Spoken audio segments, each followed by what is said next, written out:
when you have sweet people with a mic that talk about all the weird things they like, making all the topics up as they go, kind of just going on with the flow. So welcome to the show. Sit down in your chair and just go press play. Coming to your screen now without delay. Listen to the rant any time of day.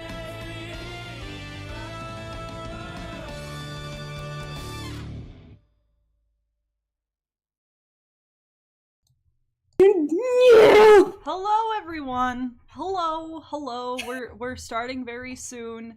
We were ranting about Disney live action. Idiots, da la la la. 3 idiots. Sorry. One day we're going to do. I noticed that a lot of TV shows do this for marketing. When their new show is coming out, they get the cast of their show to sing their theme song.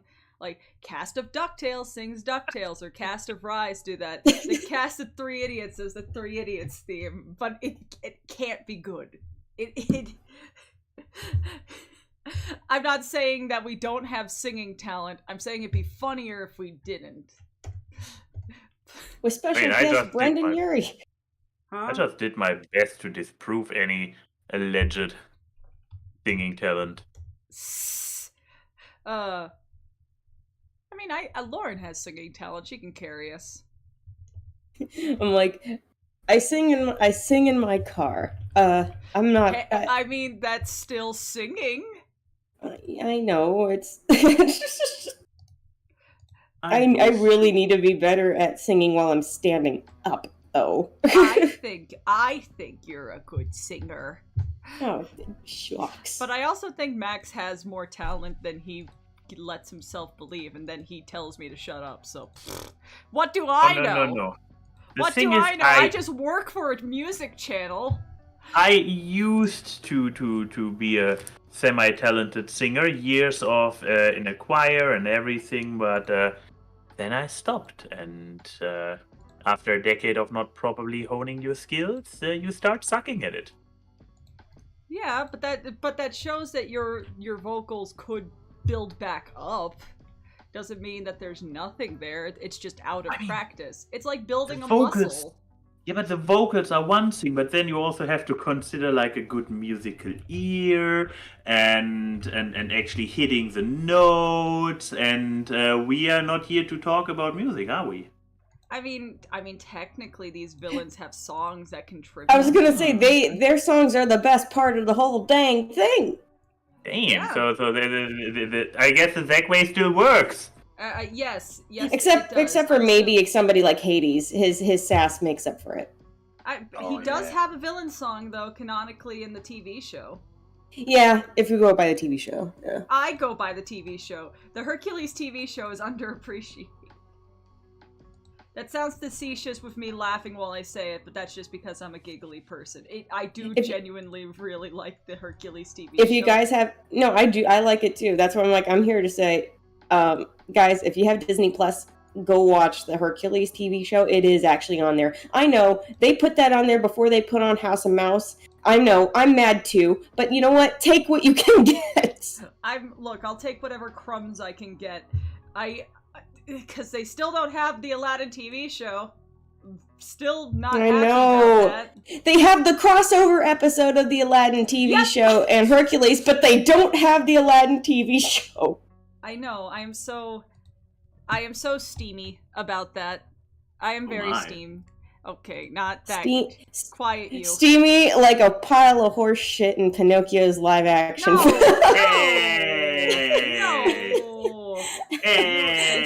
Thank you, Charlie, for linking it in my server. You're a peach. But yes, hello everyone. Welcome to 3 Idiots, where 3 idiots discuss random things. Today we are doing a tier list because that's a natural progression from 3 months of doing a battle bracket. And so yeah, just give me one moment. I'm getting the actual tier list up on the stream because I have a rant. Guys, I have a rant before we start. Also, please share with us. I will in a second, hun. But like, Okay. my rant is, I fucking hate web page file format. I was so happy with myself yesterday because I wasn't having a good day. Chrissy was having a no good, terrible, no awful day. Welcome to Mercury in retrograde.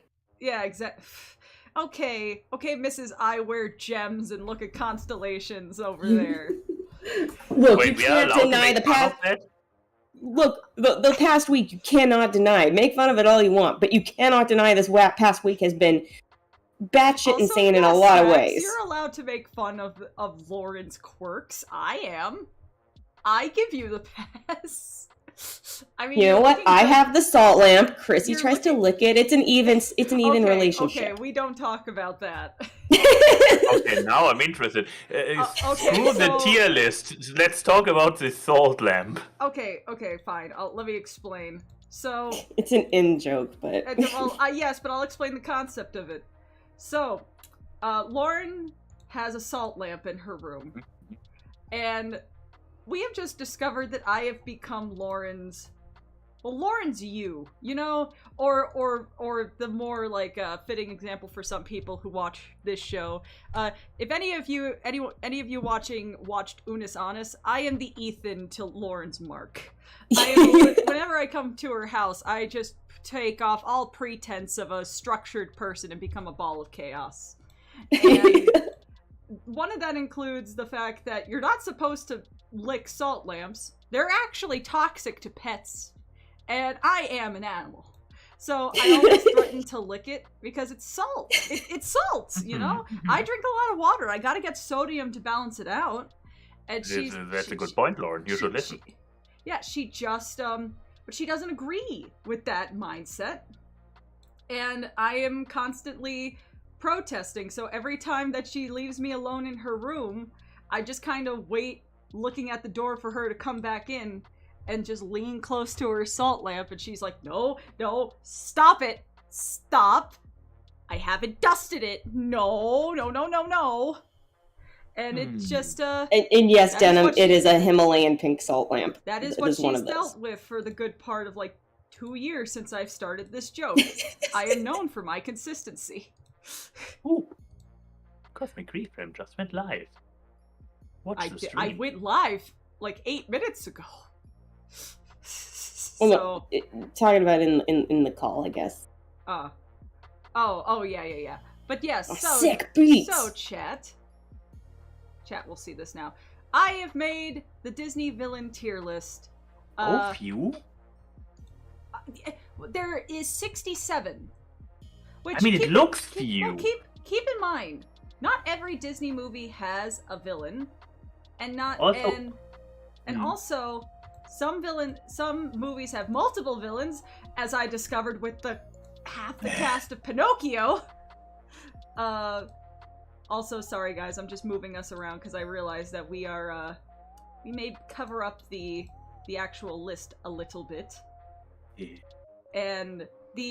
But yeah, my rant about web page format. I'll just have you two get cuddly over there. Is anybody else hearing music? Well, yes. Yeah, I put music on in the background so it's not just dead air when we're not talking. I appreciate it. Oh, because I'm screen sharing my browser, so you actually hear what's playing in my other browser as well. So you're hearing what the chat hears. Maybe to a lesser extent, because I have it turned out a fair bit on the stream. So, but yes. We have Matt, okay. Yes. Mad Hatter being like, some of the villains are pretty questionable. Some? Yes. But here's the thing. As people see, I have the basic A, S to D ratings. We need to adjust this. I wanted to wait until my other two idiots were here for me to change them. Because when we did the films of 2021, I also waited until you guys were here for me to change it. So I feel like it's only right. And Max, you are the tier list not expert, but you know the closest thing we have to one. The closest thing, yes. So yes. I thought, Max, in your infinite wisdom, what should we make these tiers called? First and most important one, switch out C with mid. God, why is this the Gen Z word that you have attached yourself to? Alright. Okay, what else do we have? So we are talking villains. Yes. So, I mean, S is still like what is peak villainous for us? Also maybe before we go into the ranking, how are we going to judge those villains? What are our criteria to determine if we are looking at a good villain or a bad villain? I think you can say, also just to say, Darren, I count Pete as a villain as in like most of his appearances. I just use the one from Goofy movie. Because he's a contrasting father figure as well to Goofy's, so that's to be, as an act of opposition. Yes. If anything, to be a mirror of what could be. Yes. I will state, before people ask questions, no, Abuela is not on this list because she's not a villain. And I didn't know what would be a good picture to put generational trauma. But like the emotional damage. But no, I have omitted characters that are antagonists and not villains. Because I know that people are also going to be like, where's the girl from Raya? She is technically not a villain. She was an antagonist, but she was trying to stop the thing that was turning everyone to stone in the first place as well, but just for different meanings. I had to make some omissions. Yeah, I mean, with her, you could make an argument that she is a villain. But I mean, every list that I looked at didn't include her. So, I looked on the official Disney villains list and Pixar villains list, which there are very few Pixar villains, which is also why I included Pixar. Because if we did a tier list of just Pixar, it would be a 6-minute long stream. Because Syndrome would go in S tier and everyone else would go below him. I mean, he has it written all over his suit. Of course he's S tier. Yes. But that brings up an interesting question. So yes, criteria for a good villain. Because there are also like aesthetic has to be part of it. Yeah, aesthetic is a fair point. And I mean, as OSP in their, I guess it was Trope Talk Villainy or whatever, pointed out that, there are different types of villains. There are the villains that are complex and the heroes of their own story. And there are villains who just are evil and relish in it. Yes, so I think both have their place and both can be great. I think aesthetic, memorable. Use of their screen time. Memorable is a good one. Because there are some villains who probably, when you look into it, are actually very fascinating, but or there are the villains where they themselves are the most memorable aspects of their movies. Also good. Complexity can contribute, but I don't think that's the make or break. Because at the end of the day, a movie villain does have the disadvantage that it is a movie. They only have 90-some minutes to establish. Should comedy be a category or no? Well, that's dependent on the movie, because there's some movies that aren't listed at, like, I mean, not all of them are meant to be funny. Captain Hook now, but I feel like if you took someone like Captain Hook and then someone like Shere Khan, you can't rank them completely on the same metric. Yeah. But like, Darren, Yzma's in there. Yzma's in there towards the bottom right, so don't worry. Don't worry. Yzma's actually behind A and Y. Fitting. But I just realized the benefits of other tier list streams where they don't show the tier list ahead of time. But there, for now, it's happened. So, we are learning it together. But so we have aesthetic, memorability. The other thing I would ask is villain song counted in aesthetic?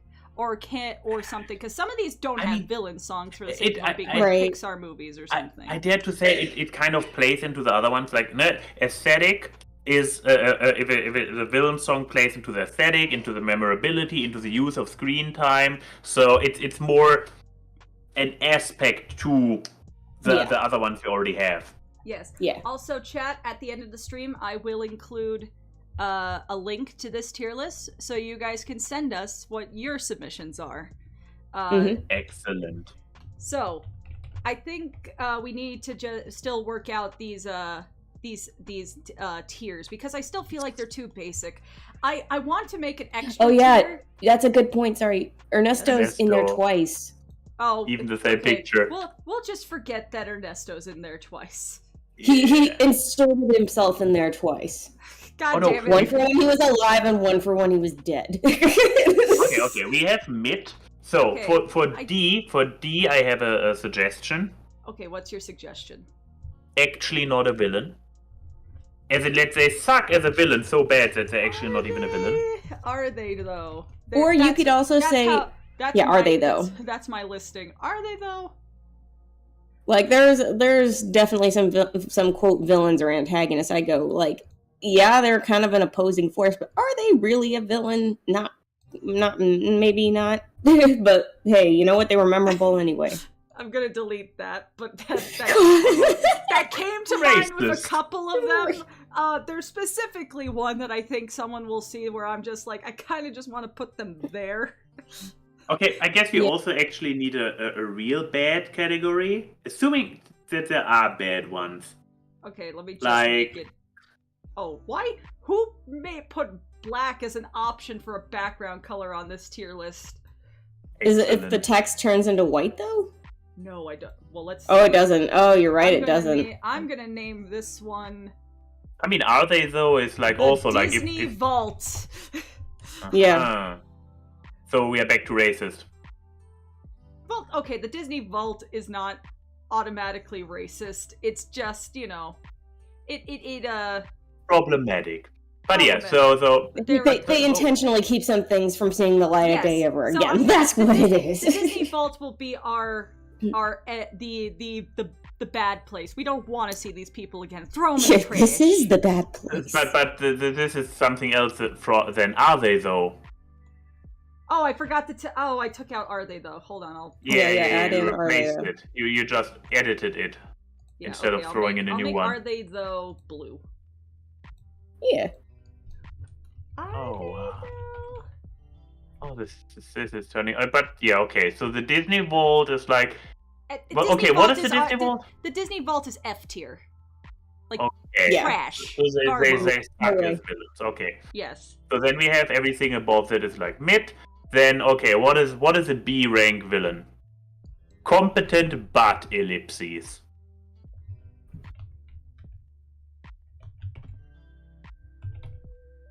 Competent but. Then A, I guess, is true villain. True villainy. True villain. Menace to society. And then I I know what S should be called. Disney Legend. Yes! Oh, just to say, so this is not related to Disney villains at all, but Josh Gad, the voice of Olaf, got regarded as a Disney legend at D23. He got inducted. Yeah. Which good for him. But also, I loved his speech where he called out a Disneyland interview. He went to try to apply to work at Disneyland back in the day to be the skipper on the Jungle Cruise, and he got denied. And he told that person, "Yeah, you might want to add Disney legend to my resume." And that's great. People should look up that speech. That is great. I mean, that is some self-confidence. Damn. I want to live in a timeline where at one point Josh Gad was a Skipper Dan. Skipper Dan is the one job I would want to have if I had to work at Disneyland. I would love to be Skipper Dan. I love going on the Jungle The closest Cruise. thing we've gotten to that is the fact that we once saw him walking around during D23 2019. So. Oh, you did. You did. Wait, did you go to D23 2019? I know you've been to a D23. I went only to 2015. I went, and then 2019 just happened. Right? Yes, and I missed that one, and it kills me. But I did get to see the animation announcement slate for that, and that's when they had the Rock come out for Moana, and and that was when I was there when they were showing stuff for Gigantic, which before it got axed. There was that too. That still sucks. Also, I like Spotweld's thing. We need a Disney Plus show that is a Jungle Cruise with Skipper Josh. Can you imagine if they made a Jungle Cruise interactive like Disney Plus show where they just get different celebrities to be Skipper Dan for different episodes? That'd be pretty cool. Disney, hire me. I will run this show. But yes, anyways, our villain list now, which will probably get me blacklisted from Disney from some things I may say. So I mean, good for you. They're not Takes the temptation away. So these are not listed in chronological order. I'm going to be very clear with that right now. But I know I can find the time order. So I'm cracking up. Is Monstro just Monstro from House of Mouse? I couldn't find a good picture of him. Okay. It's a good image.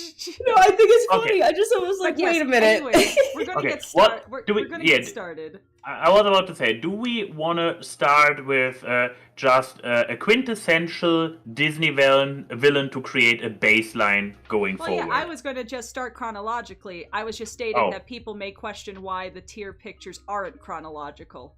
Do we really want to go chronological? I don't know, Max. Do we? Do we? I mean, can we start with the Evil Queen? Because I feel like that's a classic. Queen Grimhilda, let's go.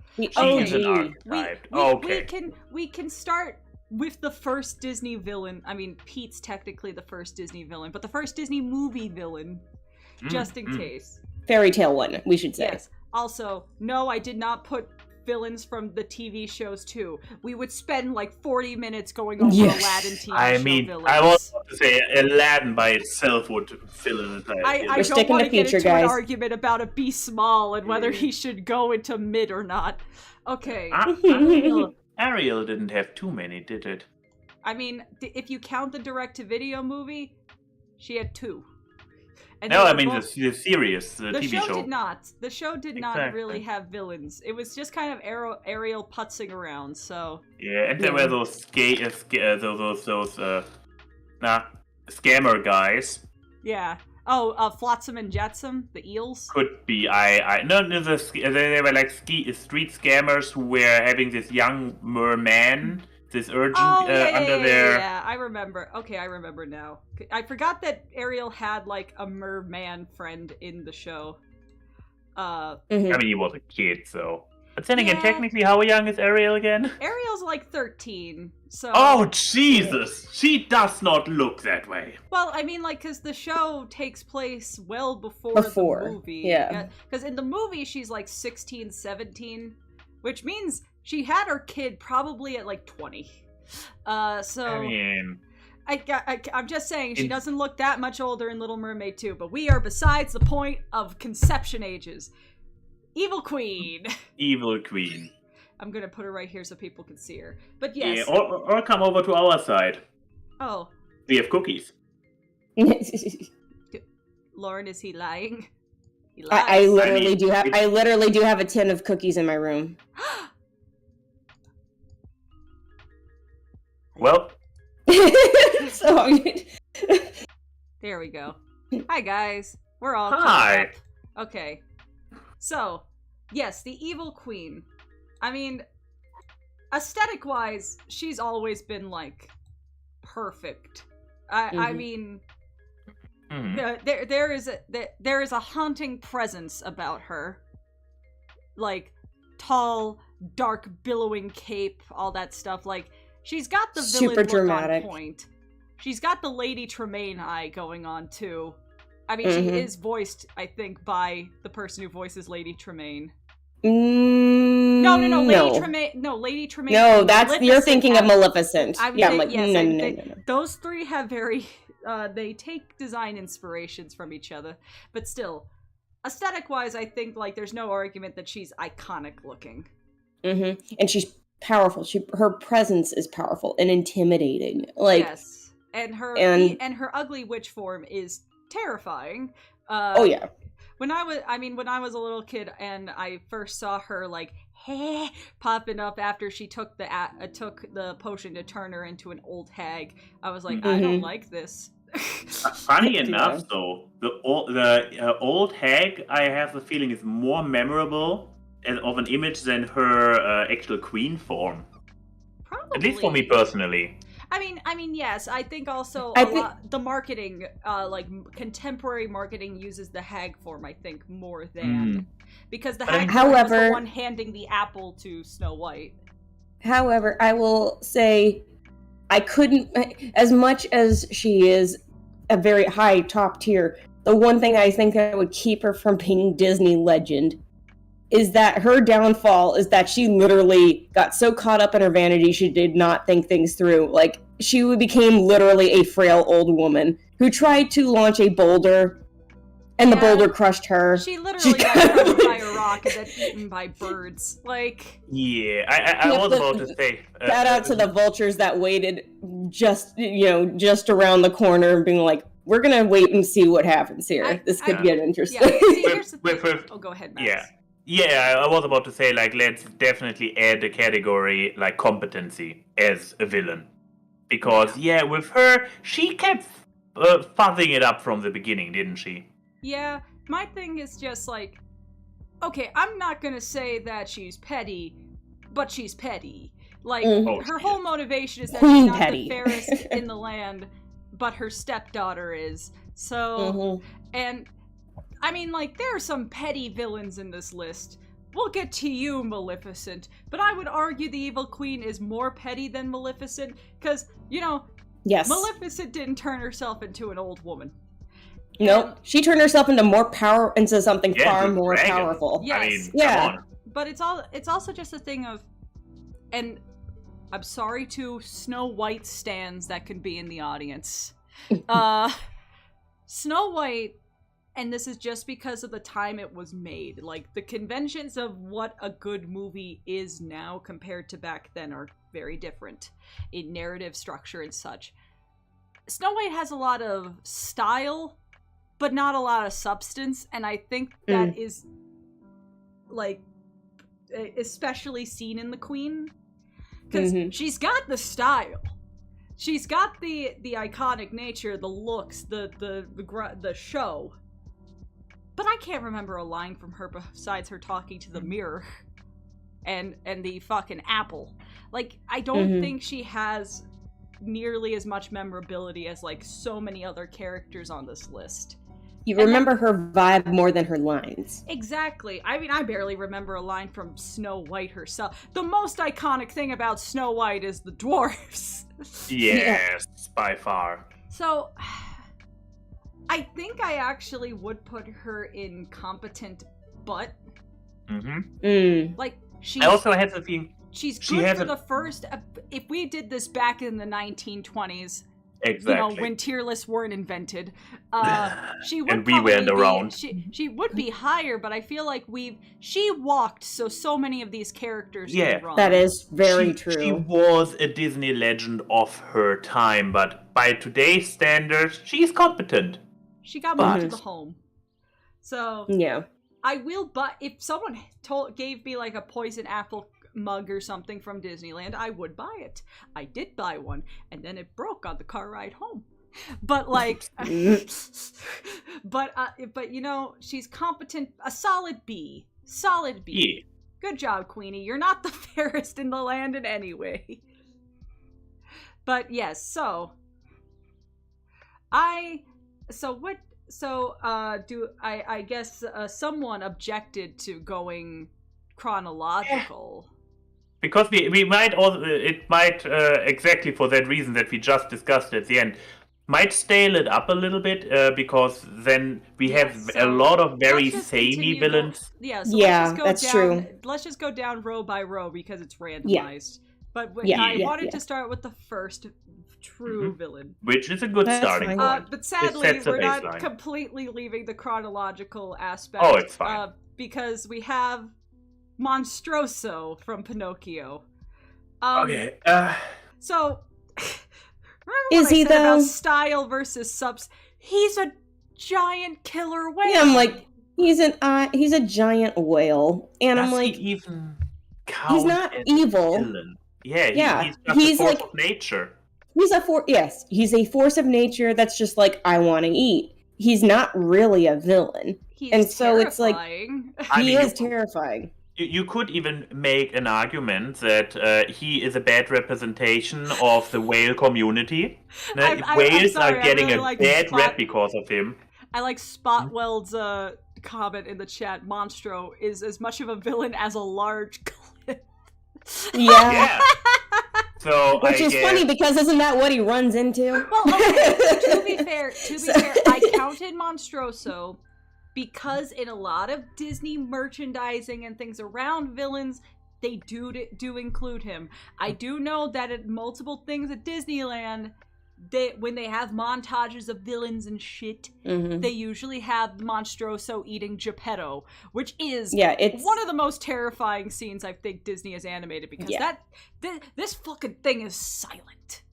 Because even so, he's not even so much silent as when he starts thrashing around, he actually roars and stuff. I'm like, I'm just saying, like, seeing just this giant landmass that, oh, that's not land. But that's the thing. I don't think he's a villain. He's just scary. Yeah, so are they, though? Yeah, No. I think I agree. I think I'll put them in the are they, though. It's the he's a a scary force of nature, but a force of nature nonetheless. Yes. So, and plus, he's more of a set piece than anything, if you would ask, the movie and Kingdom Hearts. So I have questions about the next one. What, Bowler? Mike Yagubian! Yeah, who is that in the picture? Is it Bowler Head Guy or is it the Bowler Head? Spoilers. I mean, I included both of them because they work together for the majority. They are a joint Wait. function. Wait. Do you mean by you included both of them that there are two entries in the list, or are they both? Do we have to rate both of them at the same time? I am putting just Bowler Hat Guy in here. Yeah, and Doris would have not been able to get as far as she did without him. So that's why it's almost like she's like a parasite sitting on her host. Exactly. So it's so that's why I'm like, I can't say that Doris is not enough as a villain on her own. She has to be attached to Bowler Hat Guy. I had to rack my brain about it, but the thing is that Doris actually does its villainy for all of 5 minutes in the actual movie. I went to the movie and been like, how long is Doris actually just a solo villain? And it's not very long. Yep. So she waits patiently for her plan to unfold. That's basically what it is. I get that, but if it comes to competency and motivation, they are at the opposite ends of the spectrum. I can't. And I can't add pictures to this now. Yeah, no, the way I see it is that still, Bowler Hat Guy, as you could say, okay, well, his reasonings had pettiness to them, but he still came. He's like, but he still came out of. He's a kid out of an orphanage that was like, he never got, or at least in the timeline where he became Bowler Hat Guy, he never got adopted. He became bitter because of that, and hopeless. And then it's like, how can you blame him? They don't put Doris by herself. It's just Bowler Hat Guy. So going by the Disney official, Doris doesn't count. It's just him. Yeah, and he is a fun villain. Not me. Yeah. But my line of reasoning would be between Doris's competence and his incompetency, her, I guess, positive or her more understandable motivation and his petty one, they cancel each other out, and Bowler Hat Guy as a whole package is kind of mid. Yeah, I see. Everyone's like, are they though? Like, I mean, the thing is he's not even misunderstood. He does redeem himself at the end, but also he kind of blips out of existence if you've watched the movie. He pieces out and just. And then when the future changes, he doesn't exist anymore. If we believe time works. But redemption at the end of the movie should not count. Is he the only redeemed villain on the entire list? Is nobody else getting redeemed? No, I mean, I know that. Actually, there is a couple more. Oh. So yeah, no. Because I was like, Disney is bloodthirsty, so. But yeah, so I'm not going to include are they though when throughout a majority of the movie they are a villain. You can still, both of them are. Both of them and are it doesn't villains. excuse their. And plus, when you say are they, then like you can't excuse his also, actions. You gotta admit. The fucking Goob turned himself into a villain. I mean this is my argument to raise him into the mid category, because the most memorable parts of Meet the Robinsons to me is the jokes, and most of them come from fucking Bowler Hat Gang. Yeah. He steals inventions and passes them off as his own. That's a villain right there. There is no excuse for it. Yeah. And I mean, his intentions are clearly his conscious intentions are to hurt the family. So he is definitely a villain. Yeah, I mean, like. Also, I'm just and in iconic things. Look, I'm pretty sure I have quoted the fucking part of like Goob walking through the hallway and the kids being like, "Hey, Goob, I like that binder."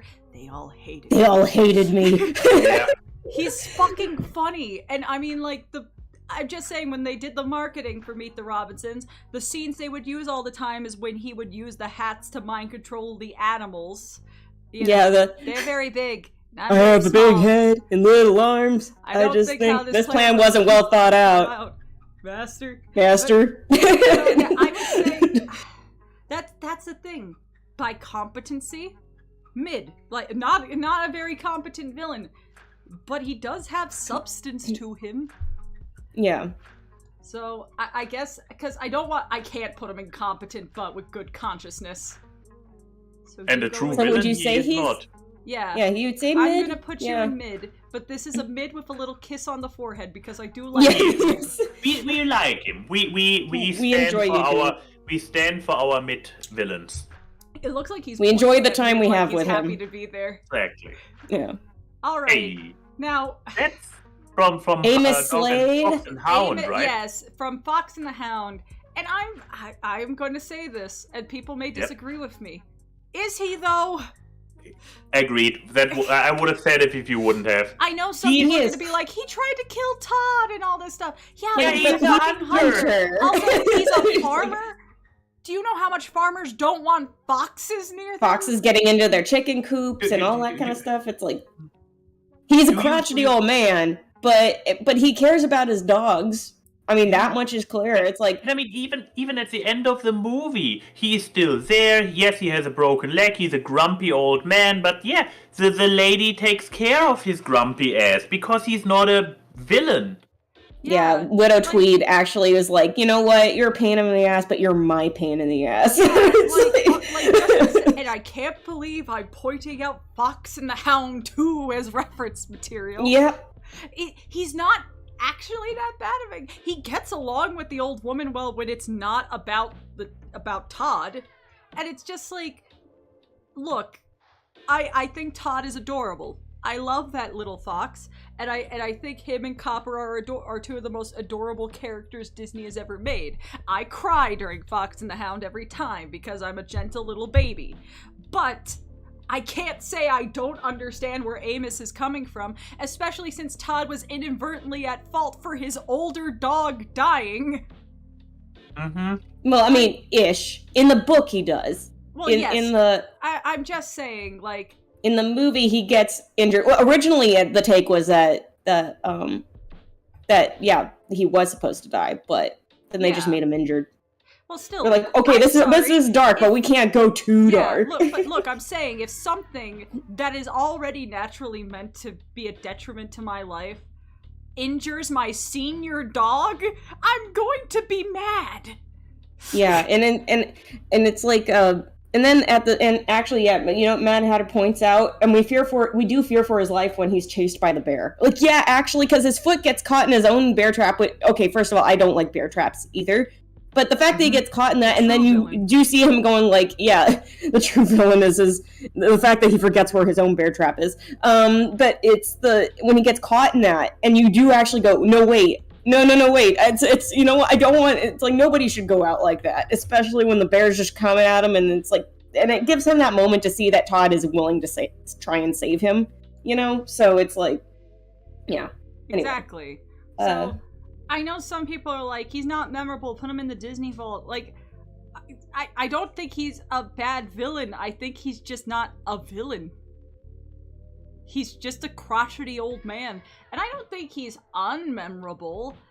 To be fair, Fox and the Hound's human characters are the least memorable parts of the movie.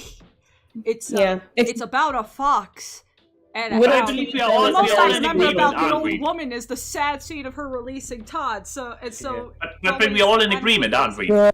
Bye, me Are they sing forever farewell. I love that Are They Though is a whale and a crotchety old man, just like Pinocchio. But yes, so next one. I mean, Chernabog is literally Satan. I don't know what else to tell you. Yeah, here's the thing. Okay, here's the thing. Okay, motivation, incarnation. I'm debating between true villain and Disney legend, because when I think villain, when I think evil, I do think Night on Bald Mountain and Chernabog.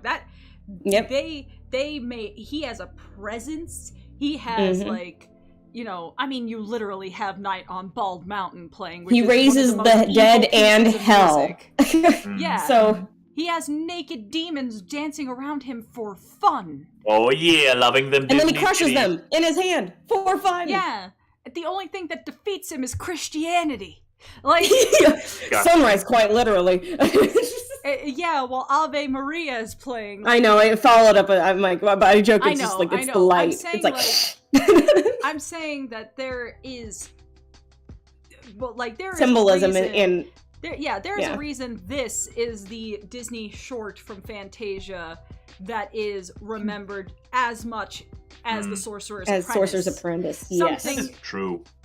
Yeah, and I mean, like. So if we go through the list, aesthetic is pretty stellar. Memorability, we just very much. Even so, he's just in his one segment in all of Fantasia. Exactly. The fact that, like, I mean, how long is the Night on Bald Mountain scene? Like 3 minutes? Yeah. And I mean, just look at this tiny picture of him. I know you could be like, hey, this is just some demon maybe from Doom or whatever. No, I look at it, and even if he wouldn't be inside a Disney villain tier list, you show me this picture and I'm like, yeah, but this is a devil from Fantasia. Spock says that his only weakness is that he's just from a musical short. No, I think that elevates how good they made it. He is that's again good use of runtime. Exactly. He makes use of the screen time that he has. Yeah. So I mean, motivation, he evil incarnate. He's the devil. He's literally Satan. That's probably the only question. Like competency. It depends on what he wanted to do. I mean, he partied until the morning hours. We have all been there, haven't we? The thing is, he is a legend for that alone.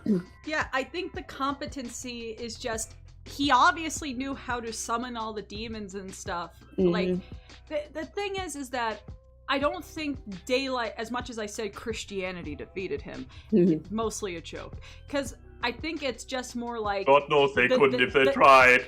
The night is his domain, and he has to go back down. It's kind of like, and I didn't include it, the fire creatures in the Firebird suite in Fantasia 2000.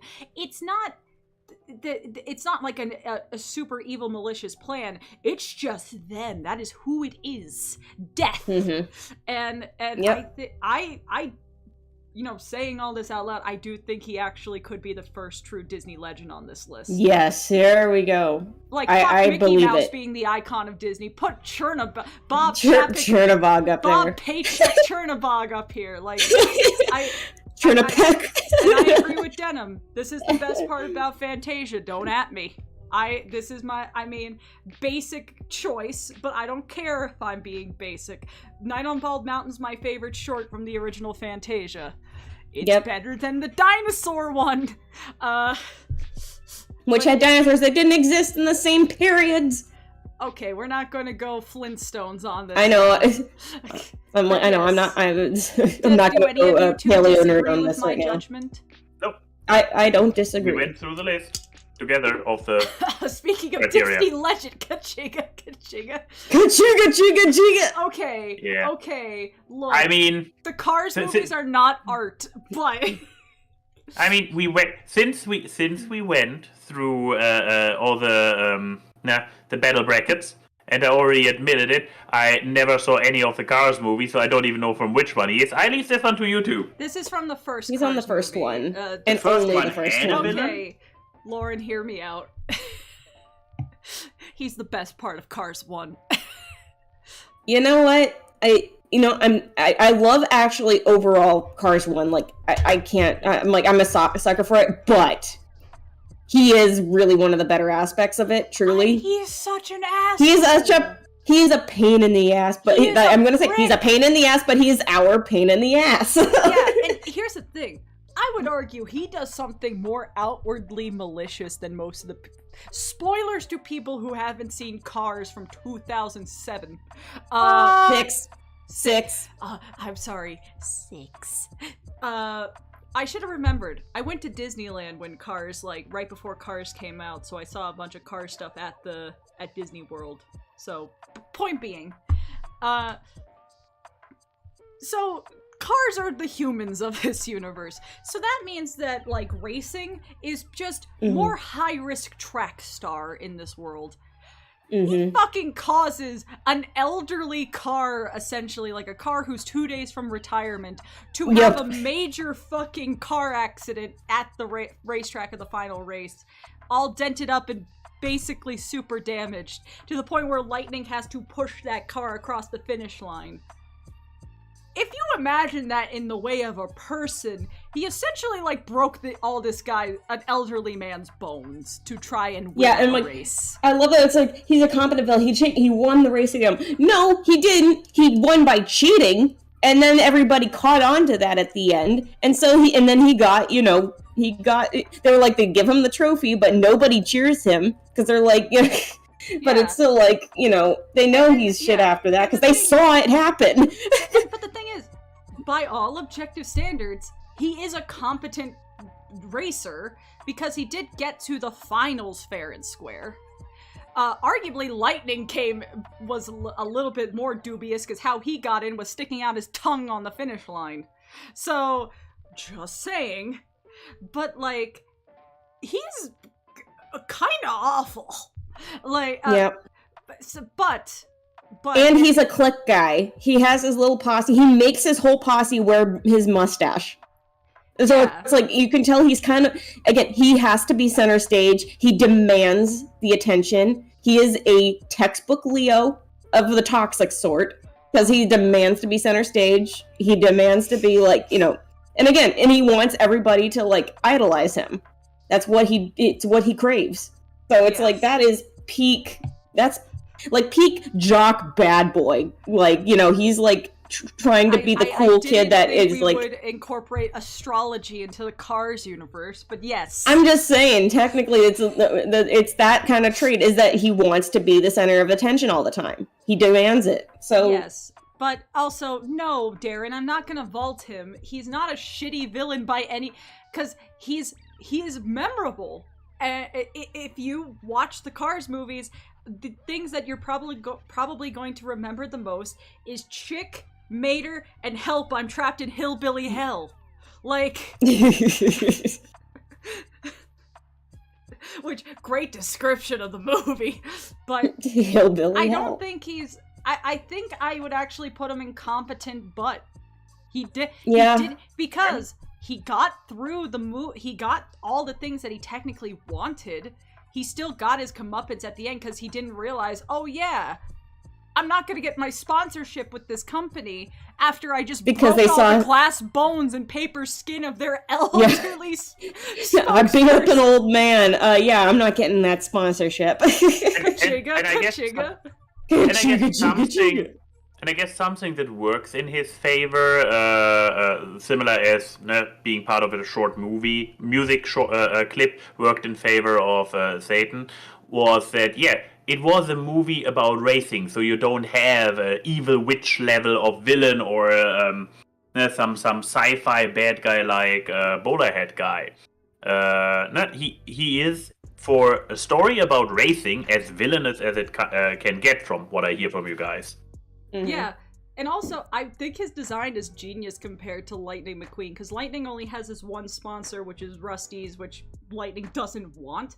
Meanwhile, Chick is like covered in every sponsorship you can imagine. He's a good dichotomy to Lightning and what Lightning could have became. Like, which is part of the reason to have a villain. So, yeah, me and Lauren, I think, both agree that he goes incompetent. Competent, but yeah. Yes. And Alright. yeah, you're right. His design is his design is great. Using the mustache, the grill mustache in the front is like Yeah. Okay, so I think look, I have like my don't, first like for the don't at me. I think Cars designs work really well. I'm gonna be like Doc Hudson is one of my favorite of the Cars designs. Again, mustache grill. So it's a great universe. No. Okay, this one I'm actually not sure I recognize him. Who is That this?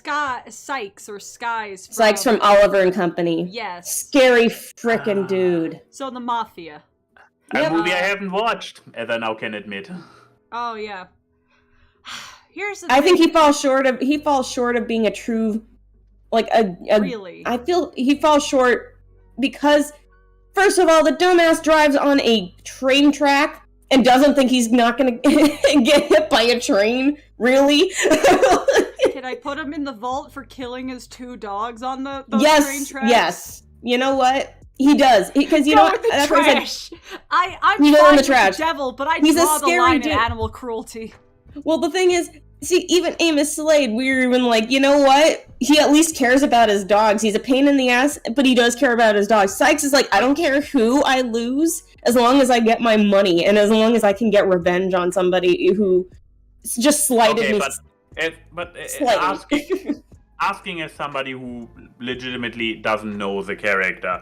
I mean, aesthetics, we just see a little bit of a nose, so I'm not sure if there's anything going on in aesthetics. He's an 80s yuppie mafia looking Okay. dude. Yeah. Given that he is in a movie that's not very memorable, how memorable is he within the movie? In true seriousness, despite him having a few scary moments because he's the fucking mafia, I don't think he's that memorable of a villain. No. The only thing that I remember from him is him driving on the car tracks, and that's the climax of the movie. This is probably a point against his competency. Yeah.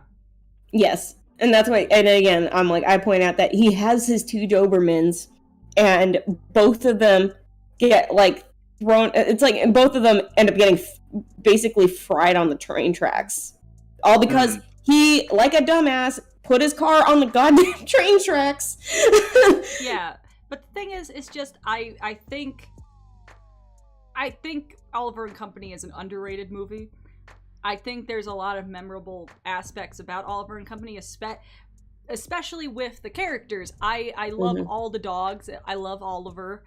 I love the poodle, like everything. The music is great. Georgette. To me, the weakest link is the villain, but I mean, the movie doesn't really need a villain. The villain is being an orphan. But like, but he does create enough of a little bit of a dangerous edge to have there. But doesn't mean he's good. It just means it's like he gives again. He's just enough of a little bit of an antagonistic energy to have, in especially when you're thinking 80s New York. Yeah, was like it's like 70s New York, but it was starting to climb out of the muck. You know, it was like it's a scary place. Yeah, but like, yeah. He, unlike Amos, because Amos you could say that he causes a conflict. This guy causes a conflict, but he's more malicious. But he's just like, I'm not seeing you on any compilations, my guy. Like, yeah. I think the Dobermans have more of a presence than he does. The Dobermans can at least go to mid, or are they though? Because, well, they're dogs. Dogs aren't truly evil. They're trained to be that way. But like, yeah. So I'm just gonna Roscoe and DeSoto, if I remember correctly. Yes, we're just gonna put you in the Disney vault right now. The rest of your movie is great, but you But okay, let's go into the trash. Into the trash on the train tracks. Go with Pizza Red. Okay, All right, now we're getting back to some nice, good classics. Lady Tremaine from Cinderella. This petty ass bitch. I want Max to go first because we Yeah. had to go through 2 villains that he didn't know. Yeah, with, go on. with her, it's a tricky one because she is her presence is insane, like with the glowing eyes and everything. Even though she's not meant to be supernatural, she has some scary ass shit going on there. So that's a big plus in her favor. Whoever designed her, I don't know Disney character designers off the top of my head, but whoever designed her and animated her, chef's kiss. You made a scary fucking woman. Yeah. I would even I would say even her house dress or whatever. This is kind of is more has more or different type of character aesthetically than the Evil Queen, for example. Well, I just made a point for the car dude that we have to take into account he is the villain of a racing movie. So him just being a cheating ass racer is okay in the universe or in the story he's the villain in. So with her just being an evil stepmom who is mistreating her adoptive daughter is within the story, because I think of her less impressive on the one hand, but on the other hand, given like compared with some of the superpowered villains, but given her function within her story, she is definitely in the upper list.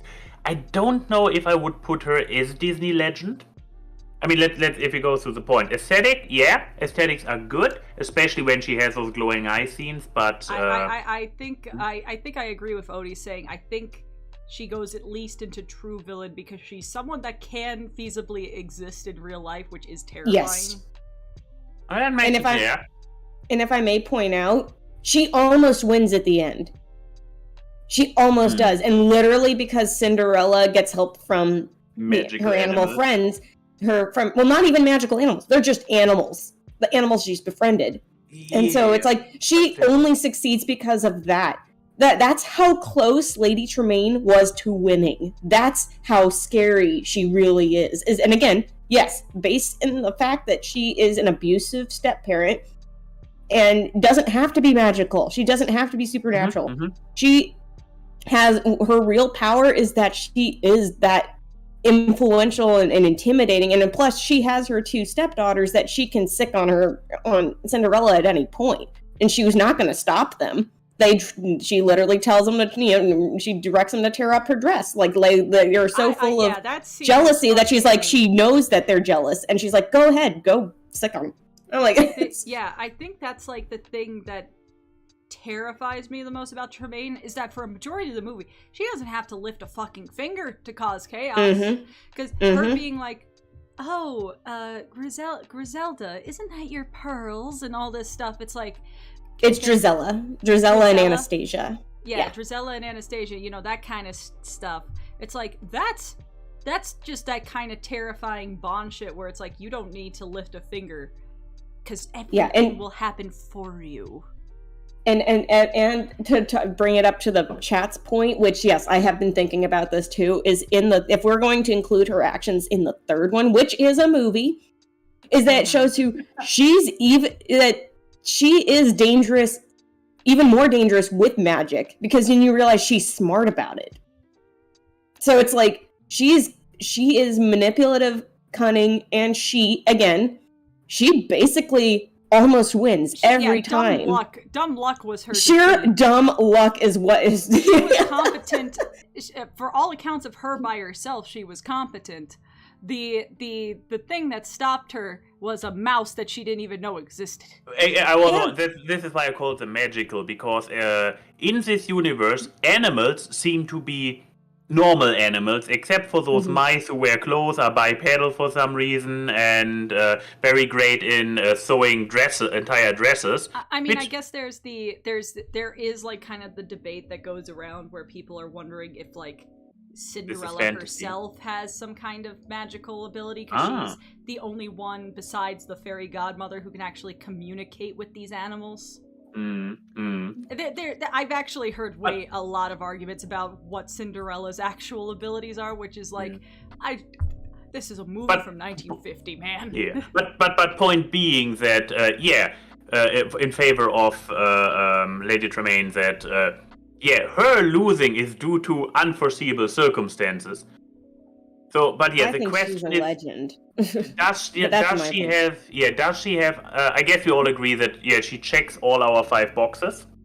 So true villain is basically guaranteed. What does one make a legend? I guess it's just kind of like, because with Chernabog, I would argue like he didn't just like command the presence in his own movie. He changed, like there's like a zeitgeist around him. He's a cultural icon when it comes to villainy kind of thing. I don't know if I could say the same for Tremaine. But she is the epitome of evil stepmother. Like, when there's that trope in every fairy tale, she is the epitome. Like, she is, like, if you think Evil Queen was, again, Evil Queen walked so that somebody like Tremaine could run. Yeah, but I would argue Tremaine ran so Mother Gothel can sprint. That's true. That's also a fair point. Do we need, if we put her up in Disney Legends, are we already breaking through the ceiling? Do we need to add Disney S-tier legends on top or something? Yeah, see, to be fair, Gothel is a witch who uses magic to get who is able to use magic, not just manipulation. Yeah. Tremaine doesn't need magic to be an evil stepmother. I am just saying. I think also just the. I think Tremaine is true villain. I just think that there is maybe just not as much time of her displaying like her complete true colors. You know, the piercing glare and everything that happens in the 3rd act of her just locking fucking Cinderella up. The actual times where she does raise a finger to completely put her in Disney Legend, but that's just my opinion. I feel like Disney has made better examples of abusive stepmothers. I can't believe. Yeah, like the one from Encanto. No, shut up. For God's sake, stop it. I'm just saying, I can't say that Tremaine is the legendary example of that when Frollo and Gothel exist. You know what? That's a fair point. Exactly. I'm thinking. Like when I thought, I'm like, oh yeah, Frollo, to technically the adoptive she parent. Made a standard, but there are characters I think go above that standard, which is a good thing. I mean, here's the thing. It's the adoptive parent. She is a Disney legend in the literal meaning of it. But I'm not. If we don't want to have the top level of the list overcrowded, maybe, who knows? Maybe she's going to move a step up throughout the evening. Yeah, who knows? We can move these characters by the end. So, anyways, yeah, that's true. Moving on.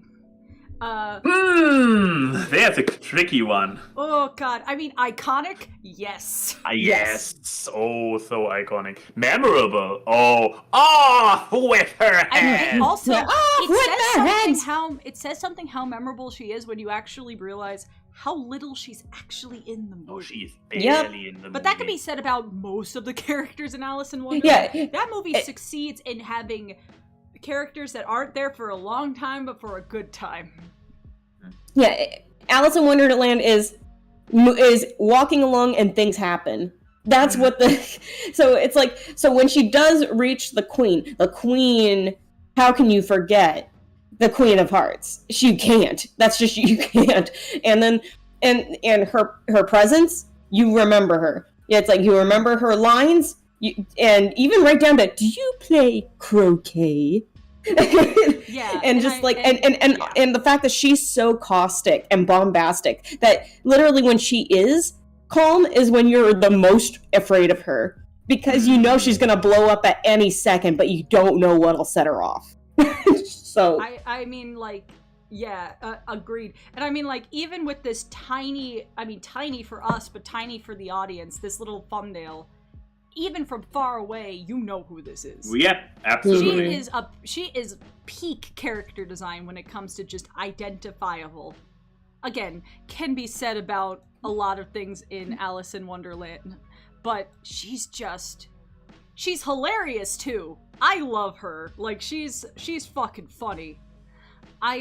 So I think this is our first truly comedic villain, I guess, unless you count Chick. But this is our first, truly comedic villain. Like, because it's not like Bowler Hat Guy where it's an are they though? Or mid kind of thing. No. She's evil. She knows how to, and she manipulates the courts to do what she wants when she puts Alice on trial for something she never did, and it's like going like she rigs the whole thing. Yeah, it's messed up. Yeah, like I mean, her performance is fantastic. I mean, her actress also did the Red Fairy in Sleeping Beauty, and the Fairy Godmother in Cinderella. And to the 3 people I knew who watch classic Flintstones, she's Fred's mother-in-law, which I think is great. It all ties together. It all comes together. But like but the thing is she, I mean, she's competent enough to be royalty, and the only reason Alice really got away was, Magic. Quite literally because the Cheshire Cat got involved. Yeah, so she... A little bit of tomfoolery, a little bit of shenanigans. Yeah, so I think, like... Billy the Ex Machina. I'm in between putting her as true villain and competent, because... Here's the thing. She doesn't think of herself as evil, she's just royalty. No. She's a spoiled rich lady. Like, she's the pinnacle of spoiled white woman. But, like, Oh, no. Is her first name Karen? Hold on, I want to say the Queen of Hearts actually has a name. I want to say also, her, I also want to say, I think maybe she falls into competent butt. If not, because when she has because the guards that she has as the cards, right? Yeah. The cards aren't exactly the most effective guards. They can lead on a freaking Scooby-Doo chase to try and get Alice at the end. So, I mean, it's... does it make for a cool sequence? Does it make for a cool visual sequence? Sure, but they never catch her. She doesn't run a prosperous kingdom by any means. No. Everyone's suffering, and she asked for red roses. They put white in. They have to paint the red ones.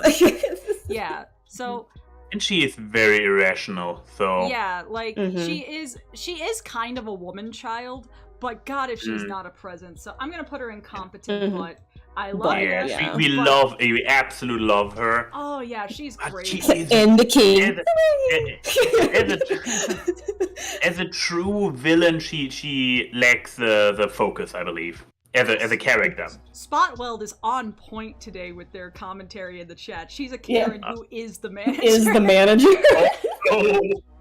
Yeah, the Spot, you get the official good chat person award so far. Thank you. Lose it. Thank you for that.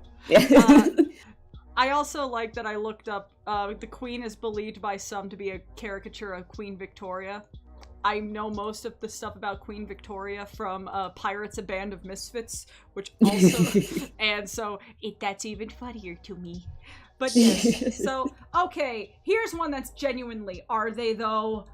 John morally gray, leans towards good at the end, I would probably say, are they though? I mean, he does lead an uprising, but at the same time, he's not really the villain. You had to think there were worse guys in his crew than him. So yeah, I'm actually gonna see what Max thinks, because Max is the one out of all of us who's seen the thing with the most modern eyes, because you and I grew up with Treasure Planet lore, and he only saw it a couple of years ago. True. That is a fair point. Yeah. So. Oh no, that was the end of my sentence. I just trailed off. Okay, fair. Oh yeah. Thinking about him, I was about to ask, like, what were his actual villainous acts? Okay, he is willing to betray. He basically infiltrates this entire ship with the clear intention to take it over, to cause a mutiny, to then get to the planet to get the treasure that was it his treasure that he got with somebody else, or did he just know about the treasure? The other like true villain of this movie is later in this tier list, which because he's helping a much more obviously aligned villain. Yeah. But I mean, just Long John Silver doesn't kill anybody. Yeah, this is also like, okay, is he? I mean, there are those people who join a crew of evildoers intentionally to distract them from it, but he is willingly joining up with them with the clear intention of doing bad things, right? Yeah, because he wants money. Yeah, he is a pirate. He's not like a hunter who is just doing his job. The only thing that stops him is that he gets paternal instinct towards Yeah. So I'm not sure if right now. I'm sorry. Jim Hawkins. Yes. Jim Hawkins. I'm not sure if I want to say that he is not a villain. He is obviously a lot softer. Mm-hmm. But compared to the two we already have in Are They Though? No, his motivations are greed. He's willing to fuck people over. He's just not evil through and through. You know, when you put it like that, I think he is kind of similar to Bowler Hat Guy because he is a charismatic character. That can go without saying. And you know what? And he's still a step up because he does have he genuinely does care about Jim at points. So. And I mean, he also was relatively successful in his endeavor. Mm-hmm. I want to almost make a point for competent, but has a too big heart for his profession. Yeah. Ooh, I think I agree, Lauren. I agree with that too. Yeah. Could you imagine how boring this list would be if it just would be S, A, B, C, D? Yeah, this is why I waited until we were all together to make the actual tiers. Yeah. Okay, this guy got his motivation because he hated cats. This is the butler from Aristocats. Yes. Though I would argue, this guy had a little bit of motivation, because if I took care of a eccentric old woman and she was leaving her inheritance to her fucking cats, I'd be mad too. I mean, I don't agree with the poisoning, but or attempted poisoning. But I dare to say you only sympathize with him and like him because he reminds you of that lady from Central Park. Helen What's her from name? Central Park. Yes. No, he doesn't have a cool rap male. number. I don't sympathize with. I only sympathize with you if you have a cool rap number.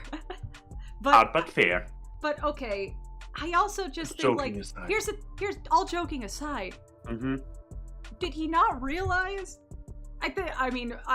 Many contemporaries have pointed this out. He would have gotten the money because he probably would have been the one who has to take care of the cats, so he would have gotten in charge of the money to... Wah, wah, wah. I'm sorry. His motivations are dog shit. Yeah, and he's losing against a bunch of animals. Yeah, I think we have another vault number on it. His lifespan is longer than the cats. Yeah. I mean, here's I want to raise an alternative to the Disney Vault. Sure. Introducing a new row, which is like meh. Okay. No, new one. Send his ass to Timbuktu. Isn't that mid? Mid is supposed to be meh? But meh. Yeah, mid is meh. I mean, then it's below meh because. But do we instantly want to jump from they're kind of mid, they're kind of meh to into the vault? Is there nothing in between? That's what I'm wondering. Okay, I got it. I got a good one. So let me just add a row above. I was about to say what was the most difficult question right now. What's the color? Purple. Purple. Okay, and it is. Disney Direct. What if it was purple? Ooh. There we go. Ouch. That is in there. I still think brutal. That Sykes belongs in the Disney Vault. I can't. Yeah, I can't judge because I haven't watched the movie. But yeah, totally. Yeah, Oni brings up a good point. The old lady basically says at the end of the movie, if he wanted money, he could have just asked. His entire motivation is nothing. This is a nothing villain. Yeah, and he gets petty and he gets pissy while he's eavesdropping. You know, he could have like again if he had an English, if he had a brain, he literally could have just asked. Yeah. Should we send Are They Though to the bottom of the list? I think I could do No, I think it's.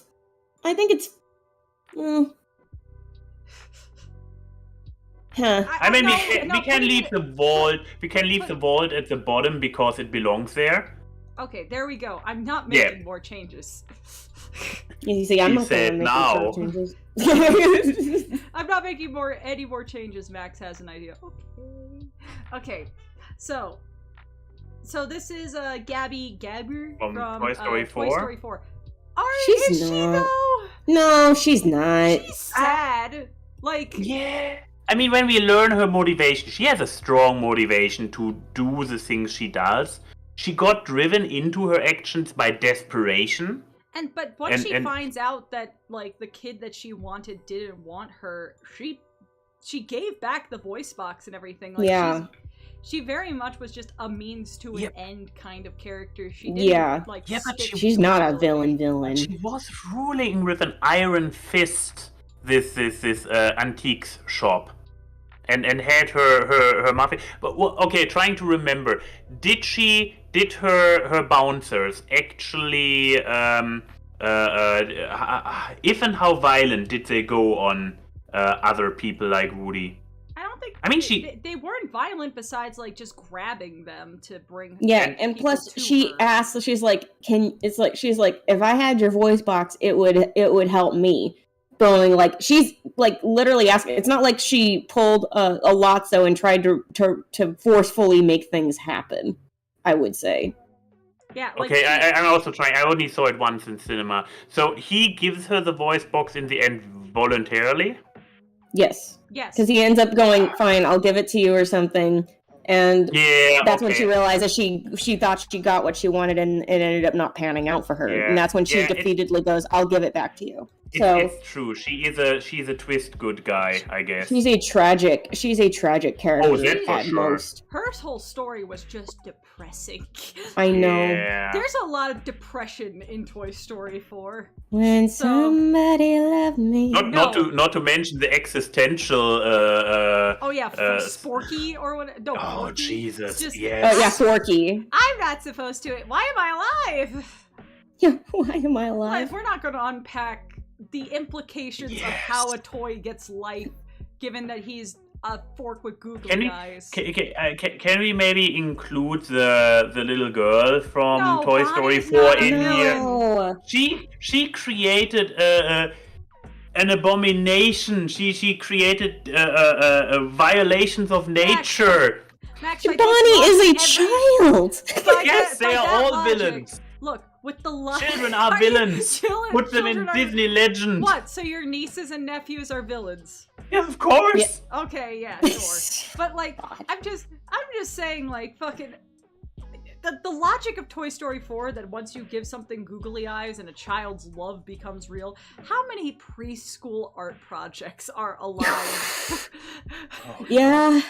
Like, I think it's like, yeah, how much vested interest does the kid put into it? Glitter glue probably are alive, and you could make some terrifying trash can monsters from. Like, it's like that one scene from Foster's where the teenager imagines a slice of pizza and then eats Pizza it and alive. eats the pizza friend. I'm like, oh my god. Okay, so yeah, not a real villain. Who is a real Nope. villain though? Mother Gothel. Oh yeah. I Mm-hmm. love her. I mean, I love Tangled. Tangled's fantastic. Yes. Mother Gothel is just... I love her so much. I'm gonna save my opinions for last because I genuinely think she's a modern Disney legend. But I may also just be very attached to Tangled. So Tangled is one of my favorite Disney movies. Rapunzel is tied for my favorite Disney princess. So, but I mean, again, Lady Tremaine ran so fucking Gothel could sprint because she is so good at manipulating. Yeah. Here's the thing. For nearly 18 years, she won. Mm-hmm. Like, and plus, because she always sweetens up her stuff with like, with I love yous and like kisses on. And I always love the touches that she always kisses Rapunzel's hair versus her. She never looks Rapunzel in the eye when she says I love Nope.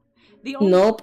Never. She looks at her hair. And that's like, The only time she ever looks her in the eyes, genuinely, was when she says, "Don't you ever ask me to leave this tower Leave this tower again." Like, she's terrifying. Like, when I first saw Tangled in, like, the cinema, and she had that, like, Mother Knows Best, which is, a comedic song in the beginning. When she says, "Don't you ever ask to leave here again," I got like, ooh, yeah, ooh, she's chilly. And you know what? I know we're probably not going to include like TV series continuity, but she also abandoned her own actual blood child. Spoilers. Spoilers for Tangled that's been out for the Ed's here. Oh, Eddie! Gothel didn't need to find out about the lights because all these gas lights. Yeah, like, she is such a good presentation of, like, action of gaslighting and emotional abuse to keep the... Because here's the thing. Tremaine didn't do anything to keep Rapunzel there besides literally locking her away. For the longest time... You mean Cinderella. Cinderella, sorry. Rapunzel, genuinely thought she had a loving mother. Yeah. Like that's the most heartbreaking thing, is that, like, Rapunzel did love Gothel. Yeah. Before she found out, oh, you're not my mother. And did I mumble, again, if you bring mother? up the series canon, she does have some unresolved feelings towards Gothel herself, because she still refers to her sometimes as mother. So that is just awful. Also, Gothel's design, she is fucking beautiful. Like, she's gorgeous. I see a strong, confident, beautiful young lady. Oh, and you're here too. I think Gothel is a prettier character than Rapunzel. Like, but I mean, she's also grown. She's grown. Like, she's an evil MILF, man. and I just... And also, just that moment where she was like, fine, I'm the bad guy. Like, immediately switches and you go, she is terrifying. And her reprise of... And she stabs somebody. Oh yeah, she just straight up stabs Eugene. So, there's that. Like, I'm sorry that I'm gushing so much about her, but there's so much good about her. And her reprise of Mother Knows Best is one of my favorite Disney villain moments in general. Like, that whole part of, like, if he's lying, don't come crying. Like, Donna Murphy knocked it out of the fucking park. Like, so yeah, I genuinely think of the modern Disney movies, which may also just because we have so many, like, twist villains and shit like that, she's just a genuine, awful, delightful villain. I think she's... she kidnaps a baby. She's a legend. She kidnaps a baby. She holds him hostage for 18 years, gaslights him, stabs somebody, manipulates other people around her to do her bidding, while in the same stone's throw will undermine them while they're trying to help her. So there's, I genuinely don't think of any way to improve upon her. I think they hit the ball right out of the park. But Max, sorry for gushing so much. Do you have any counterpoints? Let me see. So when we went in here, I wasn't sure if I would put her into Legend. But looking through it, so first of all, aesthetics, she has a good minimalist design, but you could still tell her out of identify her out of a lineup of evil stepmothers. She is very memorable. She has, like, the Mother Knows Best song and all that stuff that is very much going in her favor. Use of her screen time goes along with those. When she is on screen, she is very dominating. She is also pretty competent. I mean, at the end, stuff just spiraled out of control, and she didn't expect this ultimate sacrifice from Eugene. And yeah, motivation. Eternal life is not dying is a more solid motivation than most of the people on this list have. Mm-hmm. So, I mean, she's definitely true villain at least. Not a legend, I guess. I mean, She does But- almost win in the end. yeah, exactly. So, so Lauren, you agreed with the legend, or? I think, you know what? I do think legend. Honestly, and considering like that they were able to add on to her story with the show as well. And so I know we're talking about feature, but just to know that she was a great enough villain that they knew to, like, when the Tangled series came along, they're like, well, what happened here? And it tied up so many things pertaining to Gothel and it just made her even more despicable, that it's like, yeah, honestly, if we're going to be ranking truly despicable villains, she's a Disney legend for sure. And I really don't see any holes in her, like, motivation narratively. Yeah. Because, like, yeah, she stole the baby because the flower got taken. So, like, I mean, genuinely, she did this because, well, without the flower, she would have been dead.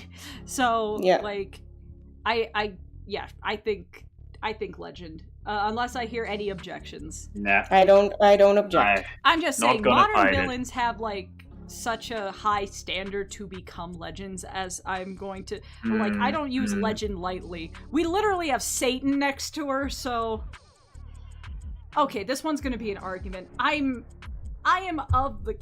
like Ernesto's character.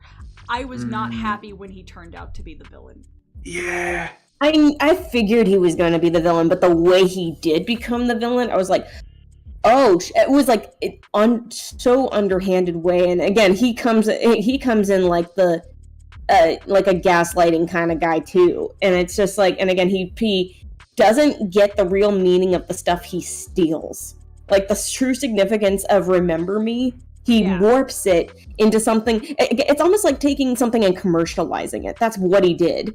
Like, It removed the meaning of the song, the ingredients- true meaning of the song altogether. Yeah, the ingredients are there for... There's a lot of things that I usually would like about him. Like, the scene of him poisoning, Yep. God, what... Who is the other skeleton? Hector. Yeah. Like the poisoning scene, that's out of context. That's fucking cold as shit. Yeah. I would usually be like, oh damn, they went there. That's great. I love the subversion when you realize what Remember Me is about and how his version is this pompous Remember Me because I'm famous thing. Exactly. Like, and also if people have seen the footage of the villain thing that's going on in Walt Disneyland in the live action version of Ernesto that they have at the park, how they make that a minor key villain song, awesome. But like, all the ingredients are there, but the thing is that the time that he spends with the main character, and I just don't... It's the Hans... We're gonna get to you there, Mr. Sideburns, Well, but it's the Hans I think... principle. I genuinely... I disagree. I don't think his twist is good because at the time that he's genuinely not a bad person until the twist happens. But I think again, it's when they show that.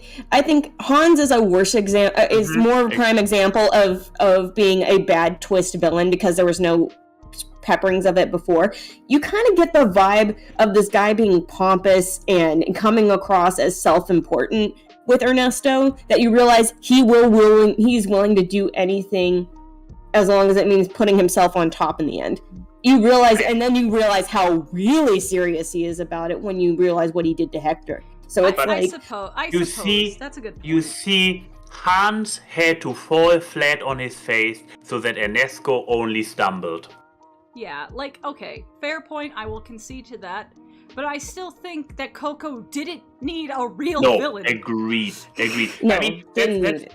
that is probably a thought we need to distance ourselves from, because I 100% agree that Ernesto, everything until the twist came, would have been perfectly fine as he was, a pompous dude who is kind of arrogant and elitist, but is also like, he's genuinely nice and helpful to Coco. No, Coco is the grandma. Who is the boy again? Ah, God. You mean you're talking about Miguel? Miguel. Okay. Yeah, then he is like welcoming and treating Miguel sincerely nice, which is the thing that sets him above Hans in my eyes, my regard. But yeah, he's also okay. But trying to look at him, I mean, that he has such an unthankful positioning in the narrative as an unnecessary twist villain is definitely taking points off. But if we try to look at him outside of that aspect... We're sorry, Odie. I haven't watched Coco in like a few years. So, sorry, he called us numbnuts. Yeah, but with... Like I said, Miguel. Before that ever showed up in the chat. Max are numbnuts. Oh yeah, I am. Yeah, but... Yeah, okay, I will concede. You guys bring up good points. I concede my point that it's the Hans principle. He's built up better than Hans.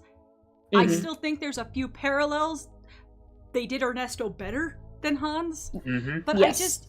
I guess my main complaint, I just feel like he's unnecessary. No, I also agree with that. Agreed. It's like the threat of just being forgotten is bad enough. You don't like the existential threat versus having to have a villain.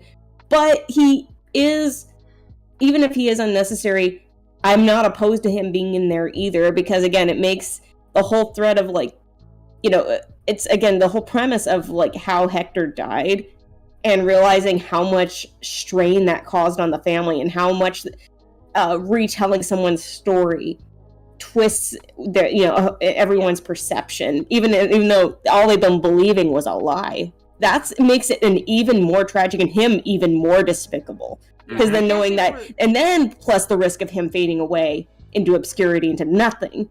Yeah. That makes it a much stronger case of like, this is him pulling a Hans, but doing a better job. Yeah, because, like, I guess if we're going, because I think, like, look, I may find him unnecessary, and I'm getting agreements from what we get, not what I wish we had, but what we get.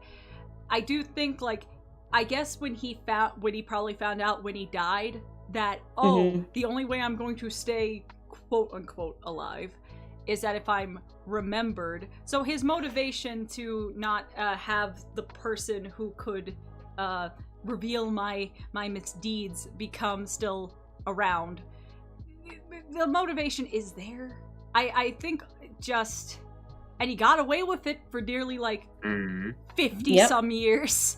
Until literally Miguel had to go to the land of the dead and come back going like, hey, so I found out some stuff. And I dare to stuff say that otherwise would have not been found out had that not happened. Like, there is some very interesting things when it comes to dissecting the character of, like, being a famous person, being remembered. The fact that he is remembered as a tragic musician because he literally died on the set of one of his songs. Which is so funny.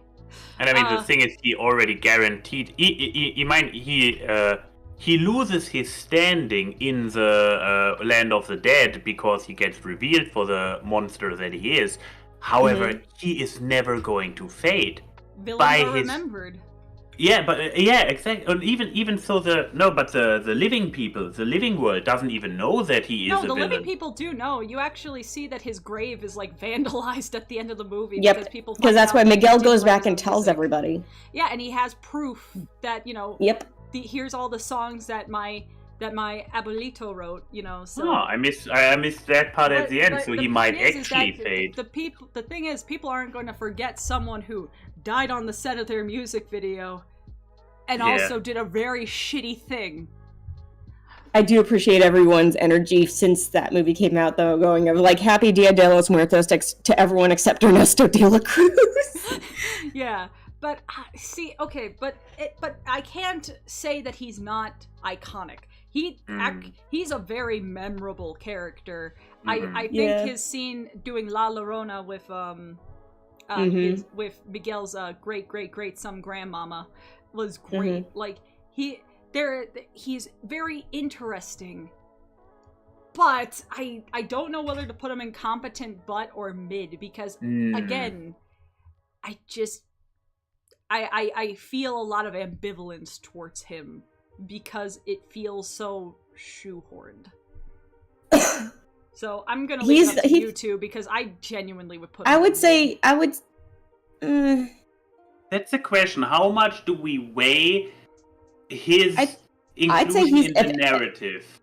I would say, if anything, he's competent, but because he does almost end up succeeding, and literally, if Miguel had not been taken to the land of the dead, yeah, he would have continued being remembered as a hero. He would have continued being remembered as somebody important, and everybody would have, and Hector would have gone on in his afterlife, basically until he would fade into nothing, because nobody would want to remember him. And that's why I go, he almost wins, but then again, it's like literally by happenstance, he is by Miguel being there.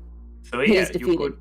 You could say, I'd say competent, but, and he's a gaslighter, and a manipulator, and a thief, and he tries to kill Miguel. So I mean, poisoned our water supply, burned our crops, and set fire to our houses. Exactly. So I say he's competent, but because, and then that would put him again. He comes out just slightly above Hans. He's not. Does he need to be in the movie? No, but when he is there, you get why he's there. So, yeah, I could see. I'll put him in competent, but don't worry, bowler hat guy, you're gonna get a friend real soon, because now we got good old Radcliffe. Okay.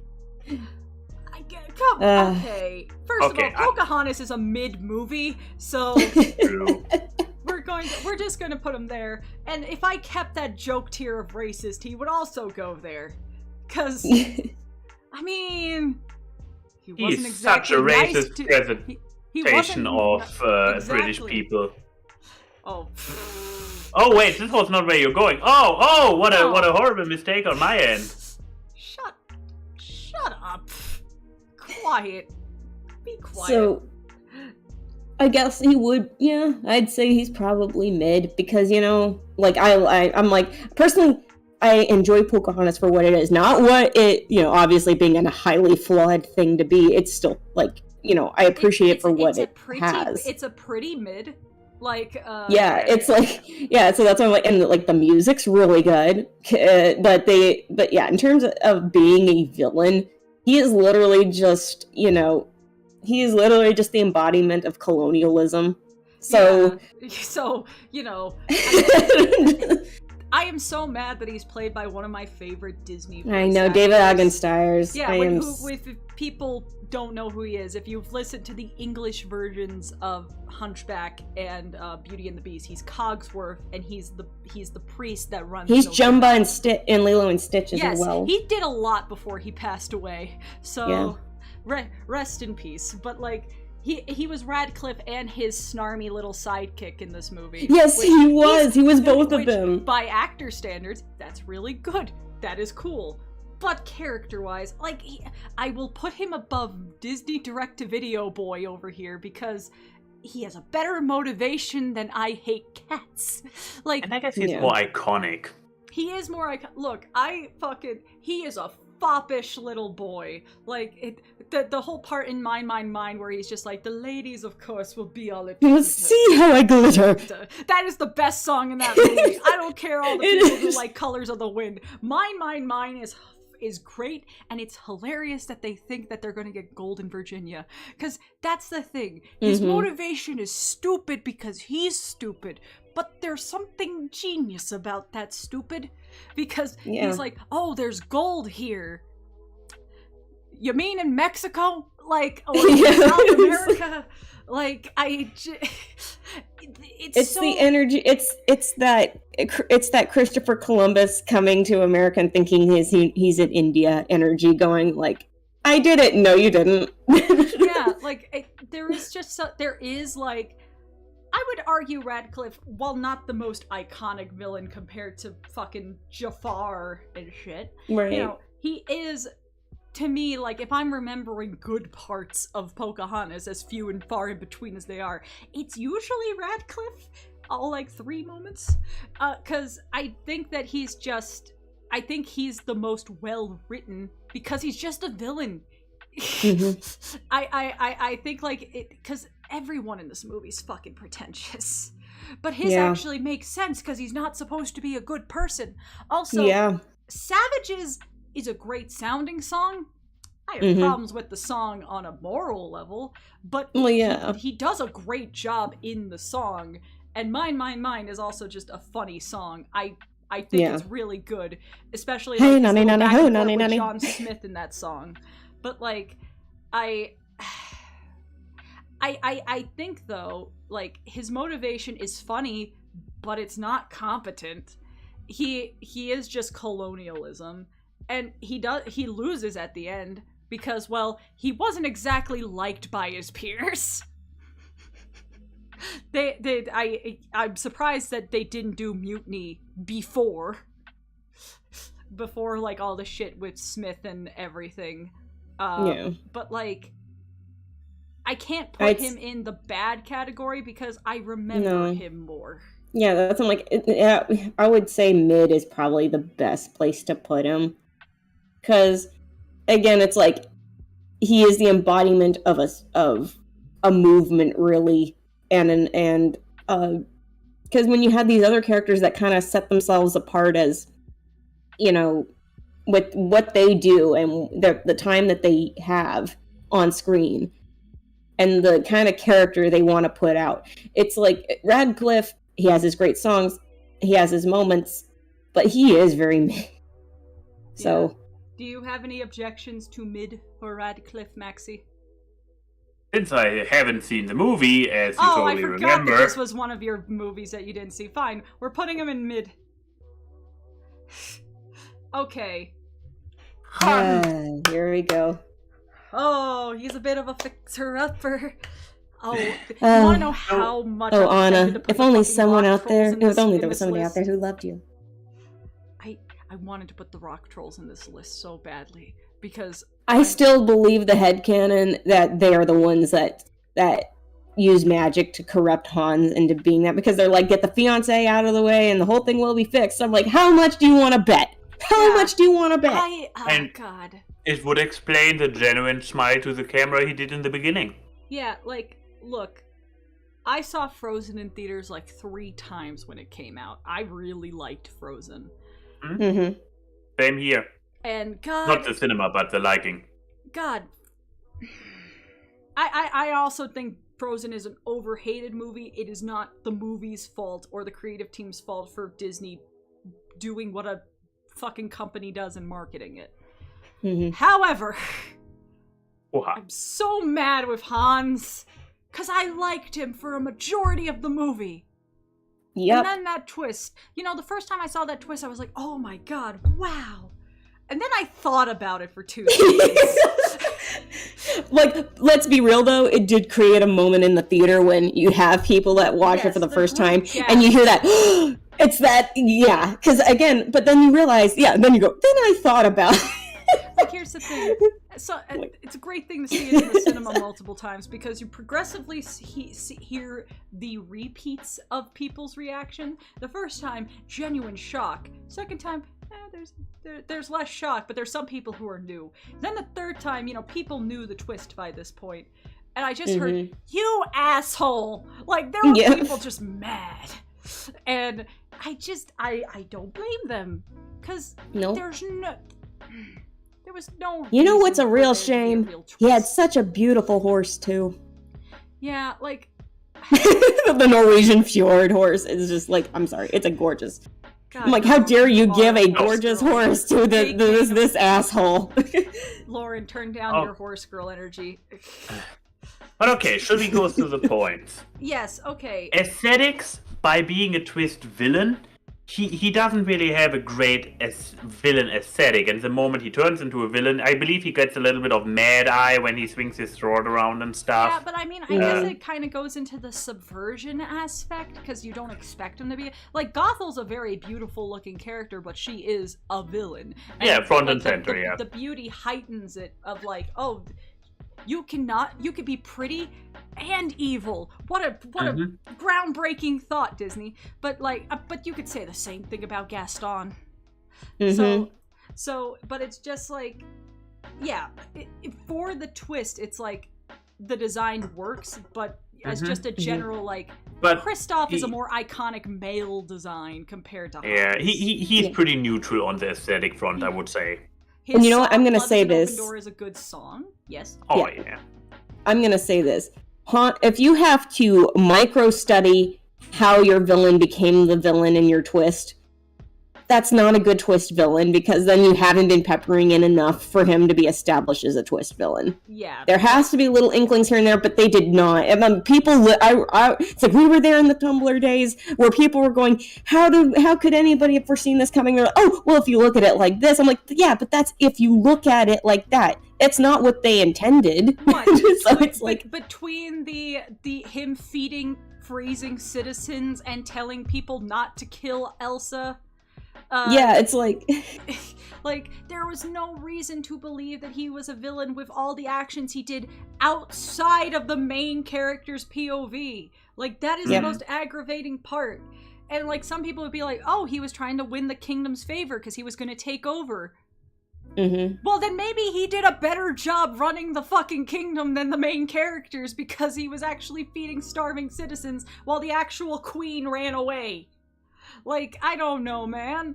But God. Okay. But yeah, back to our points. Love is an Open Door is a great song, and when you find out that it's technically a villain song, that is cool. But and they still use it in like when they like for like they have like some like Frozen dining event or something like that on like one of the cruise lines, and when they close out their live event with Love is an Open Door, I'm like, the fact that they still close out with the frickin' villain song. Yeah, so okay. Iconic song. The twist is an iconic moment as poorly as it's done. Memorable. So this makes him memorable to a certain degree.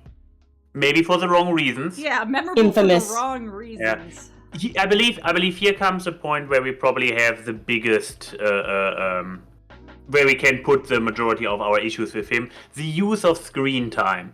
By playing him completely straight as a helpful good guy up until the twist. That is probably where the use of screen time gets, falls flat, because they use his screen time in a deceptive way. Not because he, as a villain, is a deceptive character. No, the screenplay itself is deceptive towards the audience. Which is like, his use of screen time, therefore, not done in a fair way, in a good way. Competency. I mean, he could have just ruled. He could have just married Anna and ruled by her side. Him the benefit of competence, because he could have become the prince just naturally. Yeah. He didn't have to do the whole thing of getting Anna to say yes immediately. I mean, his motivation. Yeah. Sorry. No, I'm just saying, like, there's just so much about his plan of action that you could poke like the same amount of holes as a slice of Swiss cheese with it, because, like, here's the thing. If it wasn't for Anna trying to confront Elsa about, like, all this, because Elsa was going to let Anna leave the kingdom, and also, if they just didn't go with we're gonna get engaged the night of, I don't think Elsa would have been as mad. Cause I think, like, if he was just like, oh, I'm your boyfriend now, woo! Like, there's just so much stupid in here. God. So yeah, competency not high up on the list. Yeah, I mean, he could have faked being. Yeah, he could have faked being in love for a few years, but he got carried away by being opportunistic. in the moment when Anna was already dying. Yeah, and like fucking, it's not like he was going to get married to a hag for a green card. Like, Anna's a pretty woman. He could have just stayed with her. Like, you had a good deal there. Yeah, and have a mistress by his side, like good European monarchs actually did back in this time area. Exactly. I just, God, I don't even. So where does this leave us? I don't want to even give him mid because I don't want to say I'm not mad. I'm disappointed because I am mad, but like. I kind of want to put him in the vault, but for a different reason than Sykes. I think he's just such a waste of a character. And he's, like to Odie's point, he's more competent as a good guy than as a villain. Yeah, I'm like, yeah, honestly. Yeah, he also inadvertently fucked up Frozen 2 because Frozen 2 is just obsessed with mentioning him, and I got so annoyed by it by like 15 minutes into the movie. The shorts, too. And the shorts. They just made him a punching bag when it's like, we get it, okay? We get it. Look, I can move this if you guys want, but I genuinely think, like... Nah, to the vault. They did him so dirty. Any objections?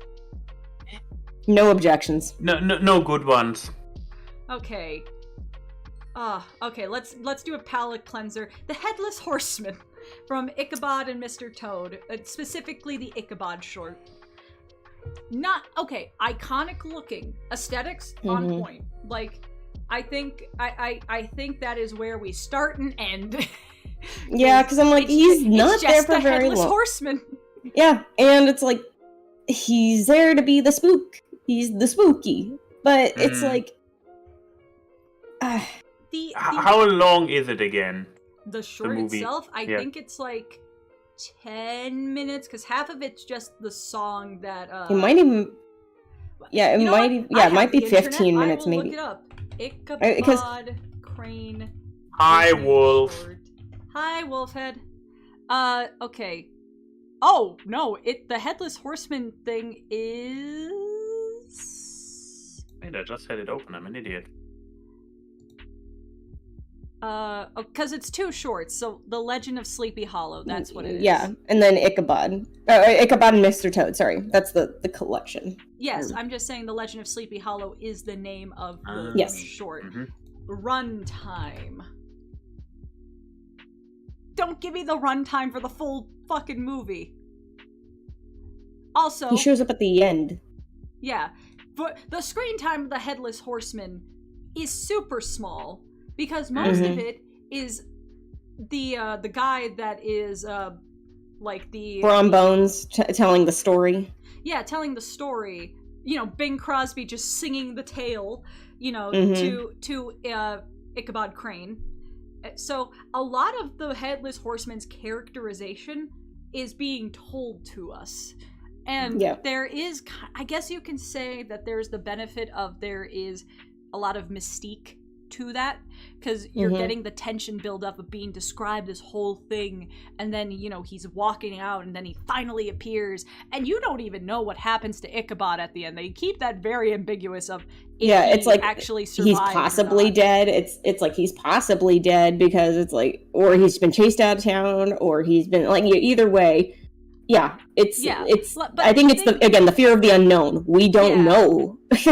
But the thing is, a lot of that is style and not substance. I mean, it's literally a short that's sung to us, but it's the thing of the gravitas of the concept of the Headless Horseman, because it's a legend that everyone knows, basically. It's an American folktale.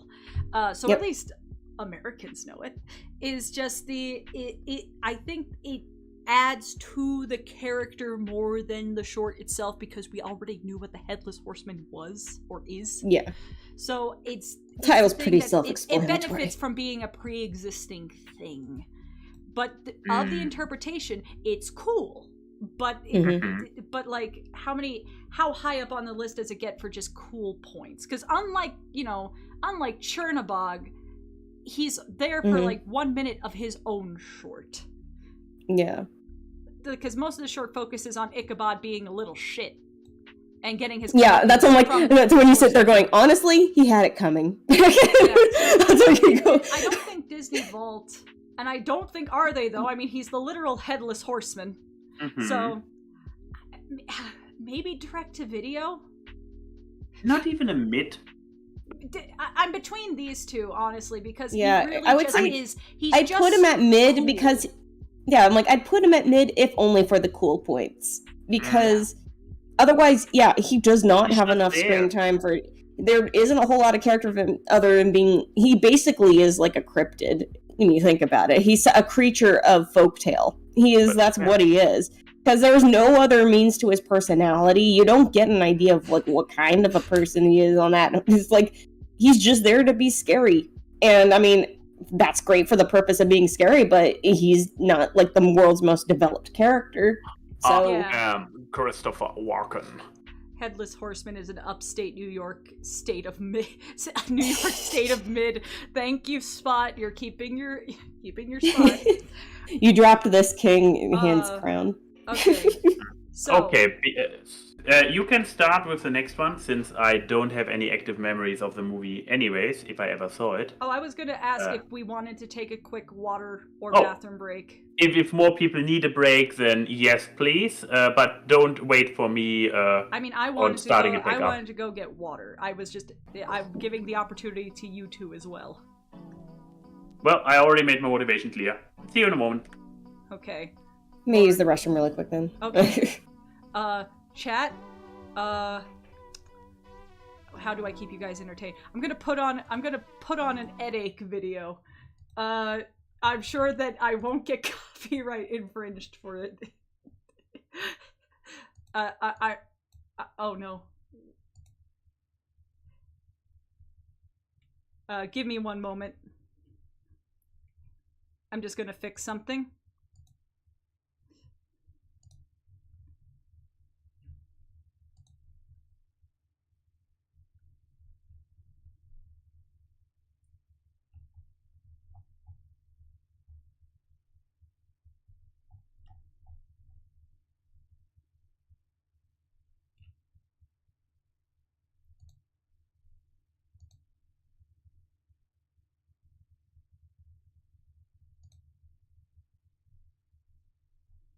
Oh, thank goodness. I thought that the thing actually, destroyed itself.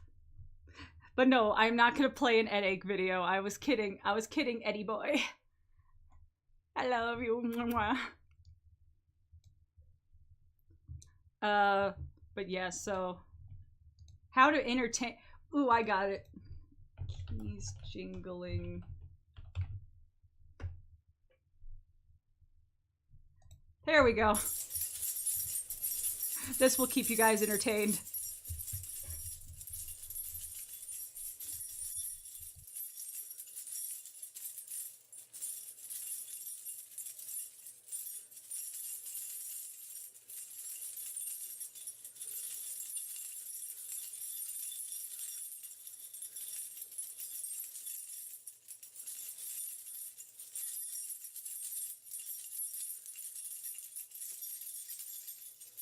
Okay, I am back. And are we watching Jingling Keys?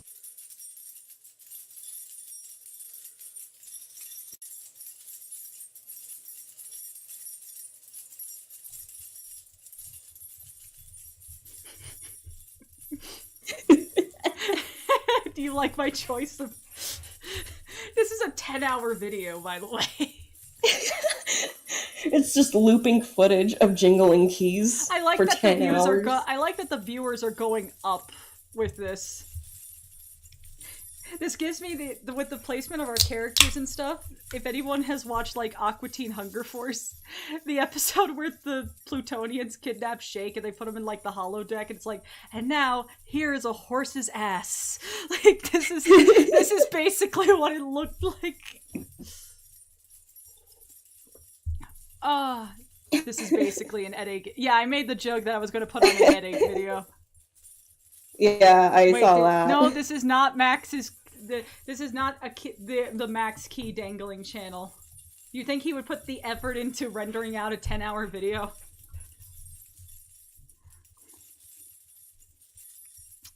Where do you put jingling keys on the tier list, Lauren? Oh, absolute legend status. Yeah. You know, I have to say,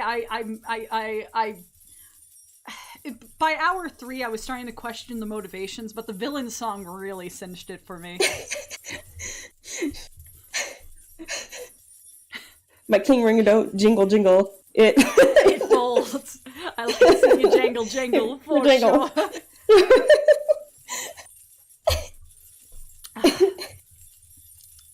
But yeah, I think I would put it on Legends list. It's much better than 10-hour Vader breathing compilation. That one I think is just mid. That's just anxiety inducing it for the first few minutes, and then then it becomes white noise after a while. Oh, we gotta be quiet. This is Ed's favorite moment.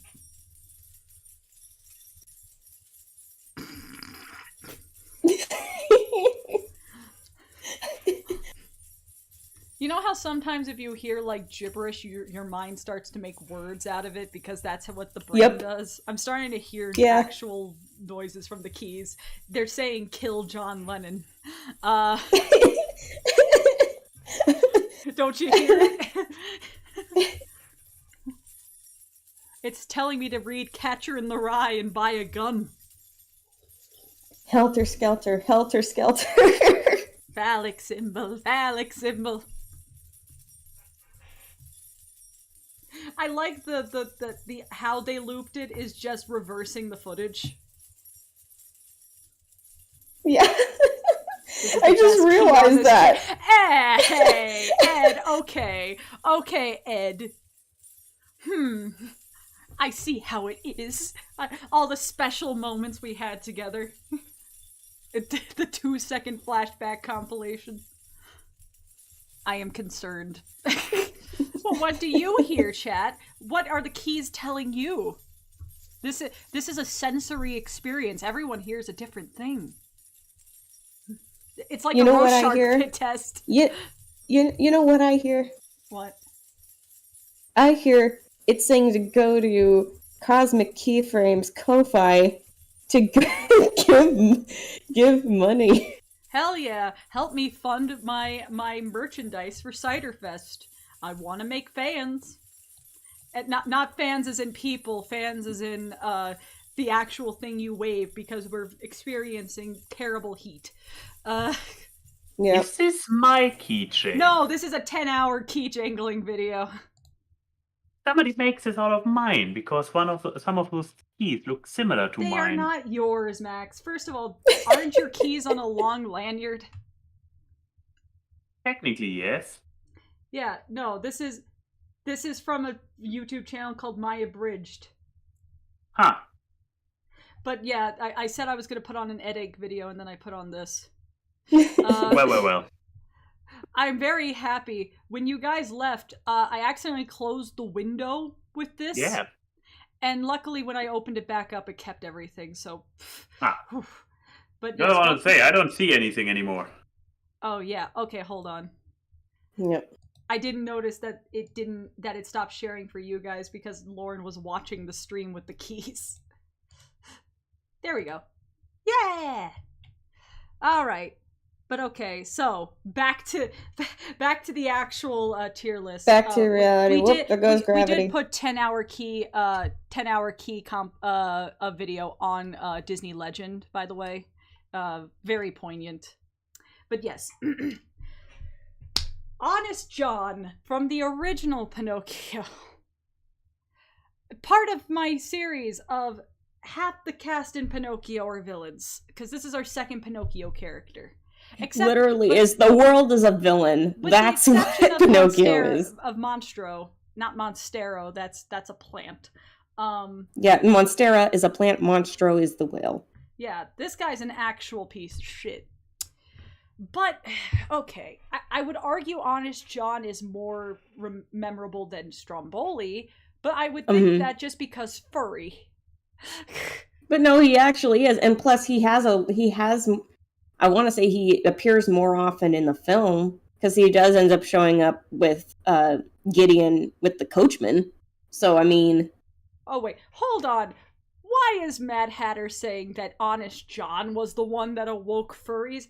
I think that's Robin Hood. I don't want to meet the person, which, first of all, they probably are very old right now, that had Honest John as their furry awakening, because he looks like a rat bastard. I mean, there's people with the rat bastard type. I was about to say, Glitchy isn't here right now, but... Okay, but, I mean, he is memorable. He's not in the movie that long when you actually go into the nitty-gritty of Pinocchio. But you enjoy the time that he's there. Yeah. And, I mean, like, he did kind of get away with what he did. He Mm-hmm. you know. So, I guess, like, he is competent, because he's... I think that's what happens is the villains in Pinocchio, they get away with things. They never get repercussions for what they do. They just continue going on in life being evil. I mean, the entire concept of Pleasure Island, no one gets their comeuppance for that. Everyone, exactly. Like, that kid who was screaming for his mama before becoming a donkey, he's still there. Yeah, Lampwick. I mean, he may be donkey you know what? by now, but yeah. That just makes it sad, not realizing that if there's no way for them to turn back, they're just dying as donkeys. Yeah, by the way, fuck you, modern Pinocchio, for changing the beer in Pleasure Island to root beer. Root beer. You are a movie on a streaming service. You can have children drink beer. That's the point of the That's the point of them being bad. Island. Yeah, you're being bad. It's beer and cigars. Like, we're not asking you to change it to fucking weed or something now, or crack. But like, I mean, it would be interesting. You would probably see people as donkeys, but no. But at the same time, it's like with Honest John, going back to him, is that again I think what actually kind of I wouldn't say he's not like Disney legend. I wouldn't even say he's a true villain. Because, I mean, he's probably at the level of competent butt. And that's only because he's cunning and smart enough to be like, I know how to... I mean, I guess to be fair, he's talking to a puppet with not a whole lot going on up in there. But he's... to be fair, he's made of pine. He's... which they will repeatedly mention in the frickin' live-action one. Villain. That is the butt. He's competent, but he's not going for the big He's the epitome of stranger danger. Like the first example of stranger danger in the film. So, I agree. Even if he's not 100% successful at it, he is successful enough to convincing Pinocchio to do naughty things. So. Yeah. He just wants to make a quick buck, Mm-hmm. So, yeah, I agree. Competent butt. Okay, I'm gonna state this. We can't make it... He's not just a terrible person because of his actor. No, he's just literally... That's the kind of... He's that character. I just know that there was going to be the inevitable Kevin Spacey line in the chat when we got to Hopper. I'm just addressing it now, and we're moving on. There is this thing to be said about the characters he played are amazingly disgusting people. Oh, yeah. I mean, art imitates life, I guess. Huh? Also, thank you for the $1 saying, I have a question for Key. Have you been to Europe before? Your boss is British and ANY is German. I've been to Europe many of times. I was recently there. She's been more times than I have, and that's because I've only been once. So I've been to the UK. I have been to Berlin many a times. I went to Sicily this year, so yes. But back to Hopper. He's the most to me, I mean, I personally think that Bug's Life deserves more love than it gets. I think, like, if people actually went and watched Bug's Life now, they would appreciate it more as an adult than as a kid, because it's very funny. Especially Hopper, his speech. Mm-hmm. Yeah, he actually is a solidly terrifying villain. And again, it's because you could look at... you basically can look at Bug's Life as a fable because of what, you have animals that represent certain, it's like class structures and there's power dynamics, and it's like, but he's also like, he is a memorable villain to me. And I mean, there's so many people, like, again, like, to your point, I feel like a lot of people don't give enough love to Bug's life. So, and I feel like now more than, I've been seeing more of an appreciation for it. I think maybe because the message rings more relevant as time has gone on. Odie points out Bug's Life is a pro-union movie, and I agree. Yeah, but it is, because it's saying it's saying if we let one of them stand up, then they all might stand up. And it's like basically it's squashing any instances of fighting for freedom. That's what it is. Like Max said, Hopper's speech at the cantina is really fucking good. Like when he's like, he kills his own men to make a point. Yeah, that dead look he has while all the seeds are like crushing these fucking bugs is so good. The actor, as shitty as he is, has a very good like stage presence when he's doing Hopper. And Hopper's also like his chemistry or lack thereof with his brother. Promise Mom. Richard Kind. That was my introduction to Richard Kind. So, him fucking yelling at Bing Bong, but like he's funny, he's charismatic in a very evil way, and and he's just menacing. I mean, I also think he's funny because I remember the fucking blooper that he had in the end of the bloopers where the princess starts laughing during his line. He's like, "We've done this take 15 times. I'm going to this is the 15th take. I cannot work like this. I will be in my trailer." Yeah, like I think memorability is definitely there. I think he is one of the most memorable characters from the movie. I swear, if I hadn't sworn on Mother's deathbed that I wouldn't kill you, I'd kill you. and his death is brutal. Like, he gets fucking eaten alive by birds. Like, that is a very... His fear is valid. He has a valid fear. It's like, I have no fear, and it's a bird. One fear. And aesthetic, he's very creepy looking. Like, even in early Pixar animation, they knew how to make a threatening looking bug. You want to know how terrifying he is? When you know how good his design is, and to be terrifying, not just on the screen. You freaking see It's Tough to Be a Bug, and you see him in person as this huge, larger-than-life, because when you're shrunk down to the size of a bug, guess what? He's a huge freaking grasshopper. And the way they did his animatronic, I'm still in awe, because it's perfectly creepy. And scary. Right. Hopper is one of the most straight-up villains, because he doesn't have a tragic backstory like Syndrome and stuff. He's just a dick. Yeah, and his death is also very terrible. He's eaten alive. That's what it is. So we check the boxes of aesthetic and motivation and memorability. So his competence is also high up. I mean, he kept this scheme going for the longest time. Yeah. For whatever the lifetime is of a bug. So at least a month.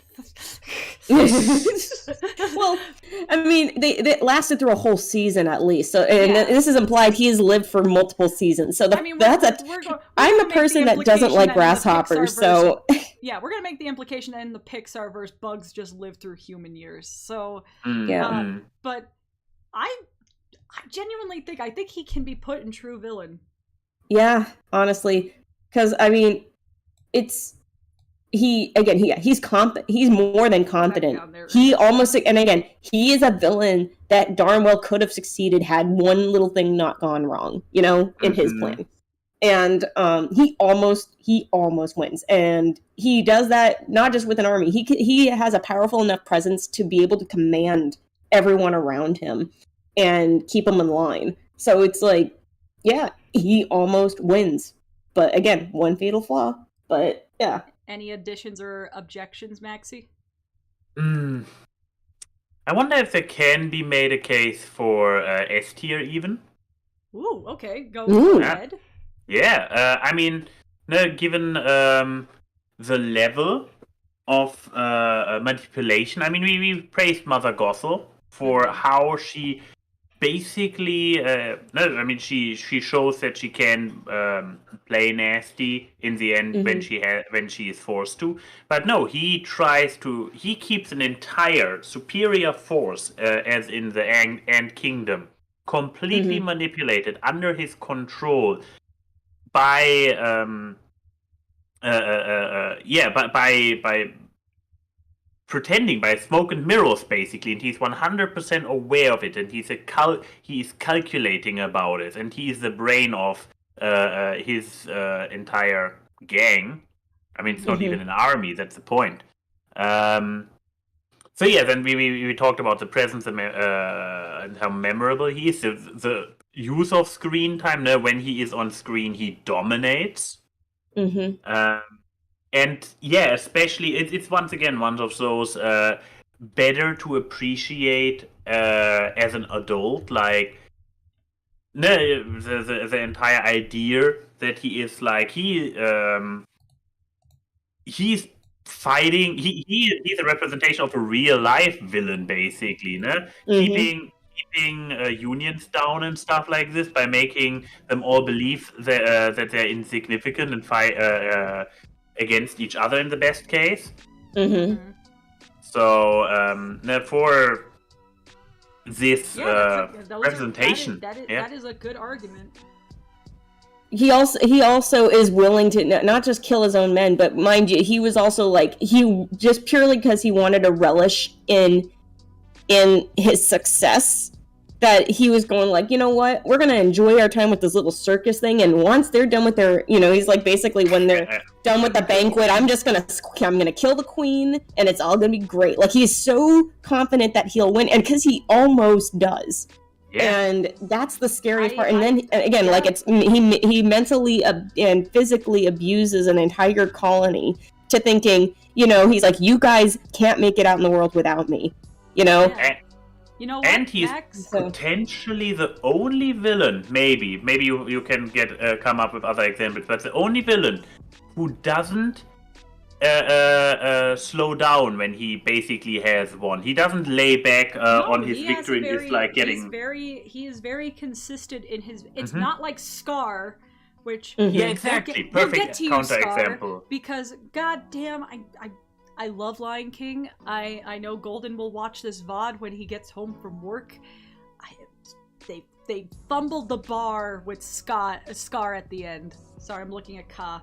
But like, you know what, Max? I think Lauren, you can agree or disagree. I'm convinced with your argument. I think we can put. I think he's a legend. Yeah. Yes. We have a Pixar legend. If this shows us anything, chat, go watch Bug's Life. My homework assignment to all of you is to re-watch Bug's Life. It's so good. Also, if you like Dan Versus, Flick is voiced by Chris in Dan Versus, so I love Dave Foley so much. Yeah. But okay. I don't think we need to. Like, no contest. But okay. We are. However, I will acknowledge the arguments that Trey Phyllis has about Frollo, and that the Broadway. I'm putting quotes around Broadway. I know it only was on Broadway for like a week. This is more the German version that came to America, blah, blah, blah.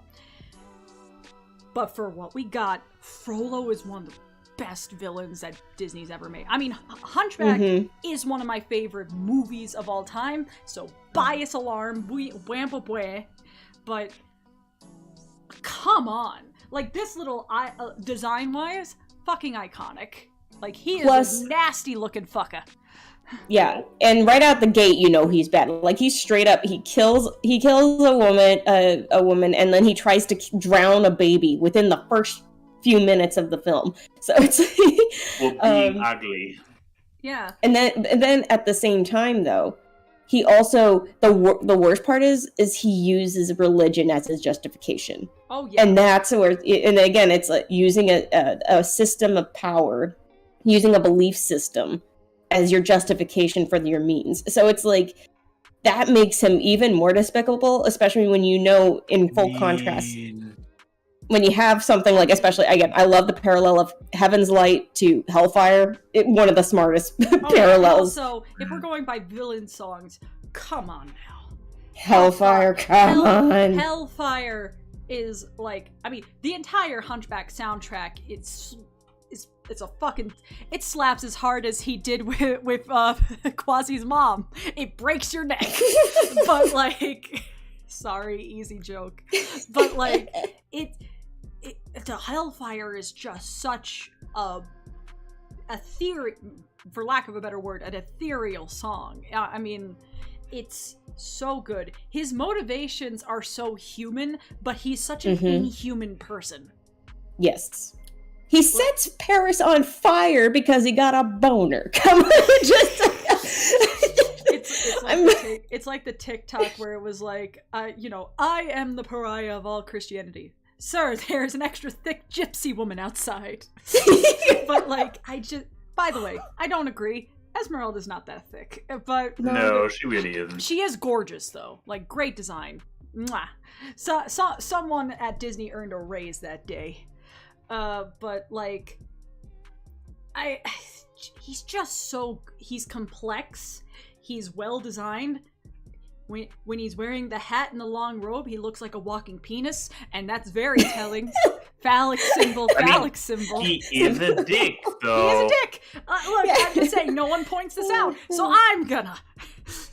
But, like, I think he's just such He's a dick and has the hair to prove it. Yeah, he's a cold, evil bastard, and he has Gothel's manipulation techniques, because how much, like, Quasi fears but respects him is, I mean, like, the entire opening to Out There, you know, you being like, you know, I am your only friend, I feed you, dress you, like, he's just so good. I mean, his voice actor also does a fantastic job. And plus his justification of going like, well, the world is cruel, the world is wicked, and I'm the only one that you can, and then again, it's like, and he tries to, again, use the Feast of Fools and what transpires there as, like, his justification. It's like, see, it's like, it's his power play to be like, see, I told you they were mean, I told you they weren't gonna like you, I was right all along. Yeah. So, but he let the world be cruel in that moment to make his point, and he does nothing to stop it. So it's like, that is despicable. And if we're going by, like, presence on screen, he commands the screen when he is on screen. Like when he's just glaring at Quasi while he's getting fucking pelted with fruit and shit. Like, the whole thing when he meets Phoebus, when he's like, oh, our pass guard person, and then you just hear the scream of pain and his little smirk. It's like, oh, he's so good. I mean, I can't think of an argument for him not being a legend.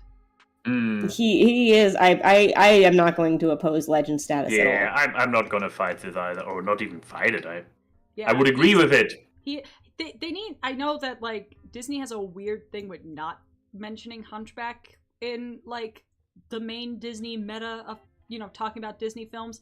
But I mean, come on. Yeah. Okay, let's see how snake-like I can be. Jafar. It's all your fault. This is all your fault, Jafar. Sorry. Okay. Getting that out of my system now. We are not including the twisted presentation of Jafar, even though it's the best one. I love Twisted. Hey. But that's not what we're talking about today. Or is it? No. Because then Aladdin would be on this list. Yeah, and yeah, then Twisted Jafar, is he though? So... Is he though? Yeah, no, so... You mean I killed my parents? Okay, I'm done. Tiger fucker. Now I'm done. Now we're done. Go watch Twisted. It's for free on YouTube. But, okay, Jafar, first box design. Come on. Look at him. And it's like, he does almost succeed in what he does, and he's defeated by his own ego, really, and not thinking things through. So I almost want to say it's like he's the epitome of a villain that relishes in being a villain. Not just like thinking, oh, I'm doing something good. No, he's like literally just like, I am despicable and I love it. And you know what? Gotta appreciate it. And he's funny while he does it. So, he is. And people can be all pissed off at his use of puns when he gets all power trippy, but you know what? I kind of appreciate it because I like myself. I love puns. I would. Wouldn't you? I would. Like, I think, like, he is a good interpretation of a villain getting more unhinged compared to, like, Scar, who becomes just a lazy bastard. Because, like, I think, like, you got the hint of him being humorous beforehand. So he's and also some people may be like, oh, he's only funny because Iago's around. Nope. I disagree. Because one of his funniest lines is him talking to Aladdin when he's dressed up as Ali, being like, where did you say you were from? Oh, it's a land super far away. You wouldn't know about it. Try me. Like, come on. That is hilarious. He is hilarious. But he's definitely, I mean, Aladdin as a film is just has many iconic designs. The character design is fantastic in this movie. You can tell every character apart by looking at them like 20 miles away, Jafar included. His power set is impressive. I mean, he had magical powers before the genie with the fucking scepter. Which, again, another funny moment. You will like he has, like, hypnosis. Make the princess marry me. The princess will marry, but you're so old. So, memorable. Definitely one of the most memorable. I mean, he's memorable enough that Disney uses him as villains in other things. Because the Disney Villain House of Mouse special, he's the main villain in that. He's the main villain in many House of Mouse episodes. I love that you can. I love when you think about it. Because he is the royal vizier, so he is an advisor. And given that the Sultan is not very smart, he's sweet, but he's not very smart. He's not right. Going like Jafar is literally just biding his time, going like, one day this will, like, some I'm gonna have my opening to do this, because, like, I could do it now, but I'm gonna go through the legal route in order to do it. As much as I can use the loopholes to do it, because otherwise I would have done this a long time ago, because this guy is not catching up. Yeah, exactly. And, like, I think, like, the real downfall is his ego, which is a lot of villains' downfalls. Yep. I think that knocks him down is definitely from legend status, because, like, because when you look at the other ones, their downfall wasn't exactly their ego. Their downfall was something outside of themselves. But, like, because, like, he got really, I will admit, it's kind of a brain-dead option to become an all-powerful genie. When you know what a genie has to go through. Has to do. Yeah. Given that you got your power from a phenomenal cosmic power, itty-bitty living space. But, like, I do think that he is on the level of Tremaine. I think he is, like, a quintessential Disney villain. Oh, yeah, for sure. Yeah, I'd say he's at true villain status, and that's at the least. I agree. I agree. I also have a bias because Aladdin, one of my childhood Disney movies. I love Aladdin. I love anything Aladdin. You give me anything Aladdin on a plate, I'll eat it up like it's grapes.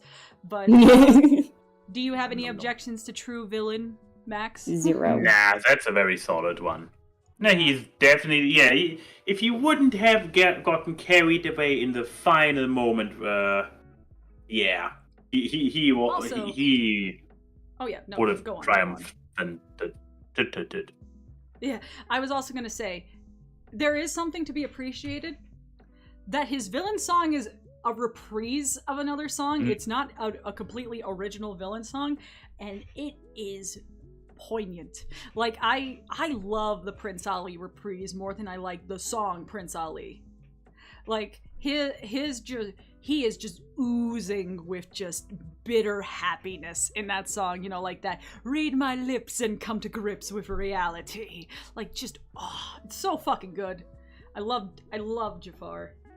But Jonathan Freeman is the shout out to Jonathan Freeman, who actually did get to play him on Broadway as well. So yes, I mean, who else were you going to get? And he was actually the age to play a convincing Jafar at that point. So yeah. But yes, okay. So it's by pure coincidence that we have the two Jungle Book villains back to back. Just saying. But Shere Khan. He is all about presence, because when you think about it, he really doesn't have to do a whole lot to cement his spot as, like, he is the most feared force in the jungle. That purely out of, people are, it's almost like having the whole, like, Voldemort thing, like, you're afraid to even talk about him. That it's just purely out of presence, people are afraid of him.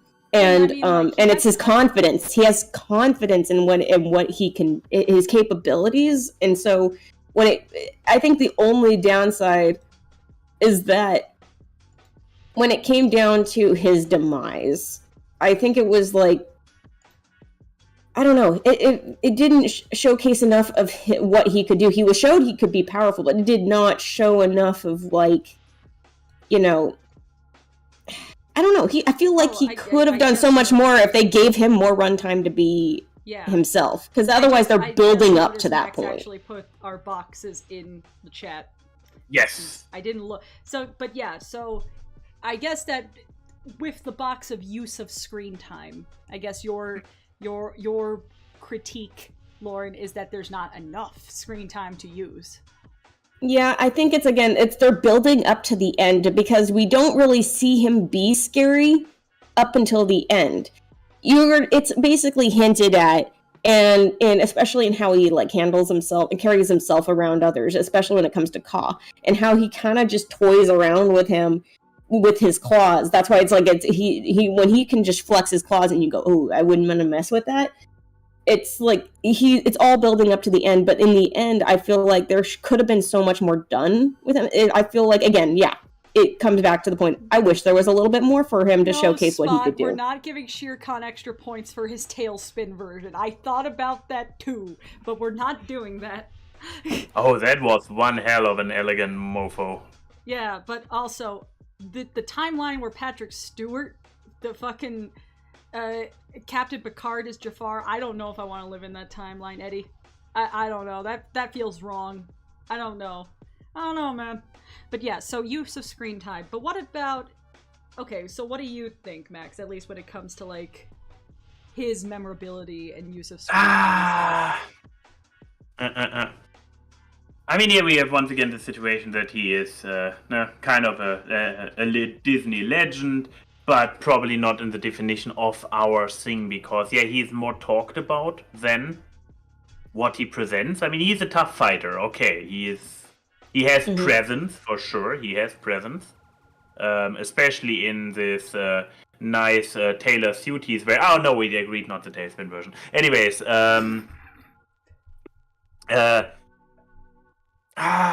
but okay, looking at what we have here. By just the 1960s Jungle Boy. Exactly. No. But yeah, looking at, like, true villain versus competent butt. Now, like, seeing where he fits in more. Does he have a strong enough butt? Like, he definitely matches up to Tremaine and Jafar in aesthetic, because he has a gait about him. Like, I mean, he's beautifully animated too. I wouldn't want to put the responsibility of animating a tiger on anyone, but like he did it with the head swaggle, and he has like good memorability because like I kind of disagree with you, Lauren, with use of screen time. I think he had just enough, because to be honest, and this is my butt, Shere Khan's kind of pathetic. Yeah, like, he's a tiger. I don't know what it is. I'm like, I was kind of hoping for more combat with him, if anything. Yeah. Maybe showcasing more of his fighting skills or his physical intimidation beyond, I just walk in and everybody I know is scared of me. It's a thing of, like, I think his motivation is just because, well, he is supposed to be the top dog of the jungle food chain wise, but there is a literal man cub there. The type of people that hunt people like creatures like him. So there is a reason. I personally would have found it better if they went with the original thing of the movie, that like people were trying to get Mowgli to harness fire because that is something man quote unquote created. Which you hear in the fucking I Want to Be Like You song, and then Man's Red Flower. But like motivation, perfectly understandable. Memorability, I think is really top tier, because every moment just oozes this confidence. I mean, like one of my favorite moments is the fact he doesn't have a villain song. He just ends, like, that's what friends are for, like his booming baritone, and it's just like, ooh, that commands a presence. He commands a presence whenever he's on screen. You remember Billy Lee, my friend Billy Lee on the bass, right? Yeah. His grandfather was Bill Lee, who did the singing voice for Shere Khan. Fun fact. God, do you know everyone? Like I feel like we can do that was one I never thought I would have a connection to, but there you go. The 7 Degrees of Abbey Roadie, but like, Yeah. But like, he commands a presence, which I think does put him at least incompetent, but I would argue he has more of a presence and a memorability factor than half of the people in Competent But I don't know if I would say that he's a true villain. That's what I'm saying. It's like, I know, I'm saying I'm conflicted.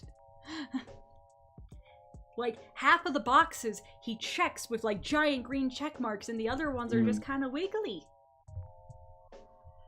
You know what? I feel like in a way he's similar to what we get with the Queen of Hearts, where the presence is memorable. The screen time may not be long, but the presence is memorable. They aren't like a 100% like a they aren't 100% like, I guess you could say they don't have to be extremely violent, or they don't have to be, it's like, again, they're more about presence than anything, and that's memorable, and the way they carry themselves. So that's where I think it's almost like having those two kind of be similar in that way, and plus they're both wonderfully animated.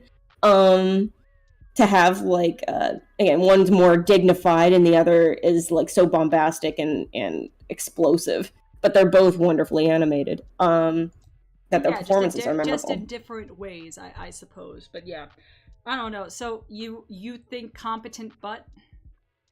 Yeah, I would say Competent But. And again, it's comes down to, I wish that he was more than just, I'm here, everybody's scared of me. I'm here. I am here.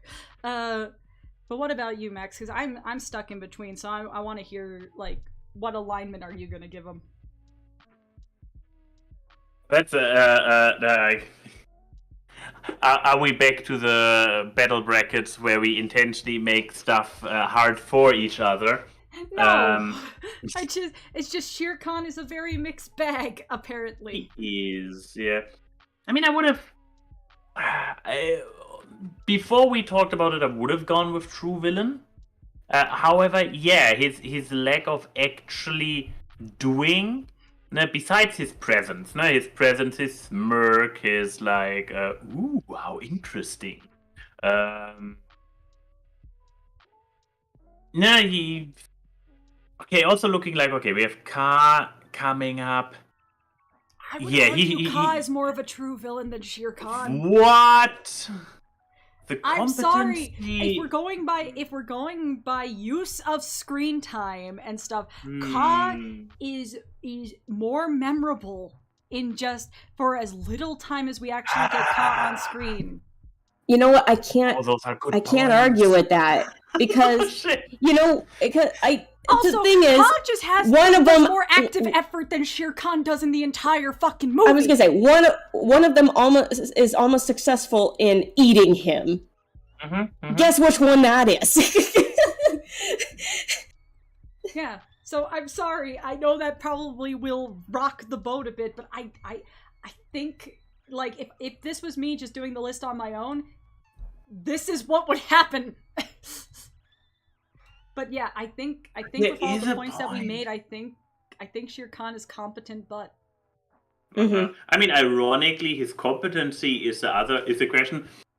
No. I mean, yeah, but no, I mean, like, no, with the label "competent," but that we chose because his competency is probably his biggest weakness. Ironically, I know, but you were the one who titled this, so it's this is true. your cross It's to bear. true. But I mean, okay, but yeah, And Ka. with Ka, I am sorry if some people are like beseech, blasphemy, pelt with stones. But listen.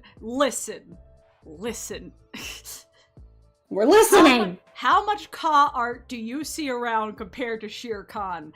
I'll wait. If we're going by someone, do we that count said, Vor? No, okay. Honestly, I'm pretty sure more people got a hypnosis fetish from Ka than Vor. Like, I'm just saying. Look how many when people do like hypnosis art, how many people do Ka eyes? It's a staggering amount. Yeah. But okay, point. No, we was fetishes- Zeitgeist Impact. Yes, it's like that is an impact, man. It is an impact that goes beyond him. But if we're talking about just the movie, he uses his screen time better than and to achieve his goals better than Shere Khan does. Yeah. And look, he's more actively a villain than Shere Khan because he actually tries to eat him. And he almost eats Bagheera too. Like, yeah. Ka is actually kind of feared in the jungle because Bagheera was scared of Ka.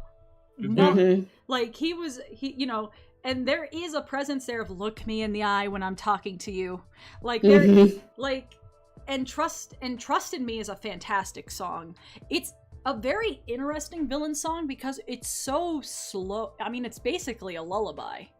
And it's for reasons. I mean, for reasons, but I think like, especially for how early this movie is in the Disney catalog, when you look at the full span of the catalog, it's a very subversive kind of villain song in its style. You know who also gets a spot in Phantasmic? It's gonna be Ka. Because it's like, he's the one that shows up, not Shere Khan. Yeah. I think, like, I mean, if it wasn't for Shere Khan having some kind of immunity to Ka's powers, Ka could have eaten him. I'm pretty sure Ka wants to eat Shere Khan. Honestly, I would have liked the end of the movie more if they had Ka eat Shere Khan. I think it's hilarious when you have him like try to use his little hypnosis eyes on him and then just Shere Khan just like no. But I think by our brackets of aesthetic, I mean, he is so well animated, and like during the Trust in Me song of him like slithering around making the stairs that Mowgli kind of walks on, he's a very good looking villain. The memorability, I remember more of his scenes than I do Shere Khan's scenes. And for the fact that he kind of disappears from the movie halfway in, because does he really appear after he meets Shere Khan? Nope. Yeah, his use of screen time was used, he ate it up. And, I mean, his motivation, he's fucking hungry. He wants to eat the man boy. And he is competent. Obviously, he's an apex predator. The only thing that stopped him from eating Mowgli is the fact that he's followed by a panther. Like, people only get away from Ka, and this includes the sequel, if there's a power in numbers. If you're alone with that snake, you're gonna die. So I think Ka is a true villain. I think he is more of a villain status than Tiger Boy. Yeah, I can't even disagree. I mean, why I initially thought it was the other way around was because I fell for the message. The message of Shere Khan being as intimidating, but it was all like, show don't tell. While Ka always gets kind of included in goofy. It has a very goofy presentation. With the interactions with other people. He is, while being a villain, he is comic relief, but that doesn't actually diminish his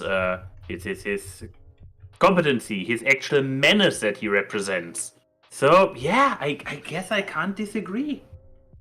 Yeah, what a twist on What the a twist three-idiot indeed. show. Especially since they now end up right above each other to highlight. Also, I just okay, so realized how long have it's taken us to get through barely half of this list, guys.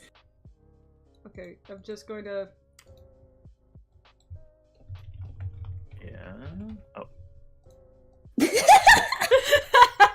Yeah. I mean, okay. Let me get rid of this. I'm sorry. I do not like King John, but Prince John. Prince John. He was never king. He was never king. Are the sheriff and Sir Hiss in here?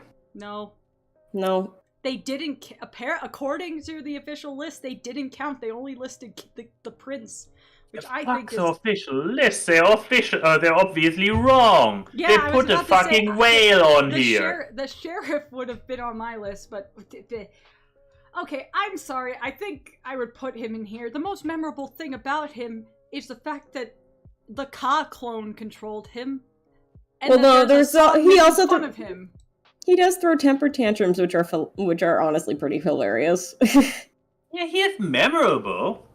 Okay, maybe I would at least say maybe Disney direct-to-video. Yeah, exactly. I'm happy with this one because as a villain, he is not really that. Yeah, he's competent. pathetic, honestly, and it's kind of funny that he's so pathetic. The colonizers are right above each other. Yeah. And and also the pathetic ones are now also together. Yeah, so these next two will be pretty fast, so here we go. So Madame Medusa from Rescuers. I mean, I love her design. Design is good. What was the scheme again? Blackmail, right? Yeah. Or did she have any other use for the child? No, blackmail. Blackmail and ransom. Pretty standard fare. She's the least memorable part about Rescuers. Yeah. I actually think maybe direct to video. Yeah. Bad. Not even mid. Like don't- looking at the other people, the problem is once again my memories about the movie are a bit fuzzy. So I see her. I remember her stomping through her houseboat. She had the reptile as a pet, which obviously was a more immediate villainous entity because our protagonists were mice. Yeah, but Denim, that's a thing. He's a villain because he's a royal, but royalty is also just pathetic. So yeah, Disney direct-to-video. But no, like, here's the thing. But okay, I think like the thing is that a villain should be like. I haven't watched Fantasia in a while, or Jungle Book, but I can still remember these vividly. The length of time since I've seen a movie. Like, that's where the memorability of your characters are imperative. And I only remember that this lady looks like if I had the bad ending of my future. So, I mean, the hair kind of is, But, like, she's not that memorable. The thing I remember least about the movie is the actual villain. I mean, I don't remember the little girl much either. It's really just the mice. That's what I'm saying. It's like the mice are the most memorable part of the whole thing. Yes. I mean, that's good. But meanwhile, we have a true chaos entity coming up. Oh yeah, we had the two madams. I love Madam Mim. The superior madam is here though. Madam Mim is a frick ton of fun. And again, she's only a part. She's not even like the entire villain of the movie. She's just one in a vignette. But that's kind of, again, it's fun, and she relishes in just being bad, and she's not stupid either. She knows, she literally, when they make the Wizards Duel rules, she sets the ground rules, but makes them vague enough with certain ones, going like, there's certain loopholes that she can use to her advantage. Yeah. Like the whole thing about you being a purple dragon, saying, I said no pink dragons, right? So... Or no purple dragons, she turns into a pink one. So it was like, and then she and then it's like no disappearing when she's saying don't disappear to Merlin, but she can disappear. So she always tries to make the playing field her level for her and not for her opponent. And like that's honestly, I can't Pretty even admit that's villainous. smart. Yeah. It's pretty villainous. I think I would put her in mid, but like kind of like bowler hat mid.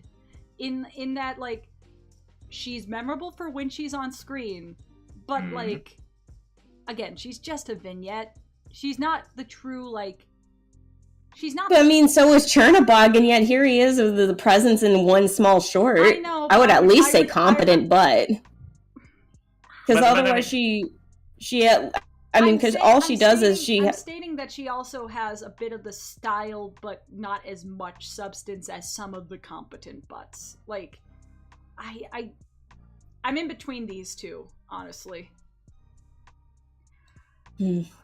Cause she's actually tough. I thought she would be an easy choice, but like, you bring up good points.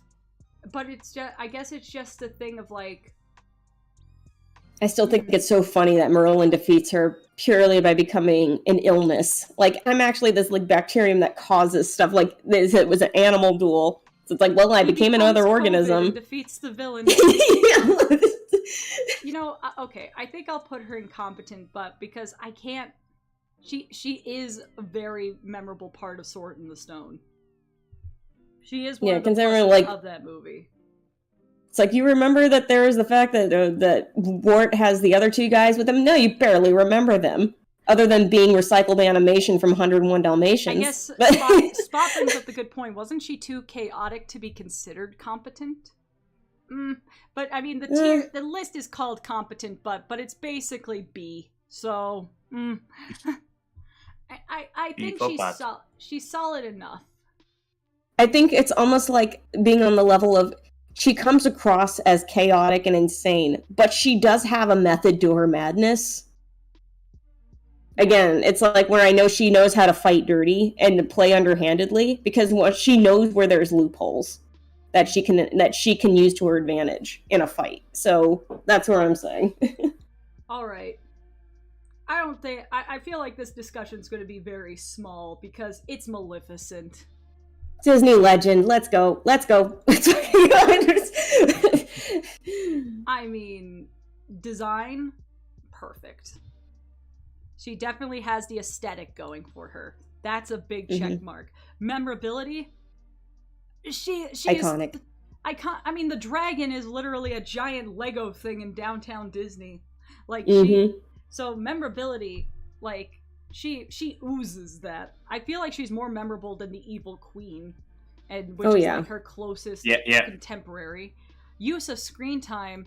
I mean, given the fact that she has more screen time than our main fucking character of the title of the movie, I think she's literally falling asleep halfway through. What did you expect?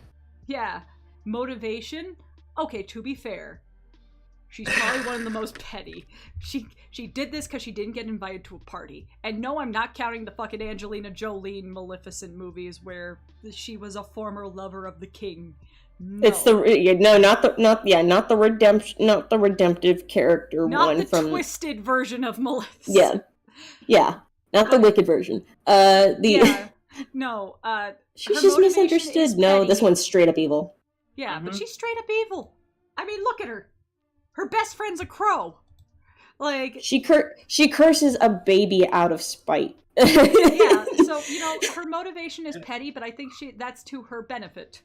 And I mean, the motivation is, yes, in this particular context, she doesn't get invited to the christening, so she curses a baby. But we can assume that this is not her only exclusive act of villainy. She is an evil witch. So this is just the one that the story focuses on because it's about the titular character, as in Sleeping Beauty. And competence? I mean, she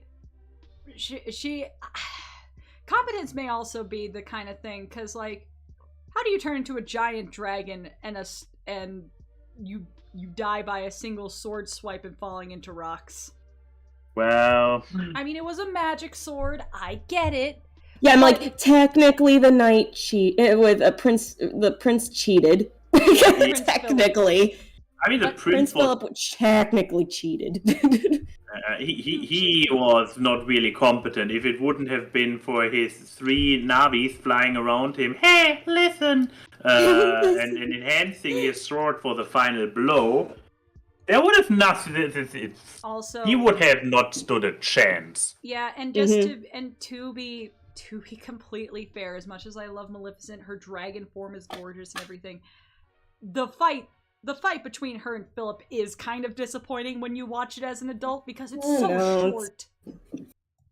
That's probably the downside, is that it's short. But yeah, but I'm just saying. But how can you forget? You can never forget a dragon fight. It is on screen, but also, I mean, look, I'm just saying the curse being the whole thing. Mad Hatter 18, brought up. You're going to prick your finger and 16. 16. Oh, can it be 18? Well, sure Mad Hatter pointed out. Flora said, "Let's not use magic for violence." Also, Flora, kill this beast. But yeah, like, she's definitely like. I think she does go into true villain. I think just those holes that I pointed out keeps her from being a legend.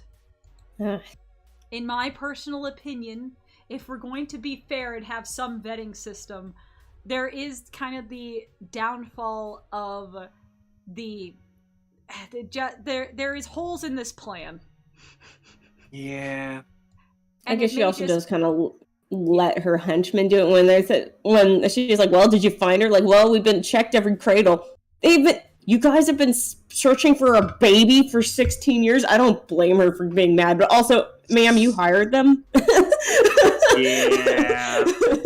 Yeah. So and counter to what I said before, like, no, while she probably has other schemes going on, she's literally sitting there for 16 years and being like, "Oh, this one scheme I set up is still not done," and she's losing sleep over it. Like, come on, girl. oh my god, she's basically Hades, because Hades just thought that Hercules was dead and never checked.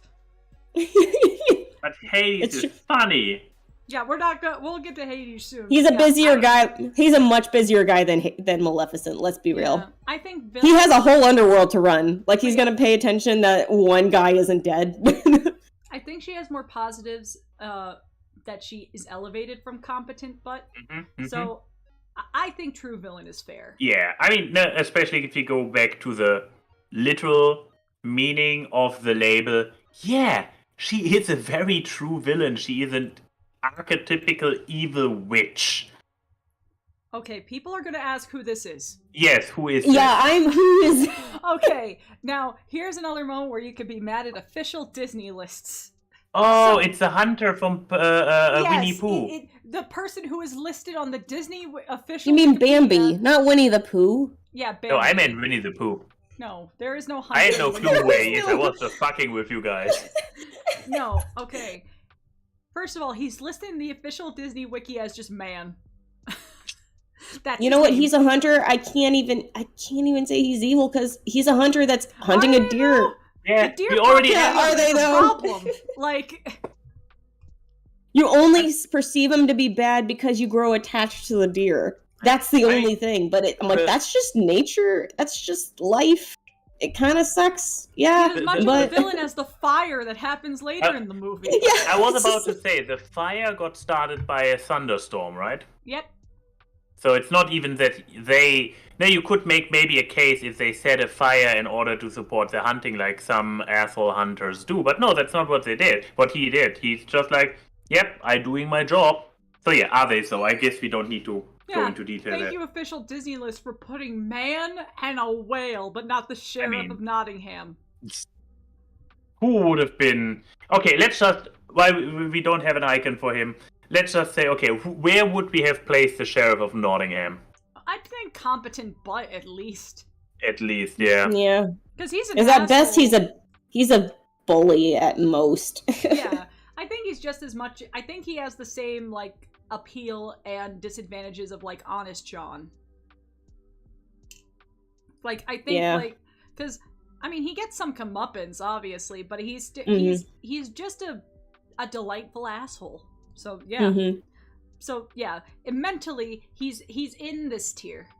But okay. Oh. I think we have Mordu! we have some villains that we can actually get through fast. Yeah. So hooray. What is this one? Mordu It's is Mordu the from demon Brave. bear from Brave. I don't like Brave. I like bears. I hate Brave.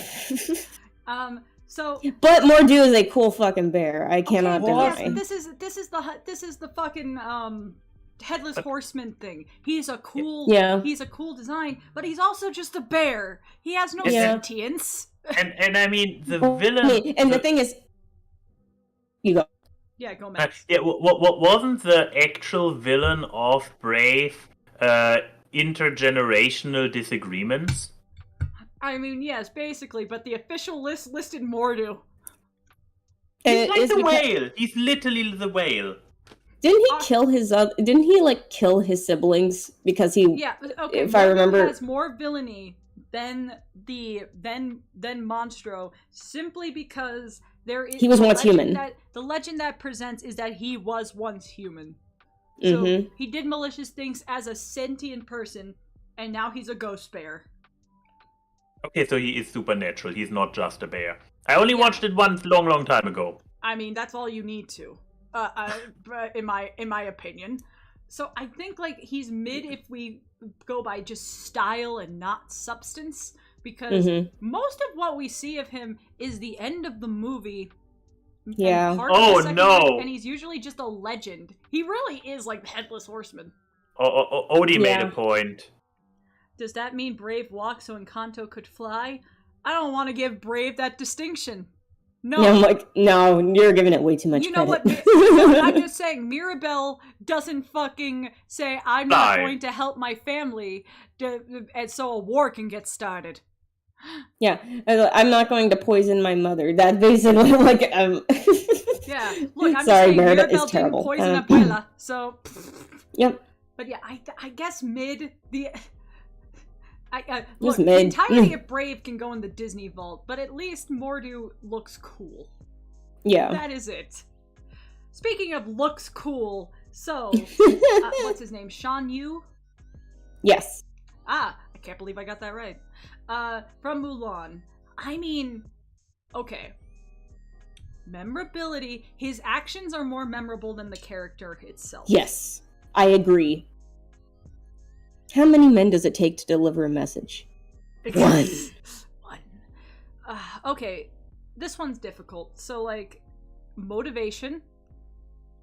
I mean, he's basically Genghis Khan. Yeah. So he's just a warlord. Motivation, war. Easy. He did slaughter an entire village and an entire army, or at least a segment of the army. And he let his own army run to die in an avalanche. So yeah, but and it took whoever just managed to get out of that avalanche. All right, that's all I got left. All right, let's go.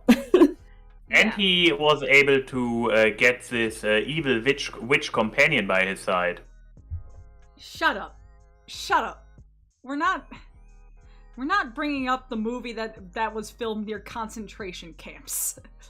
I'd say he'd probably be, sure, he doesn't have a whole lot of character, but when you see what he can do, he certainly has more competency in what he does.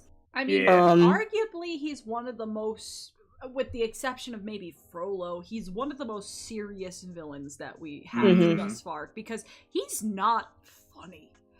Even Frollo has some quips. He is just a fucking warlord. And I would probably put him at competent, but if not, because again, he's a warlord, a competent one at best. Yeah. But he doesn't have a whole lot of character traits going for him outside of that. Yeah.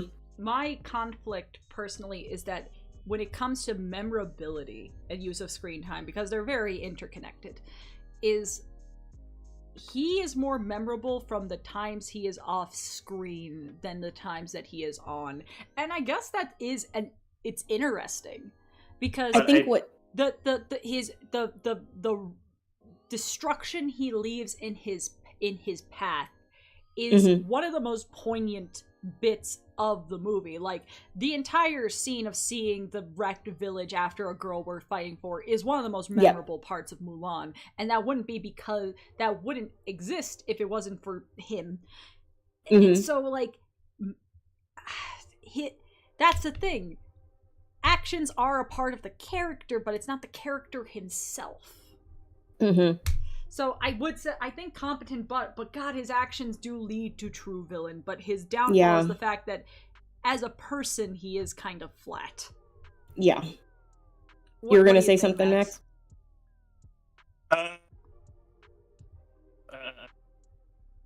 Was I going to say something? I believe it was just a traditional Max distraction. Oh, no, wait, it wasn't. No, it wasn't actually. No, I actually had wanted something to compare. to say? I had something to say, exactly. Comparing him to, from the point of description that we had, like, with the aspect of him being more of having his presence being more when he's not on screen delivered.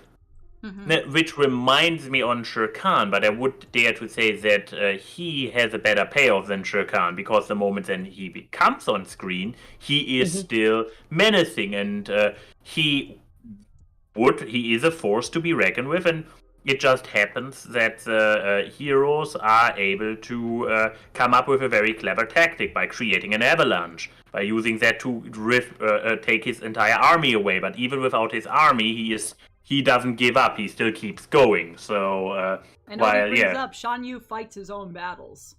Exactly. Yeah. He doesn't fuck around. Okay. Yeah. And also, I think the moments at least here. Yeah, and I was also gonna say the moments that you aren't seeing what he's doing on screen are actually more nerve-wracking, because it's almost like looking away from. It's like the weeping angel effect. You're afraid to look away from him, because if you do, you're worried what else he's gonna do when you're not looking. Yeah. And sure enough, it's like that's what happens at the end of Girl War Fighting, where it gets cut off abruptly when they realize, oh, yeah. I mean, arguably, he has the highest body count of any of these villains. Oh, absolutely. So I think the top of competent, but I can see why if when we release this tier list, I can see if some people put him in true villain. Yeah. I mean, I could even see him in true villain, because I'm kind of between these two. He checks a lot. The only box that he doesn't check completely for me is just him as a character. But exactly. But it's just kind of the thing of, did he need that?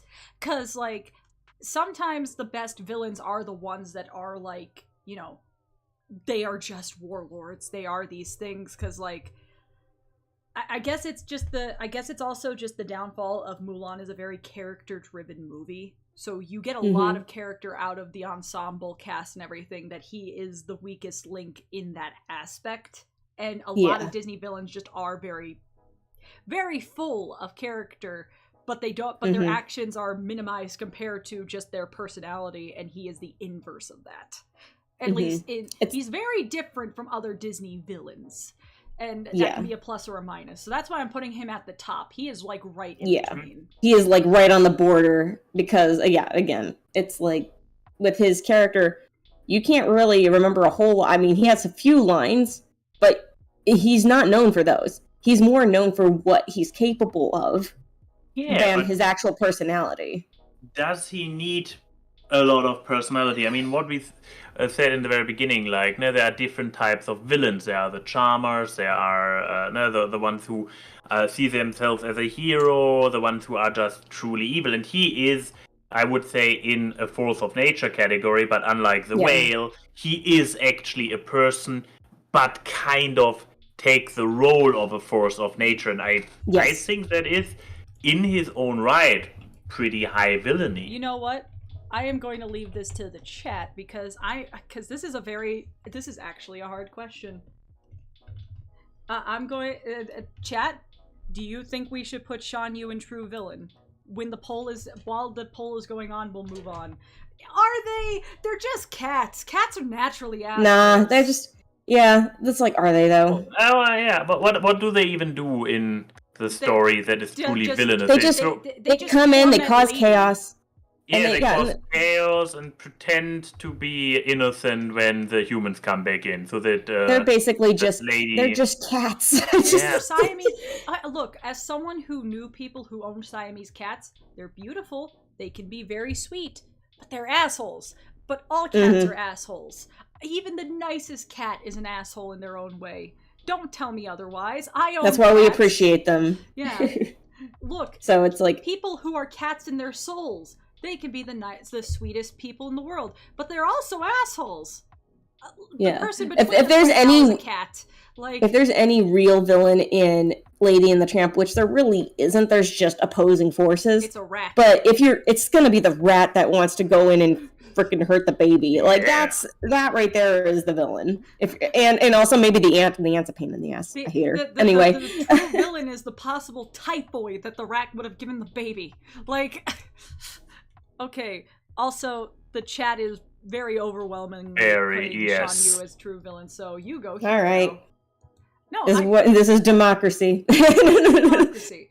Okay. Oh, he has an interesting one. Oogie Boogie. I mean, we're in Halloween Town. Like, yeah, I'm like, it's a little complicated. More complicated than I thought. Like, is he, though? I mean, he does villainous things, and he obviously wants to usurp Jack, because Jack is the king. Or at least the highest, he's called the Pumpkin King, but he's the highest viewed member of society in Halloween Town. Pumpkin Town. Halloween Town. But, like, I kind of, like, Jack is just trying to change everything of how it's supposed to be when this is their designated holiday. So, did Boogie go too far with kidnapping Sandy Claus? I think that maybe that's like, that's why I go. But in terms of like other work, I mean, I guess you could say he does try to eat Santa Claus too. And I mean, he is malicious. The other people in the other people in Halloween Town, they are kind of like, ooh, we are spooky monsters, but are they truly malicious? This is just their form of fun. Like, but I guess I think he ranks at like, because he definitely, I mean, if you're all things considered, he is more of a villain than the others, and I think it's because he breaks the rules far more than any of the other inhabitants do, and it's because he's like, I'm deliberately told no, don't do this, or I have goons that are told don't do this, and we do it anyway, and it's something that's incredibly harmful, whereas other characters do stuff that's just causing shenanigans and spooks, which is just what they do. Yeah, none of the other ones try to hurt anybody. Like, this is like the kids who do like silly fun things on Halloween, and Oogie Boogie is the one that goes around and kicks people's pumpkins in. Like, he's the one that takes it too far. He's the one that goes way too far. Okay, so let's go to our boxes. The boxes are the ways that we're not going to talk about Oogie Boogie for 2 hours. So aesthetic, I mean, his entire villain number is amazing. The gambling. He's a gambler. Like, he is terrifying when the black light is off. There's something about the burlap sack gray look that is just like, oh, that's actually very creepy when the green glow is. You lose the color. It's kind of like, yeah. And then when he's ripped open and he's just a bunch of bugs. I hate bugs. Well, I'm like, his demise is one of the ones that like traumatized me as a kid for sure. I mean, that was one step away from face melting. But yeah, so aesthetic on point. I think we can all agree there. Yeah. Memorability. I mean, very much. Yeah, very much so. Next to Jack, who else? Like, what other like big character do you remember? Is Oogie Boogie? Use of screen time. He's not in the movie much. But he gets a little foreshadowing in the beginning. Yeah, but he does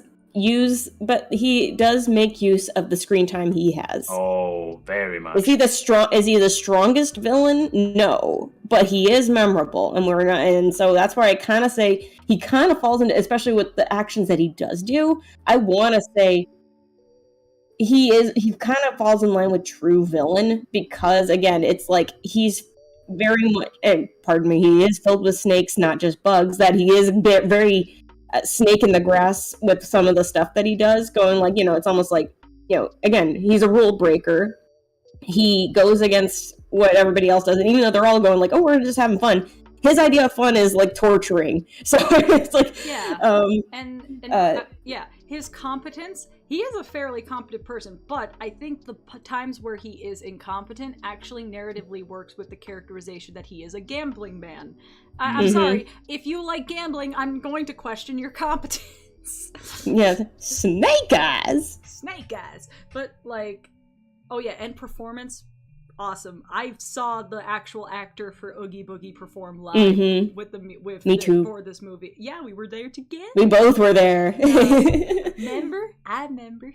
Do you mean me? It's so good. If anyone has the chance to come to California when they do the Nightmare Before Christmas live, they have a full orchestra and they get the actors to come back and sing. It's great. But yeah, in competence, when he's not competent, it narratively works. I don't feel like it's a slight towards his character in the meta sense. And then motivation, he's evil. Yeah. He's an evil bag of bugs and snakes. Yeah. So I think true villain is fair. Yeah. I'm on board. I don't think legend. I think Nightmare Before Christmas is a legendary movie. But I don't think that's imperative on Boogie. Yeah. Maybe if he was in the movie more, maybe, but for where he is, he's at least a true villain. Okay, people are gonna ask, why did I include a sequel villain? The movie came out in theaters. This is the guy from Rescuers Down Under. He's not really okay. He's a solid okay. I'd say he's more... I guess he's more memorable than Medusa, but that's not saying much. Yeah, like, I don't think he's Disney direct-to-video, which, ironic, but, like, I'd say he's mid, and that's probably about as far as I can go with him. I really don't have much to say, besides he wasn't bad, but he wasn't, he wasn't the strength of the movie. But he didn't leave much of an impact either, so... Yeah. I mean, also, I generally feel ambivalent towards Rescuers Down Under, as we saw in the battle brackets, so... Any objections towards mid for Hunter Boy? Nah. Okay. I feel like arguments are gonna be had here. Into the Disney vault with you. That's drastically. She was a terrible twist villain. I was gonna put her in direct-to-video. I think she's the weakest part of the movie. Like, okay. I understand what they were trying to go for to push the label of the prey-predator thing. Like, I get it, but I honestly think her becoming the twist villain diminishes it. Yeah, and then on top of that, you could have had that be... I love Zootopia. Zootopia is a great movie. It's one of my favorites. I will put it on if ever I get the chance. But Bellwether becoming the villain just left a bad taste in my mouth, even from the first time that I went to... And me and Lauren saw the movie for the first time together on my birthday. And even then I was just kind of like,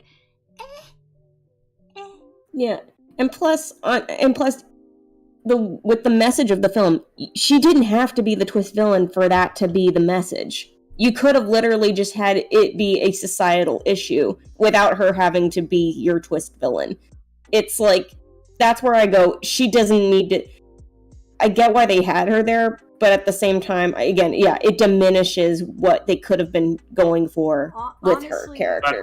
I wish that they had her actually working with the previous mayor and them actually know about their motivations together, and that they use the wolf howl or wolf whatever. and oh yeah, the things that look like blueberries. I kind of wish that they worked together and that they were purposely trying to keep the balance of affect the balance of everything. So like you have a predator, night howlers, that's it. The people who are predators and people who are prey, and you're trying to keep the upset there. Like, and I feel like if she wasn't working alone, and she was working with someone who is known as a predator, I feel like that would have been stronger. Like, it would have been like this message of, you know, there are people on both sides trying to keep the upset alive because it benefits them. Yeah. Like a political unrest thing. Like, just focus a lot more on the political corruption aspect and have, like, oh, there are people that are on both sides, like, working together just to cause an upset because they don't actually care about their people. Like, that could have been a lot stronger than just, oh, the sheep is trying to keep the predators hated.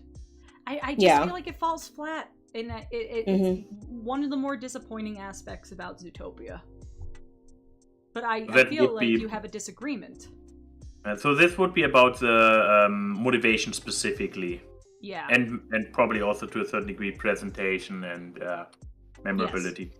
Because the one thing where I was a little bit hesitant, but you went into it, is like, no, the entire movie, it's a buddy cop movie.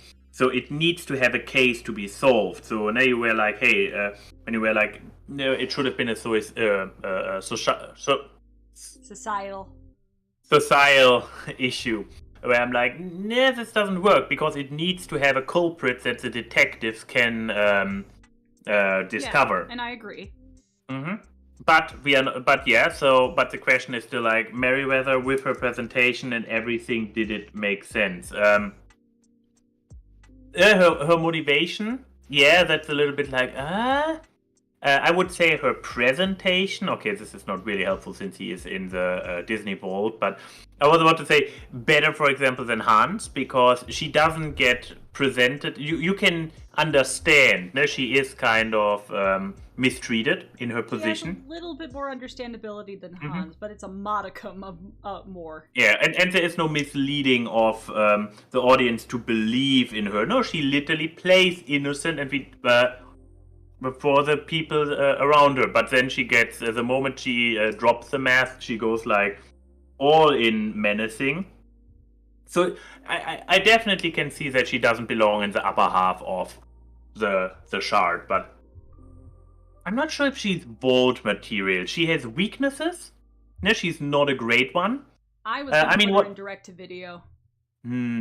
Like, I'll relent and go to direct to video, but only, again, it's like to your point, Chrissy, if it was somebody, like, if it was a team effort, a joint effort with another character to try and make it look like, you know, that both sides are trying to keep the war up, because for some reason, for some way, it's either power, it's a power thing, or some kind of financial gain comes from it, you know, something where it's like, we got to keep everybody fighting in order to gain, because that we have something to gain from it.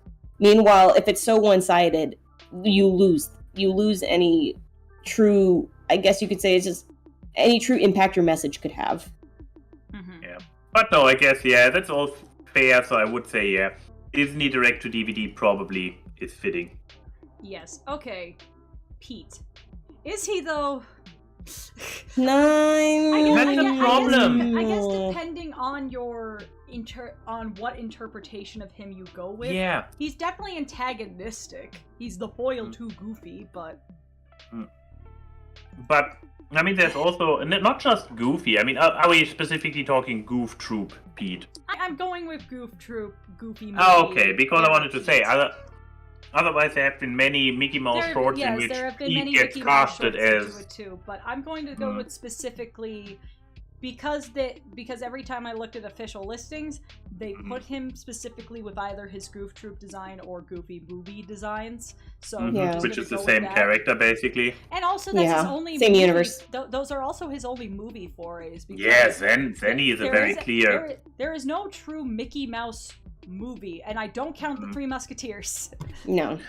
But like. No, but then it's a very clear-cut case, isn't it?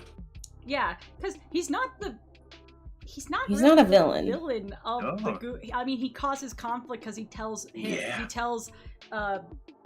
Goofy to check the map, but that doesn't make him a villain. The real villain is just the conflict between Max and Goofy. Yeah, that's really what it is. There is no villain. Yeah, the thing is, he's an asshole, and you can argue with how he treats PJ of like, you're not great. I mean, the entire scene in the hot tub with him being like, "Hey, my son respects me." And it's like, Yeah, Mhm. he's a great character. I don't think he's a villain. He's just an ass. He's like the crotchety old man in Fox and the Hound. yeah.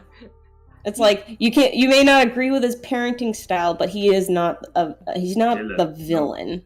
Yeah. Not even Earth villain, yeah. He just wants to be in his RV and drink beer while his son cleans everything. Like, it's not great, but he's not a villain. Yeah. And honestly, Yeah. I think he at least cares a little bit about Goofy. I mean, he likes chaos. Enough to He's just a catty bitch, honestly. He just likes chaos. He's a cat. He is a cat. Hey! I know some people may be shocked. Pete is a cat. I know you look at that and you automatically think feline. Trust me, I was weirded out too. Okay. I love it when I'm nasty. I love Ratigan. He relishes in being evil. He truly does. And his only foil, his only downfall is literally because he cannot stand the fact that he is being called a rat. Yeah, okay, so let's go through our boxes.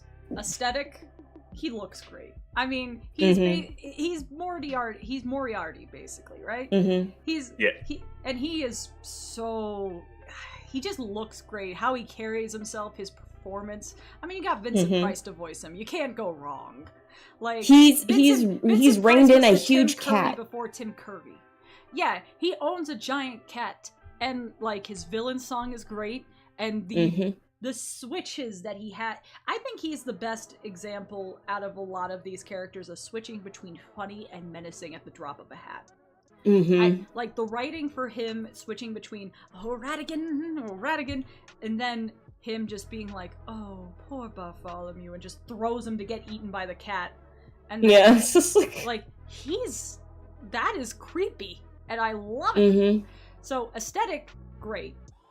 Memorability, I would argue that he's a very memorable villain, especially coming from movies that are arguably in the dark age of Disney. I know some people argue about where Mouse Detective lies in that dark age, but I think he's one of the most memorable to come from, like, 80s Disney. Yeah.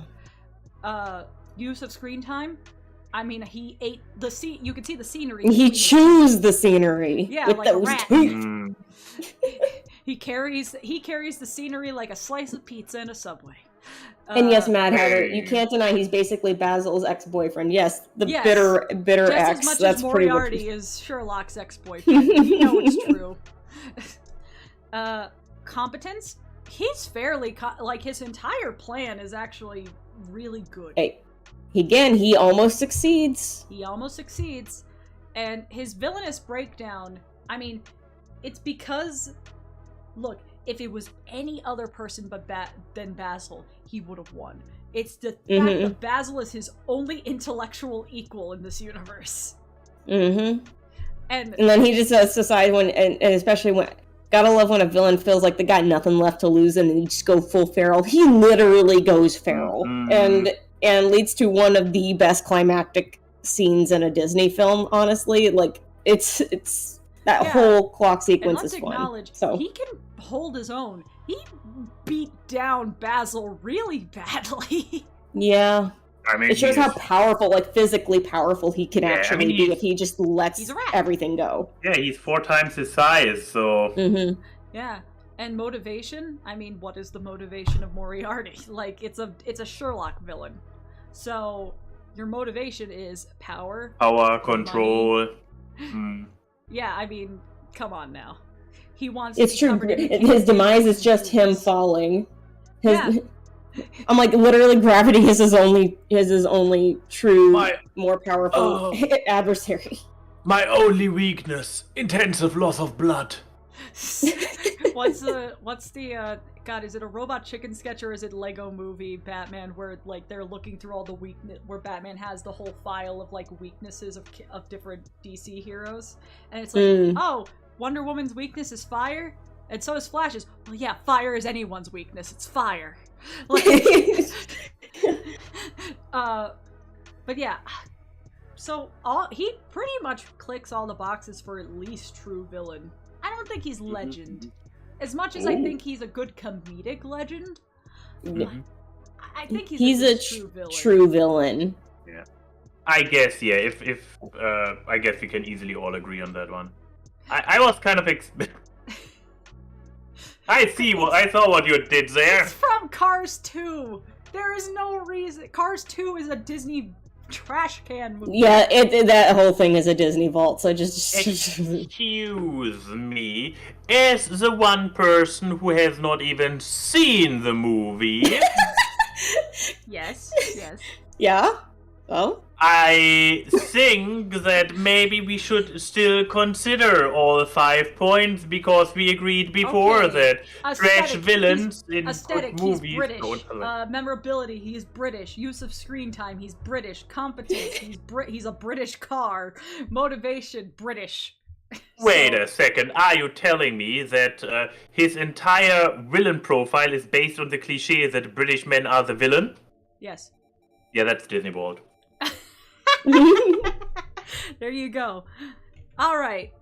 So, God, that was his mistake. I may actually put another character in the Disney legend. Oh, Disney legend. No, okay. Disney legend. You know what? No, shut up, Lauren.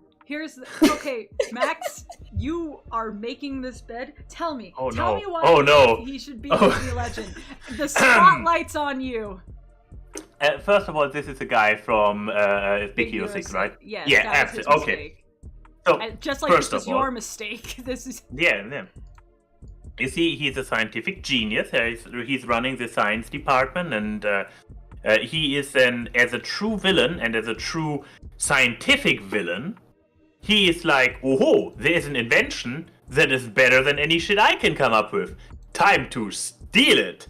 So that is very much... I'm pretty sure there's a trope. There's a page on TV tropes about this kind of act from a science villain. Mm-hmm. Then he is able to use this right away again, but to go through the thing. So aesthetic, he's wearing one of those masks. This is almost like one of those elite killer guards from Naruto. And Naruto is basically the standard for good villain design, right? So why guys. Now, okay, but can we argue it's insensitive for him to use a kabuki mask when he's white? Okay, I mean that's actually. So I'm just saying. So if the racist tier would still be here, the racist tier would still be there. Okay, but continue your point, Matt. Okay. So aesthetics. I mean, long black coat, trench coat. I mean, come on, guys. Come on. This is nailing it in combination with the white kabuto mask. This is like peak character design. Memorability. I mean, look at you. You already quoted him like 3 times in a row. You couldn't hold back. That's how memorable he is. I also just realized, to go into the racist tier, he kills an Asian character and then puts on a kabuki mask to be a villain. Yeah. With the invention he stole from said dead Asian person. See, that is like cultural appropriation 101. How much more villainous can you be? Except for asking to speak with the manager. So, use of screen time. I mean, when he comes in as this mystery villain, you are like, oh, who might this be? You have this mystery going on through the majority of the movie. That is quite the use of screen time. And the competency, I mean, yes, he could have maybe used this technology to save his daughter, which probably goes into the motivation, instead of just going at a murder spree and stuff. But come on, this is just like being a little bit off the rail. That is villain 101. I mean, I'm not saying that he is... I already said he's Disney legend, didn't I? Yes, this was the entire point of you getting the spotlight. I see. So, as you can see, he checks almost all the boxes and stylish. Uh-huh. So, Lauren, we're putting him in the Disney vault, right? Yeah, yep. Okay. Oh no! Now Max is over Hans. I gotta fix that. Excuse me, just because I'm a slender, white-nosed European doesn't mean that we are all Hans over here. Ja, genau. I mean, he's a little bit more ginger than you in the hair department. It's true, and he still has more hair. But then again, at his age, I probably has as much hair as well. He's also like, I think like 20. So. Oh god, you should have seen my hair with 20. I have seen my hair with 20. You showed me pictures. I know. It was such a wild lion mane. Oh, I mean, it was really curly, so yeah. Okay. Okay, hold on. I gotta fix Max's source and take him out of the Disney vault. There we are. And a little bit bigger. There we go. Okay, but yeah, he's in the Disney vault. Okay, this one's difficult because, like, again, he's a corrupt AI. Villain. Yeah, he's just is he, like, here's the thing. He's just following the objective he was programmed with, because he was programmed with an outdated thing of, like, there is no life on Earth. Never so that's why I go, like, is he really a villain? No, I wouldn't say so. He causes a conflict, but I don't think he's a villain. No. And again, and plus you have to think, it's like, yeah, if anything, it's the humans that programmed him that are the villains, because they didn't think of creating a failsafe or whatever. He was going, like, just in case something else happened, you know, activate this. Yeah. But they didn't. So. All right, we're down to the last two rows. Let's blast these out. Yeah. Boy. Gantu. Gantu. I mean, he's just doing his job. He's just doing his job, but I mean, like, obviously he has some malicious intent because he kidnaps a child. But, like, I mean, who doesn't? Max? Yes? I know you pushed a toddler down a step once, but did you actually kidnap a child? Would you say he's probably just competent, but maybe? I think. And even then, he like edges on competent. He edges on competent. If we go to the Lilo and Stitch sequels and the show, he becomes a punching bag, really. Yeah, he becomes a punching bag for a hamster. Here's the thing: I watched Lilo and Stitch, and I didn't even remember he's in it. So what are you saying? Disney direct-to-video? Maybe he's mid. If you guys are already arguing, like, hey, is he really competent? But maybe he's mid because I'm gonna put him there. Arguably the big villain of Lilo and Stitch is the adoption system. And I mean, technically, Stitch is. I mean, technically, Stitch is also the villain, but he doesn't get off the island, so he isn't doing it. True. I mean, talking about programmed characters doesn't need villains. It just has it has conflict. I mean, arguably Jumba and Pleakley for a majority of the movie are more villain than Gantu, because they're all trying to achieve the thing. That's the scientist, right? The scientist and it. Yeah. But yeah. So yeah, I'm just gonna put him as mid. He didn't even really have funny moments either. He only really got funny during the show and the sequels. So, all right. But speaking of funny. Good old Captain Hook. Is that your opinion? Lauren is dropping something.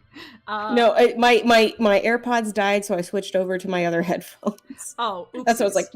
I'm like, whoop, because I heard the. I'm like, oh no. Well, all I did was say Captain Hook. I mean, like, memorable is at least an agreeable thing. I mean, arguably, probably the most enjoyable part about Peter Pan, even. Because I would argue, I think I dislike the Peter Pan character and even the movie more as an adult. Like, that is a movie that when you grow up, you're kind of like, huh, Peter's kind of awful. Yeah. This little shit was a little bit problematic, now wasn't he? Yeah. So that's why I go, like, is he really a villain? I mean, he does shoot one of his own men, but I mean, he's a pirate. Yo ho fiddly-dee. Oh. Did I forget to put Dr. Facilier in the images? Uh-oh. No, wait. So you put Ernesto twice and you didn't put Facilier. In my villain folder of the villain images that I uploaded, there is Dr. Facilier. So what happened? Ernesto kicked Facilier out. Oh no. I fucking know what happened. One of the Ernestos is called Philidae, Doctor. No. It was a fucking web page format picture. So it didn't. I fucking hate web page format. That gets fucking true villain status. Okay, we will get I will go and I will get a picture of Facilier to put up on the stream screen so you guys will see it, and I will fix this before I send it out on Twitter, okay? Okay. Okay. We will just pretend Facilier. We'll use the second Ernesto as Facilier when we get Okay, there. that's on. Therefore, he also remains. He keeps a spot in the layout so that you can then overlay. We go. Anyways, Captain Hook, back to that. Thank you, Missy, for pointing that out. That would have been a terrible realization later on. But yeah, okay. Aesthetic? I mean, he's a pirate. He's a foppish-looking pirate boy. Yeah, he's a well-dressed pirate. Yeah, and I mean, he has a funny performance. I mean, him screaming "Smee" whenever the crocodile comes is good. He is You realize he's a victim of PTSD because Peter cut off his hand, fed it to the crocodile, and that freaking crocodile follows him around. So every time he's constantly triggered by the TikTok sound, anytime he hears it, I'm like, this man is just TikTok sound. Which one? But yeah, I mean the clock. Yeah, we TikTok on the clock, but the party don't stop now. Peter should probably be on this list with some of the things he's done, or the mermaids. Everyone in Neverland. We were only trying to drown her. But okay, so aesthetic on point, memorability. I mean, he's one of the most used Disney villains in marketing. There's a reason why he's memorable. Use of screen time. I mean, he is actually in the movie for a sizable amount compared to other characters on this list. And so, I mean, he is the main villain. Competence? I mean, not... He is... There's probably a bit of a weakness for him. Yeah. I would probably say he ranks as competent, but because I'm like, my god, you keep losing to this child. Just kick his ass. I think that's what it is. He's a child that's probably been a child for 30-some years, so he has a... So that's what I'm like, he's past the limit now. He can... Biologically, Peter probably is a child, but skill-wise and mental age, he's definitely higher, but chooses to act like a kid. Because Peter's an awful fucking kid. I mean, that's the entire point of him, isn't it? Yeah, so do I have any disagreements with competent but? Nah, that sounds good. Okay, but here's someone, I love her. Cruella de Vil. I would say, she is wholly despicable, has style while doing it. Wants to kill. I'd Her say she ranks... is arguably more petty than Maleficent. She just wants to kill puppies for a nice coat. She didn't even get jilted. She just wants to kill. I would say she ranks at... Because of that, she ranks at Disney Legend. And that is because I feel like she... Look, the fact that you would go to kill... I mean, it's like killing puppies for a coat. For something that is pure vanity. That's despicable. So, I mean, it's like... And not just despicable, that is cruel. Yeah, so it's like, when you think... Yeah. And then poison them, drown them, bash them on the head, I don't care how you do it. Just like, she truly is unhinged and does not care how anything is done to achieve your goals. So I think she ranks at Disney Legend status of being a truly, like, heinous villain. Okay. But while still being fashionable and doing it. Yeah. All right. What about you, Max? What do you think of Cruella de Vil? I mean, yeah, being a literal fashion icon, the aesthetics are there, memorable. Definitely, when she goes in her DeVille over the cliff sides and the engine catches fire. I mean, yeah. She really also is just villainy incarnate, without being. Her name is DeVille. Like, I mean, the Twisted musical just brought it up best. I just want to make a coat out of puppies. What's and every other villain, what? Yeah, she's just genuinely terrible. But, like, she's so good while doing it. She doesn't need to hide how terrible she is, either. I mean, the one question might be competency, because, once again, her stupid henchman syndrome. But she's also getting her hands dirty herself. She's getting maybe a little bit too carried away by a bunch of puppies. like that she loses her cool so drastically. Yeah. That's a little bit like, lady. To be fair, wouldn't you? From legend to villain? To be fair, wouldn't you be pretty upset if something that was supposed to be easy it was immediately more difficult? Yeah, I'm not trying to justify her actions. I'm just trying to justify the fact of why she goes absolutely bonkers. Like, she already has a short fuse. I didn't even necessarily mean to bump her down from there. It's just like thinking out loud, going through the categories. But at the end of the day, iconic as fuck. So, no. Not just like the Evil Queen because she was the OG villain. No, she stood the test of time by having, to this day, a very, very sticking out design. So if you guys want to put her in Legend, I would be on board with that. I'm just kind of thinking, do I want to put her in Legend? I mean, she's just vile, and I guess that is just the thing of like, I don't think they've made. I mean, Frollo's vile too, and he's up in Disney. I'm saying like she is probably one of the most black and white villains they've ever done. Literally. God, this is why I didn't want to say it. But like and it's impressive how good they made it, given the fact that like that's a science to make a villain that is so black and white evil and not it be like contrived or like just badly written. She's not a badly written character, even though you can simplify her down very easily. She's a trope, but like it's done well. So I think that's what puts her in Legend, because if she was written badly, like a certain live action movie, then she would not be on Legend's list. All right, God. On the polar opposite end of the spectrum, Into the Vault with this bitch. I mean, she was such. I mean, the villain. Incredibles 2 is kind of mid. I'm not sure if she is Vault material. I don't think she's Vault. I mean, she's less Vault than Big Hero 6 Man. But like, I mean, yeah, her plan was kind of stupid, but she was more competent in it.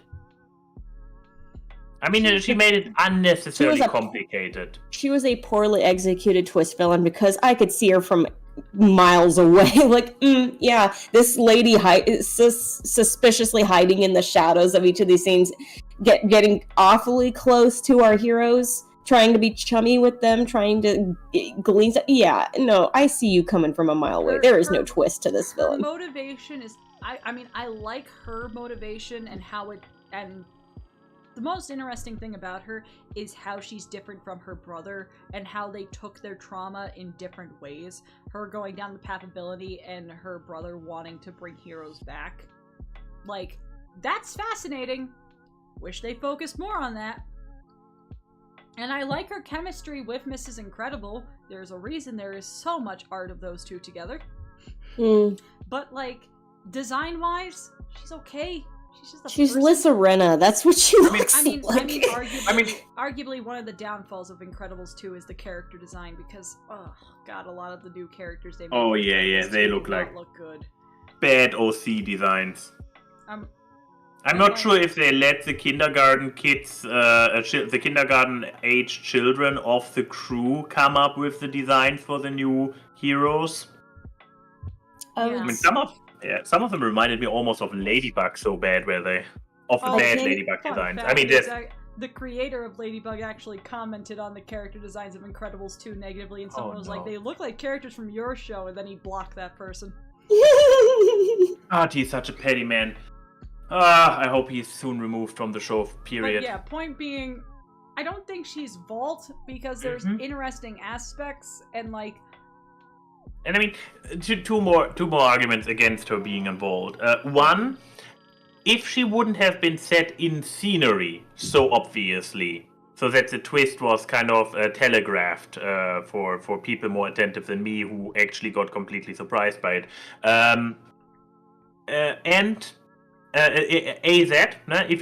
If we try to ignore the cinematography that made the twist of her plan so obvious.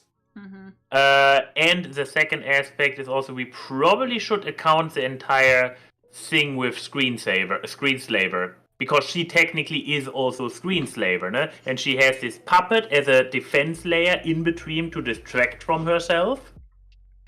We That could is- put her in that the is a vault certain- for causing. We could put her in the vault for almost causing the viewing audience to have seizures for being a Screenslaver. I don't know. I mean, Yeah, I know. I'm just saying, deadass. They released Incredibles 2 without putting an epileptic warning in front of it, and a bunch of kids and people got seizures while watching it because those Screenslaver scenes are a bunch of flashing lights. So everyone had to go around the theaters and put up, "Oh yeah, Incredibles 2 may cause seizures." oops. Why no one in the editing room was like, something bad may happen. I don't know. Yeah, so I would just put But her yeah, direct I'm video, with honestly. Max. I'm with Max. I wouldn't put her in the vault. I'm direct to video, and that's all. That's like that. I will move it to that, but that's only because of you guys, because I just did not like her. But again, the Screenslaver aspect is cool, but she herself was like, I don't know, she did not hook me. But direct to video, fine. I wish she kind of just stayed a Screenslaver. Yeah, see, that's what I'm saying. That's the downside is there was kind of, I liked that there was a mystery to Screenslaver that but then it was just like, it was somebody who we obviously saw was the villain all along. Like, okay, all right, fine, whatever. Do we? It's all but direct to video. Yeah, direct to video. Fine. What, were you gonna put her in mid? I would have put her in mid, yeah. But I also only saw the movie once, I believe, so I'm not sure if she would hold up a second viewing in the mid-level. I saw it twice.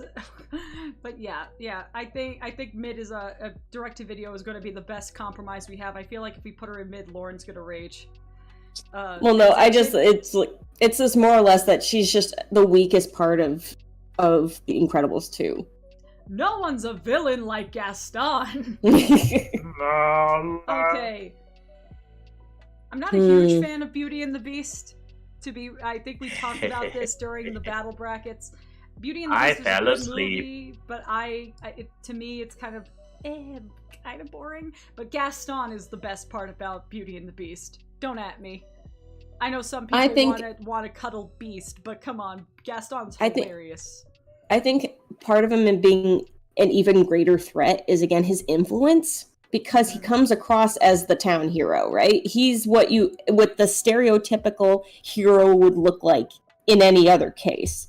But in the case of this, he is able to use his influence, his looks, everything to get what he wants. And when he doesn't get what he wants is when he gets real scared. I mean, he's toxic masculinity. He really is like the first time Disney really made the foray of making an aesthetically pleasing looking villain purposely. Yeah. I mean, some people can argue Maleficent can get it, and she can, Mm-hmm. but they purposely gave Gaston the design of a lot of their traditional heroes. So very much so. So I mean, that kudos. That is he walked so people like, and he's Hans funny could too. Run and fall over. Yeah, he's funny too. Very funny. Yeah. So like aesthetic and memorability, I think is just on tap. I think he's a very memorable Disney villain. His song is fantastic. Like his singing voice is also fantastic. That man can probably vibrate the windows with how good his baritone is. He uses antlers in all of his decorating. And every last inch of him's covered with hair. Like, so that's good. I mean, he's also dumb. He's not a himbo because he's not kind, but he's dumb.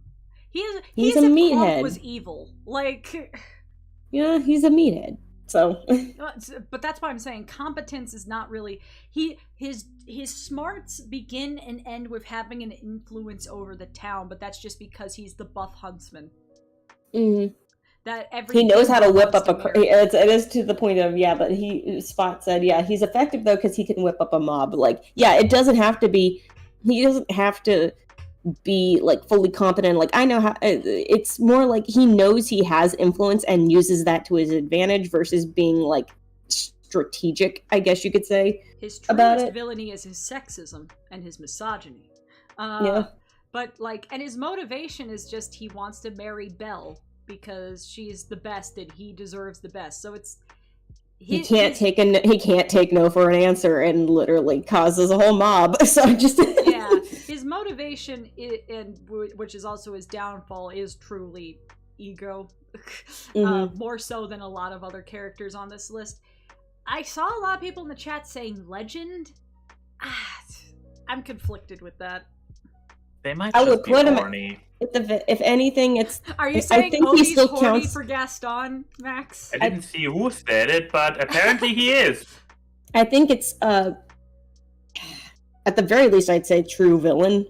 If anything, yeah. because again, it's because he so believes that what he's doing is 100% the right thing to do, not morally, just for his own sake. And so, and upholding the status quo. This is how things are done. This is like it's like, I find a hot girl, she says yes to me, we get married. And even it's like, even if she says no, I will marry her because guess what? She is mine. Like, it's like, he doesn't care. So it's like, he doesn't view Belle as a person. He views Belle Nope. as a prize, which is as a commodity, as a prize, as not human. So yeah. So and I agree with Denim. Iconic but not legend. So yeah, true villain. I think true villain's good. I mean, yeah.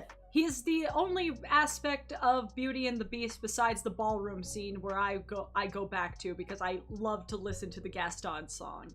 And the mob song. The mob song's really good too. Okay. There's no argument here. Like, come on. Was any of us going to say anything but legend? Like, that's but let's still go through the categories. Fine. To I'm going to have you. We still have a lot more to go through. Like, so make it quick. I'm going to have Max lead this because he's Okay. efficient. Aesthetics. I mean, Look at his entire movement, his character, starting with his character design, with the flaming hair, with this elongated face and everything, but his overall general movement, what they get out of this smoky character with the animations is just mwah. I mean, beautiful. Also, Hercules is peak aesthetic, like just the movie itself. Yes, and he is one of the cherries on the top. Then we have the memorability. Oh, absolutely, he is such a quotable, gifable character. Yeah.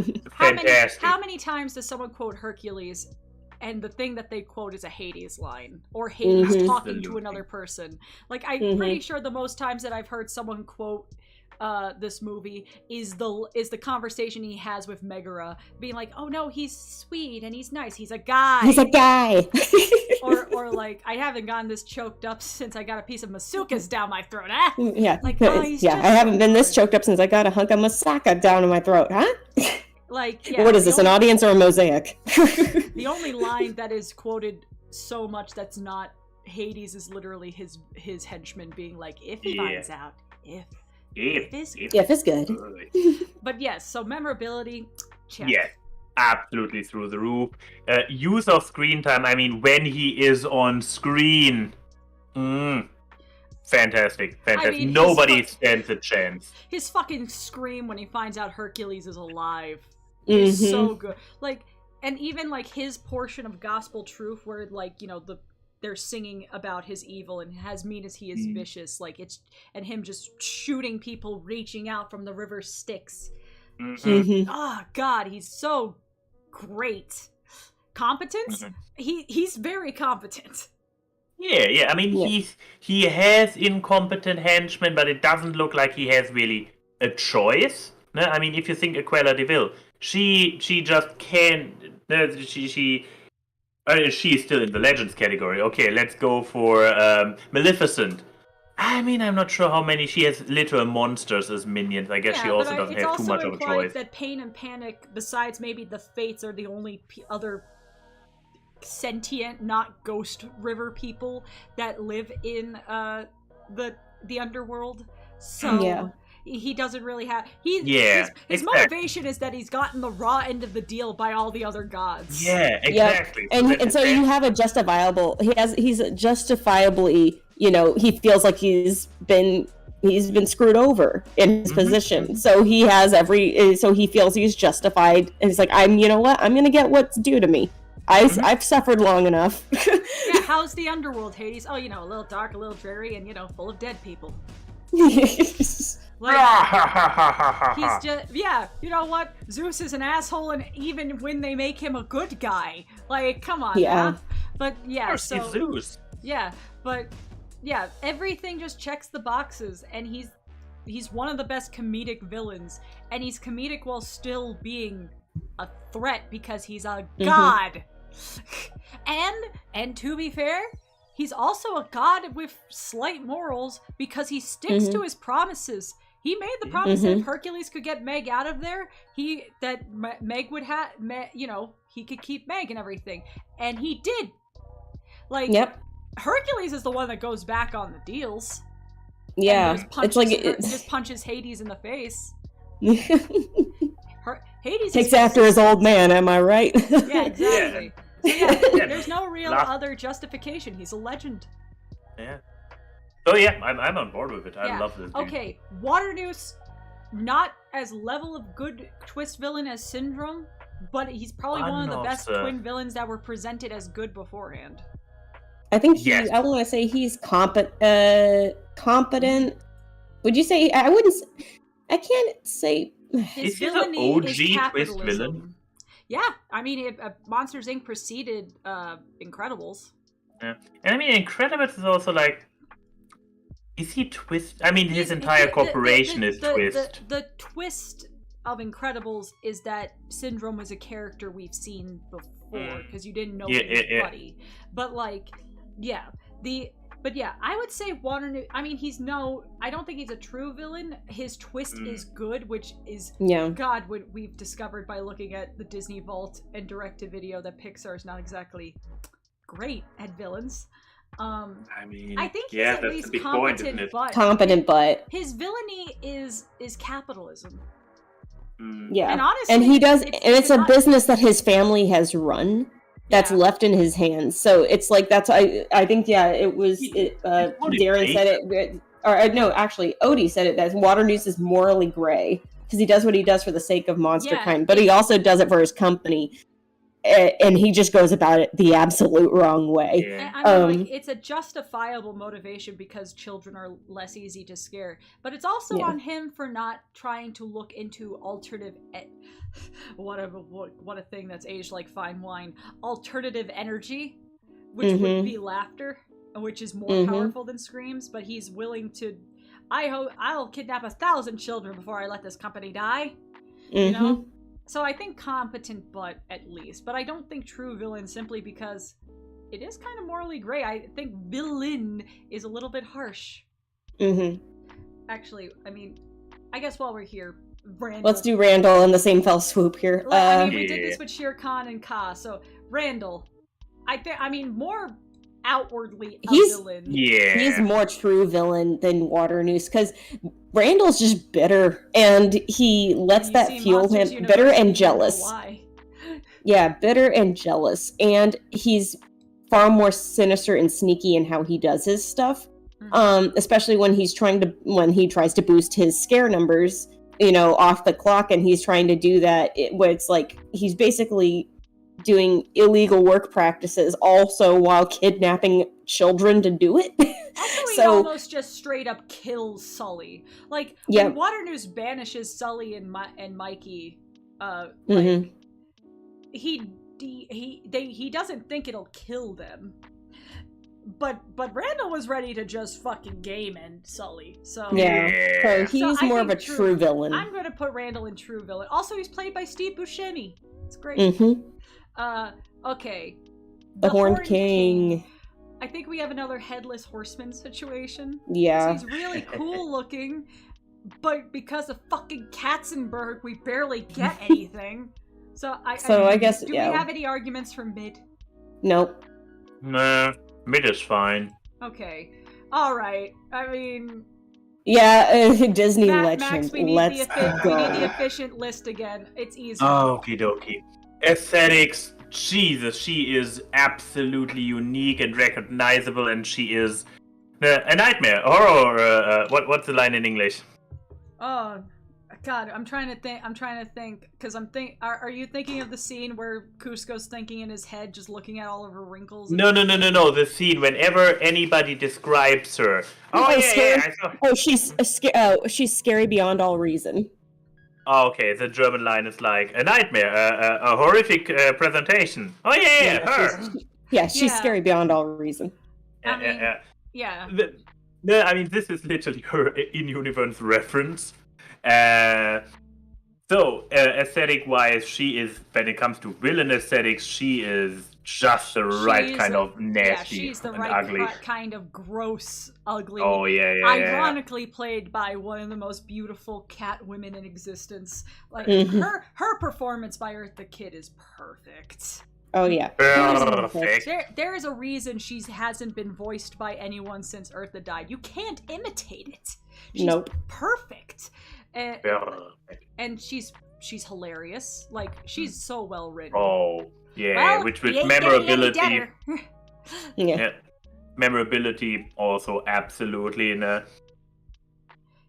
closely behind Hades, I believe, when it comes to gifability and quotability. I think the thing that puts Hades above is that a lot of Yzma's quotability is a conversation-based. Yeah, with exactly. Kronk. Meanwhile, there is more Hades solo lines. Yeah. That's not against Yzma. No. Because the writing is just fantastic for both of these movies. Absolutely. But use of screen time. Once again, a character, when she is on screen, she dominates. Especially with Kronk as a perfect foil to her. Beautiful. Competency. I guess as much as you can have, given the universe she's operating within. I mean, her incompetency is more... I mean, she kind of flip-flops. Because her first idea was to turn him into a flea and then put it in a box and then put that box in a box and ship it to herself and then smash it with a hammer. Or, to save on postage, I'll just poison him with this. Yeah, and her incompetency isn't her incompetency. It's Kronk mixing up the vials and then mixing... In his defense, the labels are pretty... we should redo the labeling. We really should replace some of these labels. She makes the best of a bad situation. So, and she's not also afraid to get her hands dirty. I was about to say, she's a front fighter herself. So yeah, the motivation.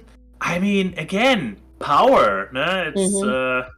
It's one of the more reliable ones for a villain. Yeah, and motivation. She is a selfish person, and I mean, she literally raised Kuzco, basically, and Kuzco's not really that thankful for that. Also leads to a great line of being like, I cared for him since he was a child, and this is how he thanks me? Yeah, you wonder how he turned out that way. Yeah, it's like, I practically raised him. Yeah, I thought I would have turned out better. Yzma, legend. No argument there. Syndrome. Efficiency. You know what? It's like I can't even argue because the only thing that takes him down is his fashion sense. And because he almost succeeds in what he's by the end, even when he takes his little mini revenge plot out to try and kidnap Jack. It's like he is almost successful in what he does. And so but let's go down the list. Aesthetic. Yeah, I mean, here's the problem with him being a foil to superhero cliches. So therefore, his aesthetic, like with his hair and this over-the-top ass, and of course a cape, it's intentional. He's actually gaudy as fuck, but I think his works. Design is kind of sleek. Like, it's very readable and iconic. Yeah. So, I mean, that is why it works, even though it's not really pleasing in and of itself. We saw in Incredibles 2 how bad it could have been, so let's be thankful. But he picked the giant S because originally he was going to put babysitter on it, but that means he would have had a giant BS on his chest. So. You understand why I couldn't go with that. But okay, memorability, that goes right into it. I mean, also so fantastic. Good. Yes. Yes, Like, he isn't on Yzma and Hades levels, but also because the movie he is in is more serious. mhm. The other two are just comedies, are wacky, over-the-top comedies, while he is an actual serious villain with a goofy streak. I mean, like, fucking Copper puts it out in the chat. He killed hundreds of heroes. Like, Yes. like that entire scene of Mr. Incredible seeing defeated, Mhm. you know, that kind of thing. Like, holy shit, he has a body count. And, you know, when I was a kid and I saw the movie for the first time, you know, when he was like, you know, I am your biggest fan. Like, that was like, whoa! Ooh. That was a great, And that was a great twist. And also, he is funny. Like, his entire realization that the entire family are heroes, being like, you married You Alaska big girl? busy! And You got busy. Oh god. And it's just so, it's just, and wait, he also just delivers one of the best lines in Pixar history, being like, and when everyone's super, nobody is. Nobody is. It's just like, oh, that's so, his motivation is great. Like, I mean, that kind of jilted person, and then after the destruction of heroes, wanting to be that and then make everyone so everyone's equal. Like, that's, it is vile. And then him trying to kidnap Jack, like literal baby kidnapping. So okay, let's see. But use of screen time, I mean, yeah, he commands presence. Competence, he killed hundreds of heroes beforehand. Yeah. There's a tiny butt in there. What's the tiny butt? I mean, his actual plan, his actual ultimate plan, kind of got away from him. I mean, the robot that he designed for defeating all those heroes was designed too well. It was so smart that it defeated him. Yeah. His own monster turned on Doc Frankie. Yeah. So I mean, that is his one flaw in his it's competency, his one flaw, that he but was I feel like too there's so competent. much good that outweighs that. So Oh. it is really like a hindsight thing. Yeah. But I And guess, it's also very on theme. Yes, Huh? so it's one that narratively fits, not one that destroys it. So there you Yes, go. absolutely. But yeah, legend. No disagreements there. No. Okay. I mean, this one didn't they Incredibles win our Pixar thing? Yes. So Yeah, okay, okay, so. I think this one may actually have a discussion, so our lightning round may slow a bit to thunder. Oh, boy. Kachiga. King Candy. I'd say true. I want to say either true villain, but it's like, first of all, he's Should the we- proper handling of a twist villain. Oh, yeah. I think he was the best handling of a twist villain in the 2010s, or at least established a proper twist when he was there early on in the game. As a proper twist villain, like He in is really good compare- at. He plays mind games. He very easily slips in to be like, "Oh, I'm here to help you. I'm trying to say all this to help you. I'm giving good advice." Like, he comes in under the guise of looking like he's trying to help when he's not. He's got his ulterior motives. And he's willing to destroy games because he's Turbo. Spoiler for anybody who hasn't seen it. But yeah, I think I want to say he just about edges into Disney legend because of how great a twist he was and how he got there. Because I remember, like, you know, I know they sprinkled in going turbo, all that stuff, and explaining how that happened. But to realize that when you came around to show that he was Turbo and that how dangerous he was because of his selfishness, you know, that he was willing to destroy games if it meant that is like, oh, I'll just game hop. I can warp my coding to go into other games and like a virus, you know? That he was so destructive. So I think he edges right into Disney legend, if not teetering between true villain and Disney legend. Mm-hmm. I think I would go with true villain. Only because I think just I think the goofiness of him essentially just being a Mad Hatter XP may diminish him a little bit, just originality sake. But that's that's small potatoes, I guess. But I wouldn't mind putting him in Disney Legend. I just view him a bit more as a villain, just true villain. I would go with Key on that one. Democracy. Okay. Because he is. While he is still as King Candy, I found him just an annoying character that I didn't really pay much attention to.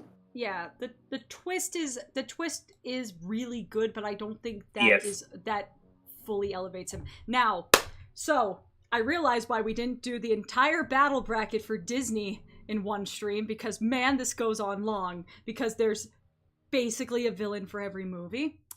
So because we've been going on for so long, let's just speed through these with us saying what we just the tier that we want, because I don't want to split this into another stream given that there's only 12 left. Less than 12. But yeah, so we're gonna go fast here. I left the ones where we may actually have a good amount to say for last, just so we can blast through. That's why I was switching stuff around. Okay. Okie So Lotso, I think competent, but what do you think, Max? Might have leaned towards true villain, but I could also see a competent butt. Lauren. Competent butt. Okay, democracy wins. Okay, the prospector I would put in legend. I think he's Really? Yes, I think that he is a great twist villain, and when you rewatch the movie and you see his manipulation tactics with Woody, it's actually terrifying. Yeah. What would you put him in? I mean, I guess his minus points would be in aesthetics, maybe. True, he is a memorability. Stinky Pete. Yeah, he's a Stinky Pete. I mean, this is very important for his character, that he is the unloved one amongst the crew. Nah, if he would be the cool-looking one, he would never be in this position. Yeah, he would have been Woody. Yeah. But that leads into his bitterness. He was kind of handed these that he was dealt with, and he had to roll with it. So can you hold it against him that he is no?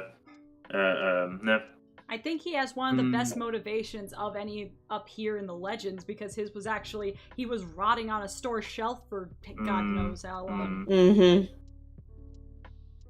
I have a little bit the feeling we get very generous with the legend, but I also, for the sake of moving on, I would not oppose it.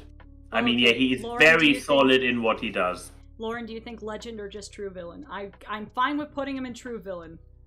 I say legend, honestly. He's one of the stronger. He's one of the stronger. He's one of the stronger Toy Story. Probably the strongest Toy Story villain. Yeah. I'd probably say that. We're going to go through very fast on these just because I don't have a lot. So this is the actual villain of Treasure Planet. I don't even remember that he was there. I know that Silver was not the true villain, that there was somebody out villaining him and being actually evil, but I don't even remember this troll. I'm not sure if this makes him Vault material. I mean, he's so unmemorable, though. His most poignant action was killing Captain Amelia's right-hand man. And where's he on competency? I guess a little bit. I mean, he helps cause a mutiny, but he wouldn't be able to do that without Silver. So yeah, but this sounds because Silver had the appeal. This sounds to me like direct to Disney, because Vault is reserved for actual atrocities. This one is just a blip. Okay, so we'll put him there. Stromboli from Pinocchio. I think kind of the same thing with Honest John, just assholes that get away with what they do. Yeah. So, and you haven't seen Pinocchio, so... Or I have no memory. Yeah. So this is the ringmaster from Dumbo. I don't remember him. I was actually... Are they, though? He's an asshole. He's not treating the animals way. Yeah, exactly. He's not treating the animals well, but is he a villain? He's doing his job as sadly as it used to be done. Yes, before animal rights movement. Yeah? Yes, Lauren. I'm not opposed. I'm not Okay, opposed. you said. Okay. I'm just looking at the next one going like, ugh, not this one. Oh, okay, yeah. Is this some dinosaurs? This is Thunderclap from The Good Dinosaur. Uh-huh. I- He counts as a Yeah, villain? to the vault. Because Well, I mean, that he was is a cannibal. Yeah, and he was there The for a most- scene. But the most, it was like one of the most forgettable films out of the Pixar lineup. That is just The a only Disney good thing mall. I got out of it was the T-Rex Cowboys. That was it. That was it. I mean, you got like a second place prize at an art contest for your art with the T-Rex Cowboys. Yeah, I placed with it. I was like third place or something like that. I can't remember. It wasn't a DeviantArt contest. My memory is second place, so they're there. Okay, this is the villain from Atlantis. Atlantis, I yeah. mean, he's a competent. I would say competent, Mhm. but I don't think he has the memorability to be true villain. But I mean, the most memorable thing is his fucking death. Because oh my god, It's horrific. and just like, you know, he has some good quips, but so does everyone in Atlantis. And his design is actually one of the most boring compared to the rest of the character design. Yeah. Yeah, And so he's personality competent, as but well, I would say. Yeah, that sounds solid. Yeah, because I think, like, also, I do quote his line, though, of, "You get the golden Cupid doll," but that's just because of the performance. So, okay, fucking Clayton. Besides his death being one of the most metal deaths in Disney history, of seeing just a man hang himself, he's mid. He's very mid. Yeah, he fulfills a function in the movie. He at least, like, he serves a function and he's more malicious than the Hunter and Bambi. Like, that, he is just if the Hunter and Bambi was more evil. Oh yeah, he is malicious, so that's why that's he it. is a villain. For sure. Chef Skinner, I mean, here's the thing. He had his rights to be suspicious of Linguini. Yeah, so I'm like, I have to say he's competent, but because can't deny, I mean, wasn't successful in it, but he has business prospects too. I mean, he was trying to expand to frozen foods to help a failing restaurant business. It's kind of, I know it's for selfish gains, really, but it's not like he was stupid. Yeah, and he was kind of funny and everything, but I think he's not a true villain because I don't view him as villainous. He's very antagonistic. But, yeah. Oh, yeah. But he does also try to take Remy once he figures out that Remy is the chef, that he's like, I'm going to imprison you and force you to make my frozen foods. So, I mean... Yeah, so... Which sounds insane if you don't... There's enough maliciousness there to be evil, but I don't think he's a true villain. Okay, I'm gonna put this in Are They, though? Her heart literally got stolen. Yeah. No. She's a fantastic twist of like what she actually is, but she's not a villain. Great design though, very good. Okay, remember this was supposed to be Facilier. This is Facilier, can't you tell? Oh yeah, definitely. I remember. I recognize him. Facilier to me is a true villain. Look, I know some people are going to say that his plan was unorganized. I disagree. The literal opening number of Down in New Orleans talking about money. Like, if you control the people with money, you control people's souls. Like, that is the long and short of his whole thing. Because if he controls money, he controls people, and he can control those people's souls to go into the underworld to pay his debt. I don't know why people find this a hard to follow plot. But maybe I look way too much into song lyrics. Either way, I'm just pointing that out. His design is great. I mean, look at that design. He's played by Keith David, automatic plus, and his song is one of the best modern Disney villain songs. Friends on the Other Side is fantastic, and I'm not gonna any argument. I'm not gonna contest true villain status at the very least. I don't think Legend. No. I don't. Again, like, is it? Again, when it came down to planned execution, there was a lot that was still left. There's a lot of loose ends. that I'm like, this guy, he's got so many facets going on. I'm like, I don't think he's able to juggle them all to make them work exactly the way he wants them to. I don't think he had enough time on screen to truly like make legend status of his of like, you know, his true level of power and villainy he could have had. Because when you think about it, he only interacts with Tiana once, and with Naveen once. Yeah. So, okay, Zurg, if you want to make it Lightyear, maybe. But as a toy, is he though? Is he though? He ends his appearance by playing baseball with his son. Yeah, that's what I'm like, is he though? And plus, he's a toy that's programmed to be. He's like probably still in that state once he frees out of raise himself from his little box. Yeah. He's in the state like what Buzz was, where he's programmed. He hasn't worked his way out of his programming yet. So by the end is when you have him more worked out of his programming. Yeah, and also if people are going to say, what about Lightyear Zurg? If we were talking about Lightyear Zurg, I want to put him in direct-to-video. Because God, I do not like the Lightyear movie. It's so boring. Yeah, see, Eddie shares my opinion. Okay, we're at characters that I feel like we can actually talk about, and we blasted through them. We could be a little bit more chill. Months from Up. Hi. Do you have anything to say about Months, Max? Good old Months. I mean, he is clearly a villain, so there's no debate about this. I mean, he murders other people. He's gone insane. His motivation being like reputation, which is an interesting one.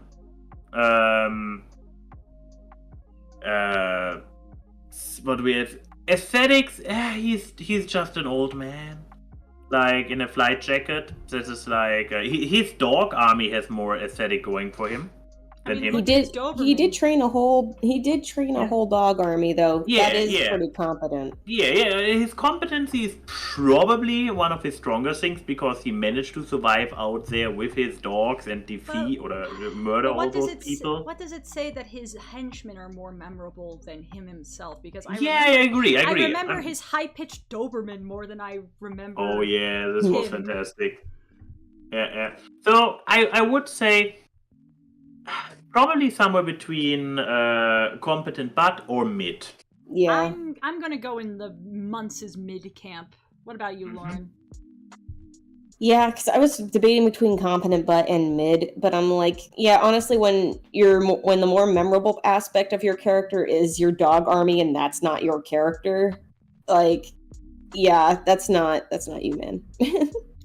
Also, Odie points out the timeline makes no sense. How is he in better shape than the main character when he's like 30 years, when the main character is like 30 years younger than him? Look, man, I don't know how Months is still alive in the purely out of insanity and spite, I guess. Yeah, his bones and paper skin are being held down by bitterness and spite and dog food. Like, also, I dare to say, if you are if you are forced to keep yourself fit by literally living in the jungle, versus a man just living the urban lifestyle, not doing much sports and stuff. I can see it.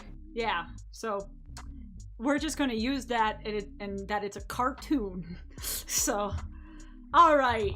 Now here's a good one. Good old Ursula, the Queen of Mean. Ooh.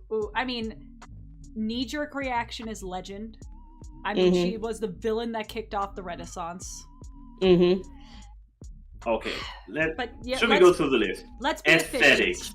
She has aesthetics. She has body language. Oh, yeah. Dum.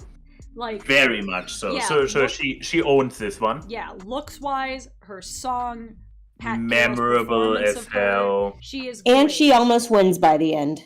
Yeah. Her memorability, I mean, use if you ask someone to name a Disney villain, the first villain would probably be Ursula. I mean, memorable use of screen time. She doesn't have too much, but she still feels extremely present in the movie. Yeah, I mean, like a good chunk of her screen time is when she's disguised as Vanessa. Mm. Which She's good on Jodie Bennett, the voice of Ariel, for being able to be like an evil sounding version of herself when she is Vanessa. Because when Vanessa does have the brief moments of talking when she's getting attacked by birds and dogs, that is Jodie doing it. So good performance there. So yeah, when she's on screen, she is fantastic. Competent, and she's highly competent. I was gonna say she's highly competent, and her whole thing is she makes deals, but will constantly undermine her clients' efforts to fulfill those deals just so she can make sure her ends are met. And I'm like, she knows fully well. So the only time that she feels threatened in seeing like, oh shit, she's actually gonna try and succeed, I can't have that happen. She basically again puts her everything in her own tentacles. So I mean, puts it's like the kibosh on the kiss the girl scene and then disguises as Vanessa. And I mean, honestly, her downfall was when she had more power, because then she became big, and then you face the biggest weakness of all, blunt force trauma. So calamari, anyone? Yeah. So but is she? I mean, she's obviously true villain. Is she legend? Like, does she have that factor that elevates her to legend? I think so. I guess so too. I mean, yeah, as you said yourself, she kicked off the Renaissance. I mean, and she felt justified in her. She again, it's where she comes from. It's similar to Hades being given the short end of the stick, because she's basically stuck doing what she's doing, and will do what she can to elevate herself. Out of that situation. So I mean, you know, Poor Unfortunate Souls would have put her in legend status, in my opinion, anyway, because that's, to me, one of the best villain songs in existence. You're right. No talking, no singing. Zip. Zip. Okay, Scar. I'm sorry, Scar is not going in Legends. I'm making that clear right now. The entire third act of the movie ruined that for him. As much as I love Jeremy Irons, he is. And again, it all comes down to, yes, once he has what he has, he doesn't. He fails to uphold it in any other way. Like he slacks. Once he realizes he has, he kind of becomes petulant. So it's like, and whiny. Like, I'm like, dude, you have everything you want. You might as well do everything you can to keep it, and maybe, I don't know, be a ruler. But then you're like, wait, this is why he wasn't chosen.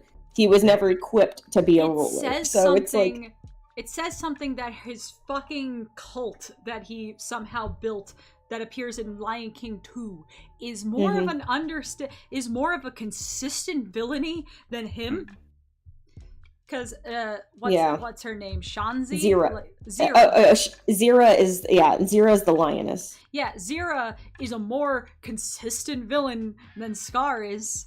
And I'm pretty sure that all that that her and Scar share is that I think Scar put his dick in her. So, but look, I will still say though, he is a true villain. He is a true villain. Oh yeah, absolutely. Yeah, I'm just stating that a lot of people would probably put him in legend status for being an icon. And like, I understand. But if you're just gonna go by the first movie and what he did, I can't look at him asking Zazu to sing a lovely bunch of coconuts and put that in legend. Yeah, it's compared again with Hopper, where we were like, okay, Hopper is basically where Scar is at the end of the movie. He put his plan, succeeded, and he is now on top of shit. But what does Hopper do? He's completely aware how fragile his position is, and that he needs to stay on top of shit in order to stay on top of shit. While Sky is like, I did it, blah. And all his menacing, his competency is out of the window. He didn't think shit through. I mean, I also am gonna say, just of Lion King in general, I love Lion King. The whole movie kind of has a fumble on so many aspects come the third act. Like, it forgets it's a musical by the third act. Besides the fight scene in the third act, Scar is incompetent.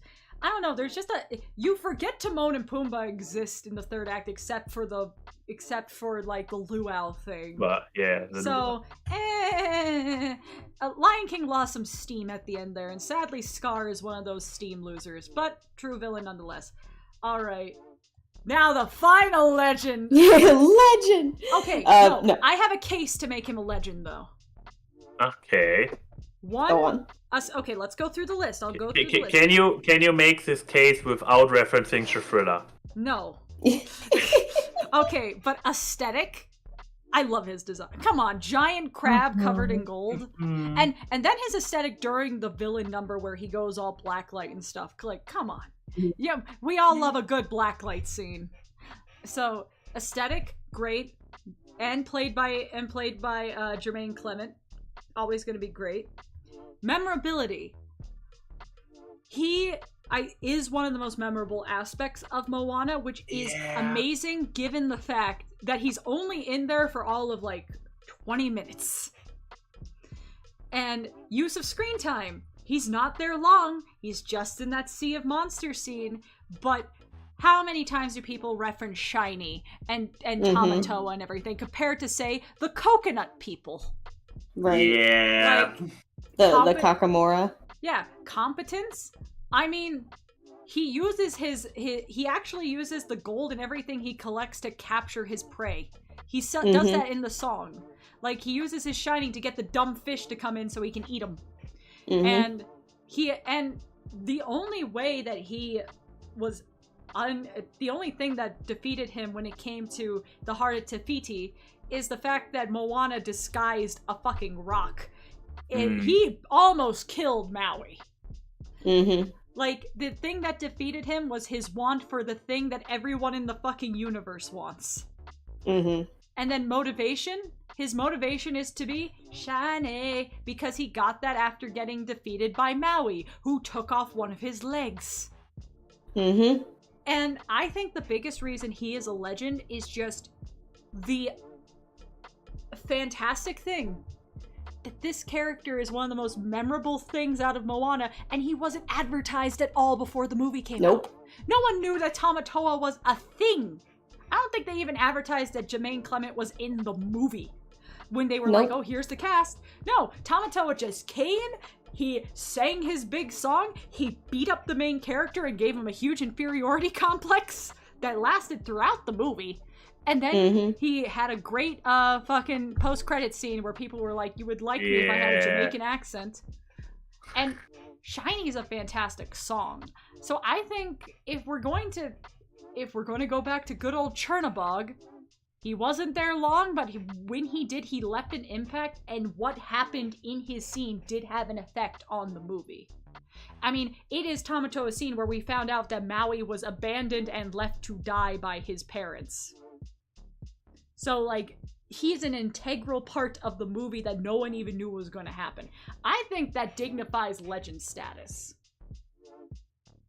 So we got a point being made in the chat here, but I think it's like what you said with Honest John. It's like, where's the coachman from Pinocchio? But I'm like thinking, didn't we all agree that like everybody's kind of like the same level of awful? I can't remember. Yeah, look, every villain in Pinocchio, with the exception of the whale, is competent, but we're just gonna live there for now. But point being, yeah. But that I do not know why Charlie hates Tamatoa so much, but I'm just gonna disagree. But yeah, I'm willing to hear any arguments for why he shouldn't be a legend. I'm not gonna argue either. we probably now have to wait for him to post, don't we? Oh, I was asking you two. Oh, arguments. The actual idiots that can affect the list. I mean, yeah, you went through the points in the list. Kind of confirming that, yeah, he earned his status. Or he is at least on the true villain level because he checks all the boxes. Okay, Charlie, you can't base the entire character of Tamatoa on the Latino actor, the actor that wasn't even the initial actor for him. That is petty. Anyways, sorry, Max, continue. But yeah, you went through the aspects, and I have to begrudgingly be like, yeah, that's yeah. Because here's the thing, I wouldn't initially have put him as a legend, because he is just there for such a short scene, for such a small interlude that, admittedly has certain aspects and it causes the PTSD, but and everything. And where I would contrast it against Satan is that within the universe of his short, he is like 100% of the screen time, while or of the presence, while Tamatoa just has his 15-20 minutes in the middle of the movie, and and the after credit scene for one final punchline. But nevertheless, you made a bunch of good points in why he, for the time he is there, checks the boxes so hard, and while he is not the main villain of the movie, if we rate him as a villain just by the criteria that we established beforehand, then yeah, man, he slaps. Yep. So with that, our final rankings. Also, he ate his grandma. I ate my grandma. Oh God, my favorite line is the pick an eye. You don't pick one. Okay, but yeah, for that Disney, what we have ranked is Disney Legends: Chernabog, Mother Gothel, Hopper, Frollo, Cruella de Vil, Hades, Yzma, Syndrome, Stinky Pete, Ursula, and Tamatoa. True Villain: Lady Tremaine, Jafar, Ka, Maleficent, Shan Yu, Oogie Boogie, Ratigan, Gaston, Randall, King Candy, Dr. Facilier, that is obviously Dr. Facilier. Yeah, I recognize him. And Scar. Competent Butt, we have the Evil Queen, Chick Hicks, Shere Khan, the Queen of Hearts, Long John Silver, Ernesto de la Cruz, Honest John, Madame Mim, Captain Hook, Water Noose, Lotso, guy from Atlantis, I can't remember his name, Stromboli and Skinner. Then mid, you got Bowler Hat Guy, Radcliffe, Headless Horseman, Mordu, guy from Rescuers Down Under, Gantu, Horn King, Gaston, and Muntz. Disney Direct-to-Video, Petty Catboy, Manchild, Bellwether, Madame Medusa. What's her name again? What's her name? And what's his name? What a. Then you got Mordu, Amos, Maddie, the concept of man, a racist cats, Pete, Hal 9000, Ringmaster, Tafiti, and Zurg, and then the Disney Vault, Sykes, British man, racist, Hans, and Cannibal. You saw my care diminish as I went down. Wonder why, if there's any correlation with the position I think this is actually a really solid list. I don't really think anything can change from now. I don't think any of my opinions have shifted by putting other characters on here. I'm still shocked that Ka got above Shere Khan. Yeah, in retrospect. I mean, the arguments were solid. So.